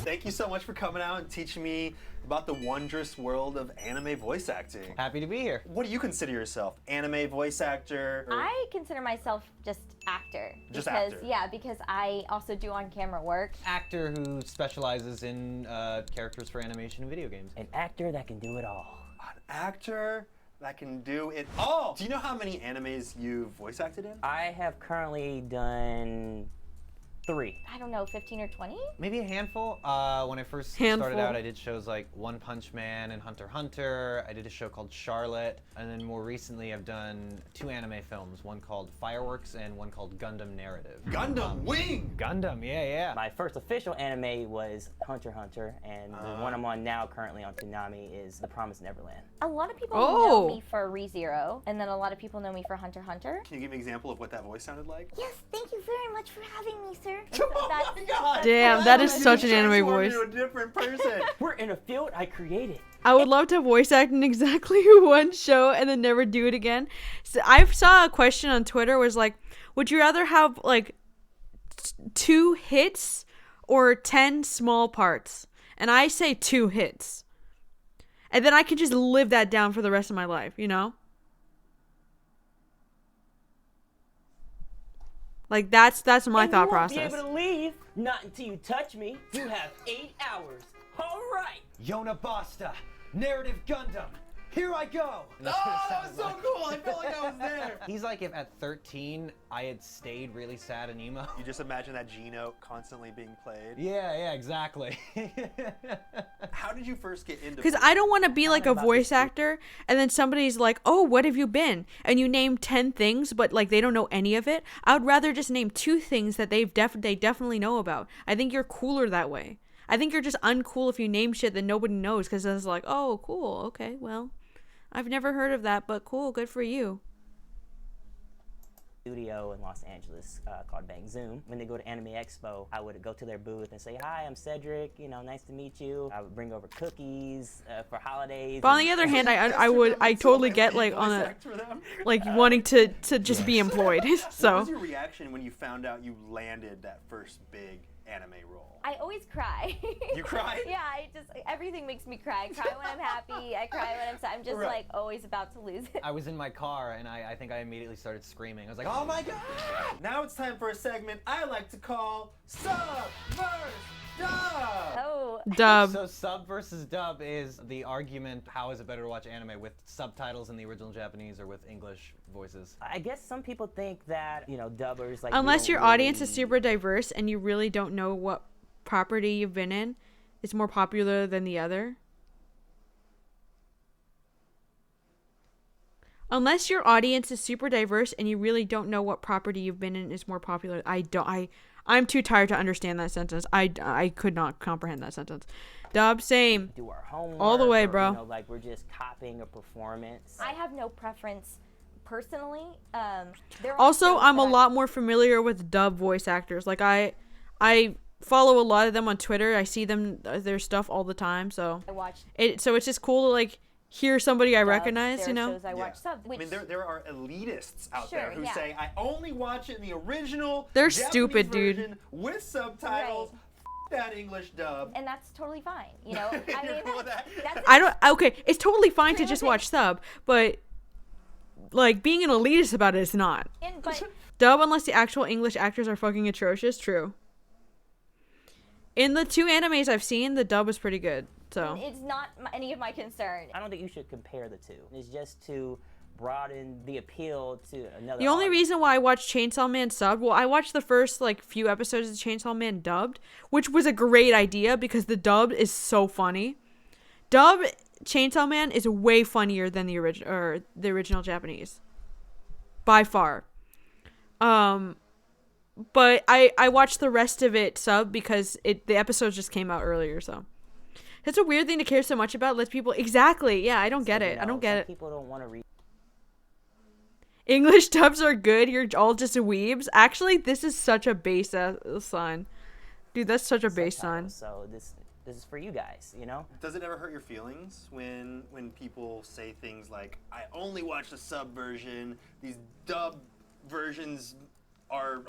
Yeah, it does hurt because we really do try our best. What are some of the unnecessary noises that they might make you do in an anime performance? Also, I don't think people realize how difficult dubbing is. The original Japanese voice actors, when they're in the booth, they are free to do whatever the fuck they want because they record and then they do the animation. So they are not constrained to matching exact lip flaps or changing the language or localizing it or any of this shit. It is much harder to deliver an authentic performance when you're doing voiceover dubbing than it is for the Japanese actors. And that's also why you sometimes hear a difference in the quality of the acting too. But I don't think people realize that. They're all like, oh, these dub actors, they just suck. But you don't understand, like, they are given an incredibly difficult and sometimes impossible task. And they're doing really well with what they have. They just don't get it. Because whenever you turn your head or so much as twitch your eye, it's...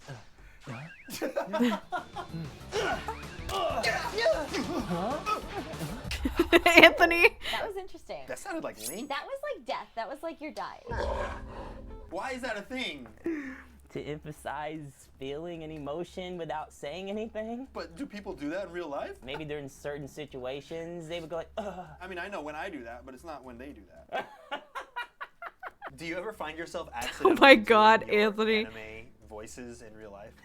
I was at 7-Eleven last night, and we had just watched this anime, and me and my friends were like, all like the male anime protagonists have that like same voice. Oh yeah. Where everything's like right here. Really intense. Wait, vitamin water has a blue Slurpee. 50% of the calories. Who would do this? N Joyce wants to know what your deepest and highest voice is. My highest would probably be like, oh, like right in here. Like That's crazy. highest voice. That's high, dude. Holy shit. I wish I could go that high. It's probably like this.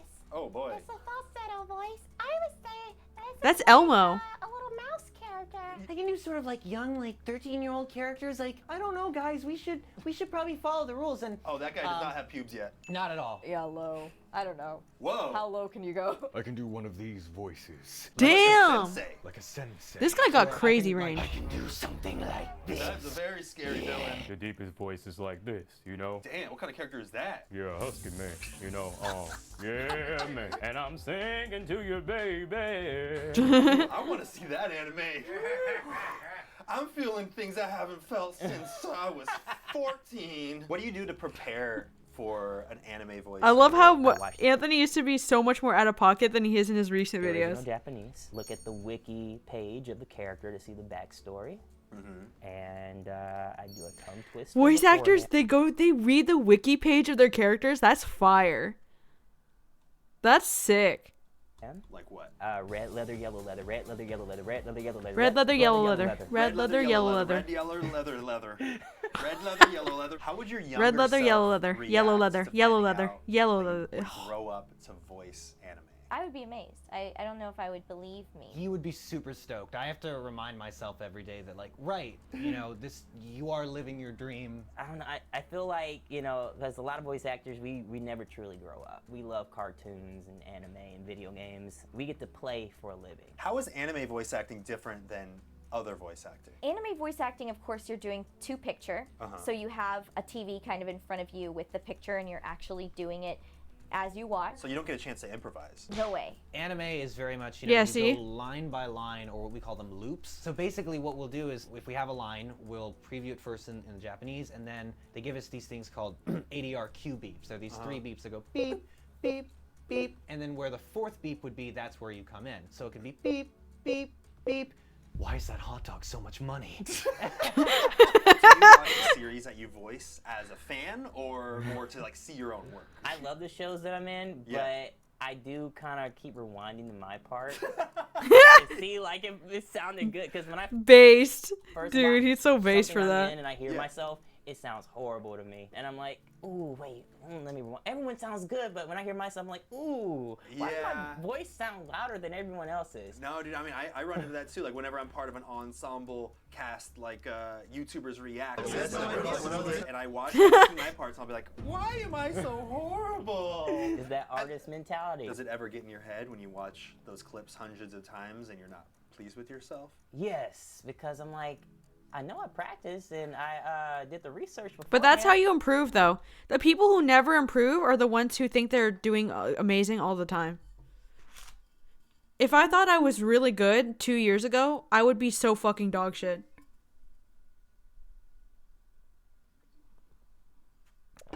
So I think it's actually good to have that mentality. What's the most uncomfortable? Obviously not to a destructive point. But sometimes the strain can be something you got to be careful of. I mean, this is the moneymaker. What do you think the biggest misconception about anime voice acting is? That we don't watch the original Japanese. We're putting our soul into this character. I think the biggest misconception is that they make a lot of money because they make fucking nothing. They get paid like shit, dude.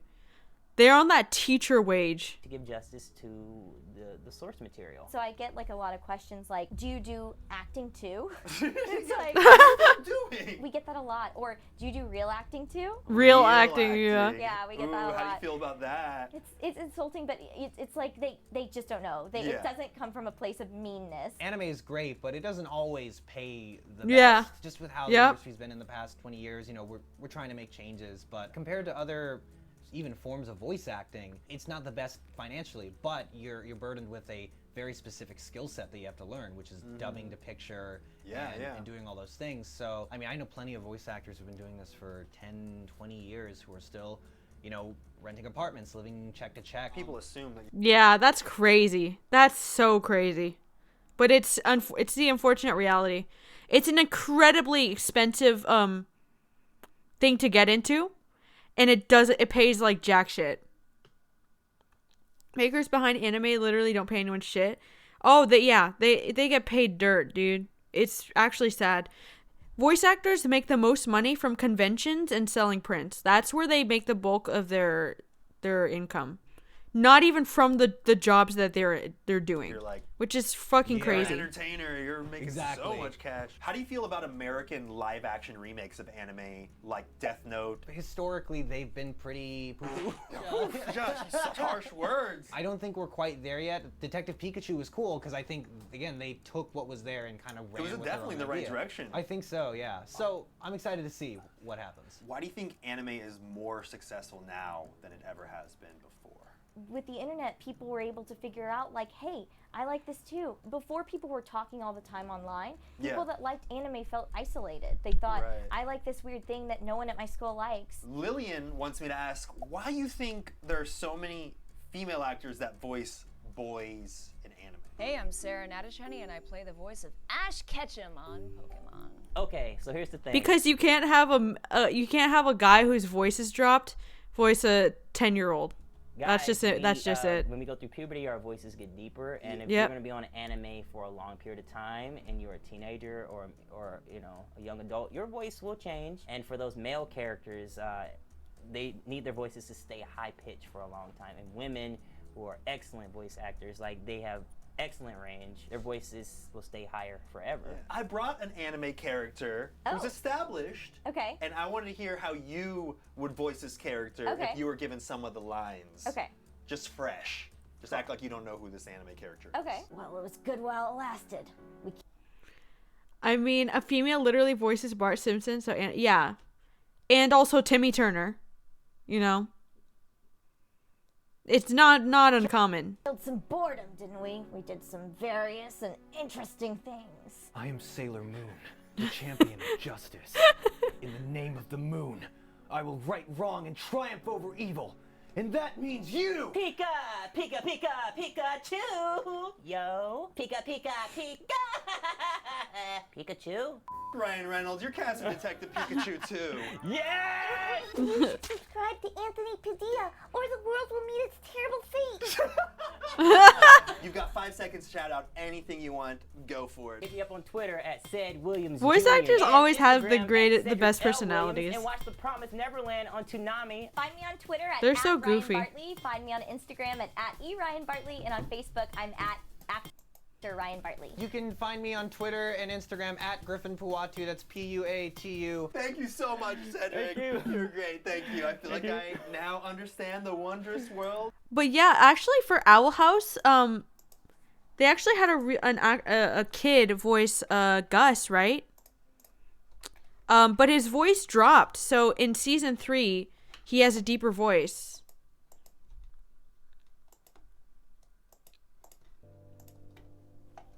So, but I think it worked because there was a bit of a time skip, so. But sometimes it doesn't work, you know?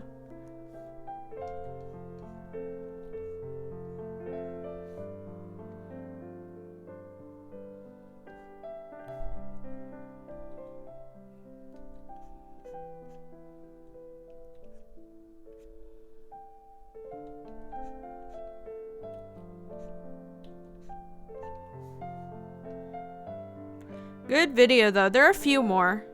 He did like 3 voice actor videos. That was like I think the first one.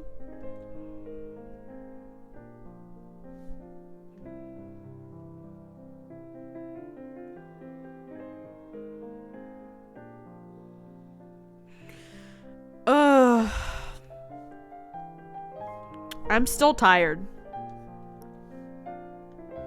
That unfortunately has not changed. 300. Let's try 300.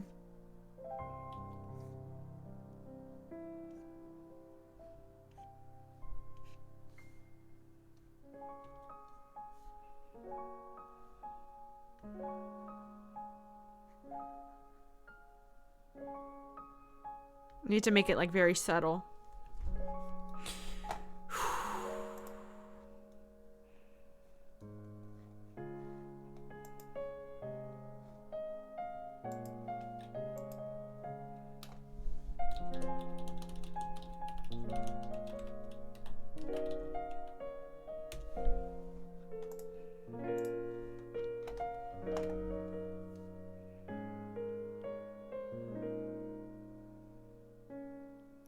Alright, the shoes are next, but I didn't even do anything with the laces.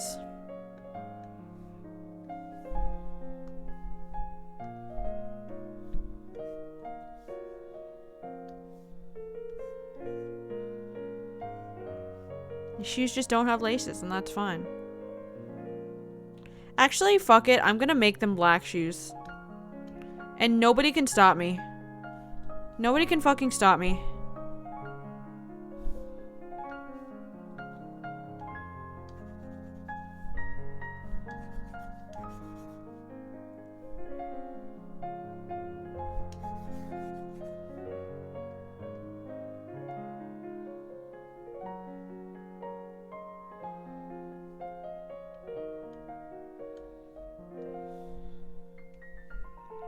Breaking the white shoe streak.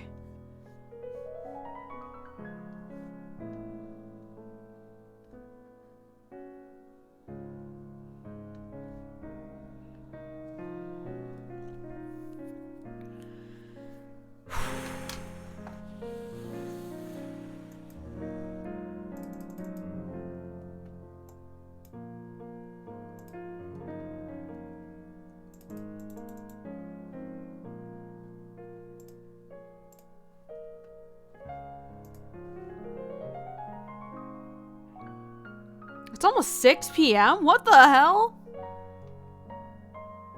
I've been streaming since 12? Alright, I'm gonna be right back.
Not gonna lie, 5 hours to get this far is kind of bad.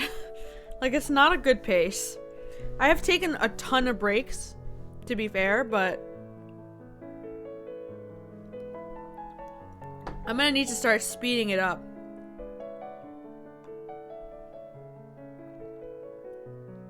Also, I got chocolate milk.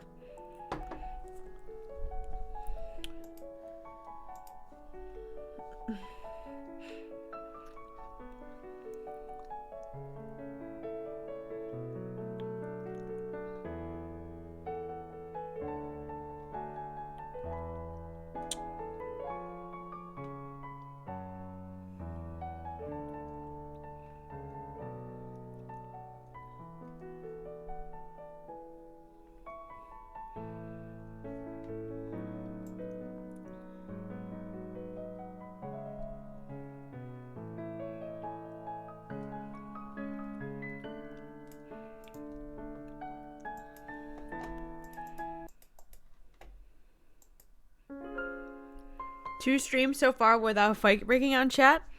It's been great. It's been peaceful, man.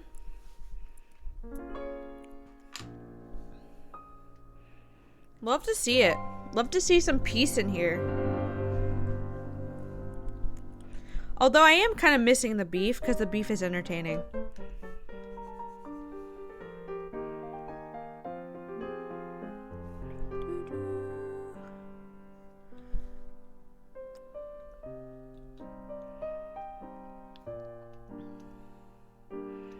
I'm gonna need to figure out this fucking layout.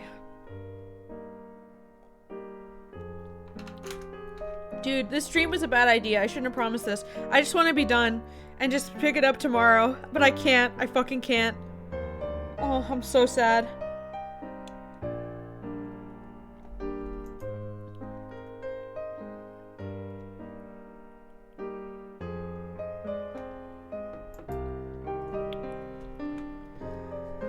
Fuck, okay.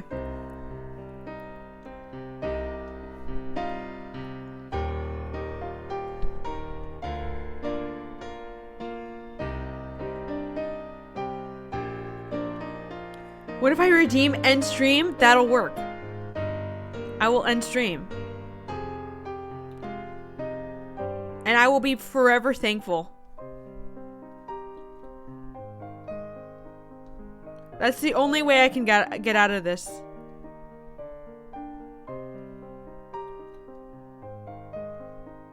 But then we won't do, how long will stream continue if not? Until I finish this.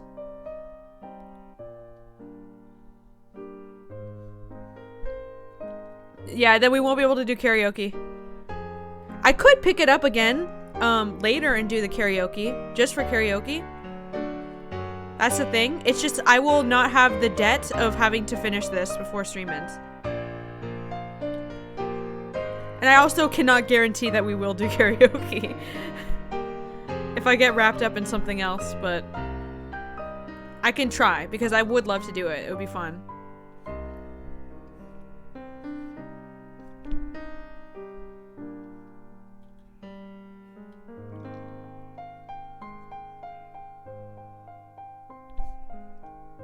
That would be such a good end stream. Oh my god. I am so thankful. God bless. Oh my god. Ariel is the fucking GOAT. The only fucking redemption, channel point redemption that's actually helped me.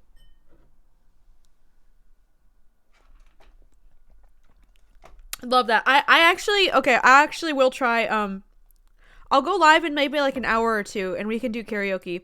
But only if other people are down for it, so we'll see. So this might not be the end, but I am not in debt to fucking finish this. And also just, I don't want the quality to be shit anymore, so, you know. Alright, I might see you guys later. We'll see. Peace out.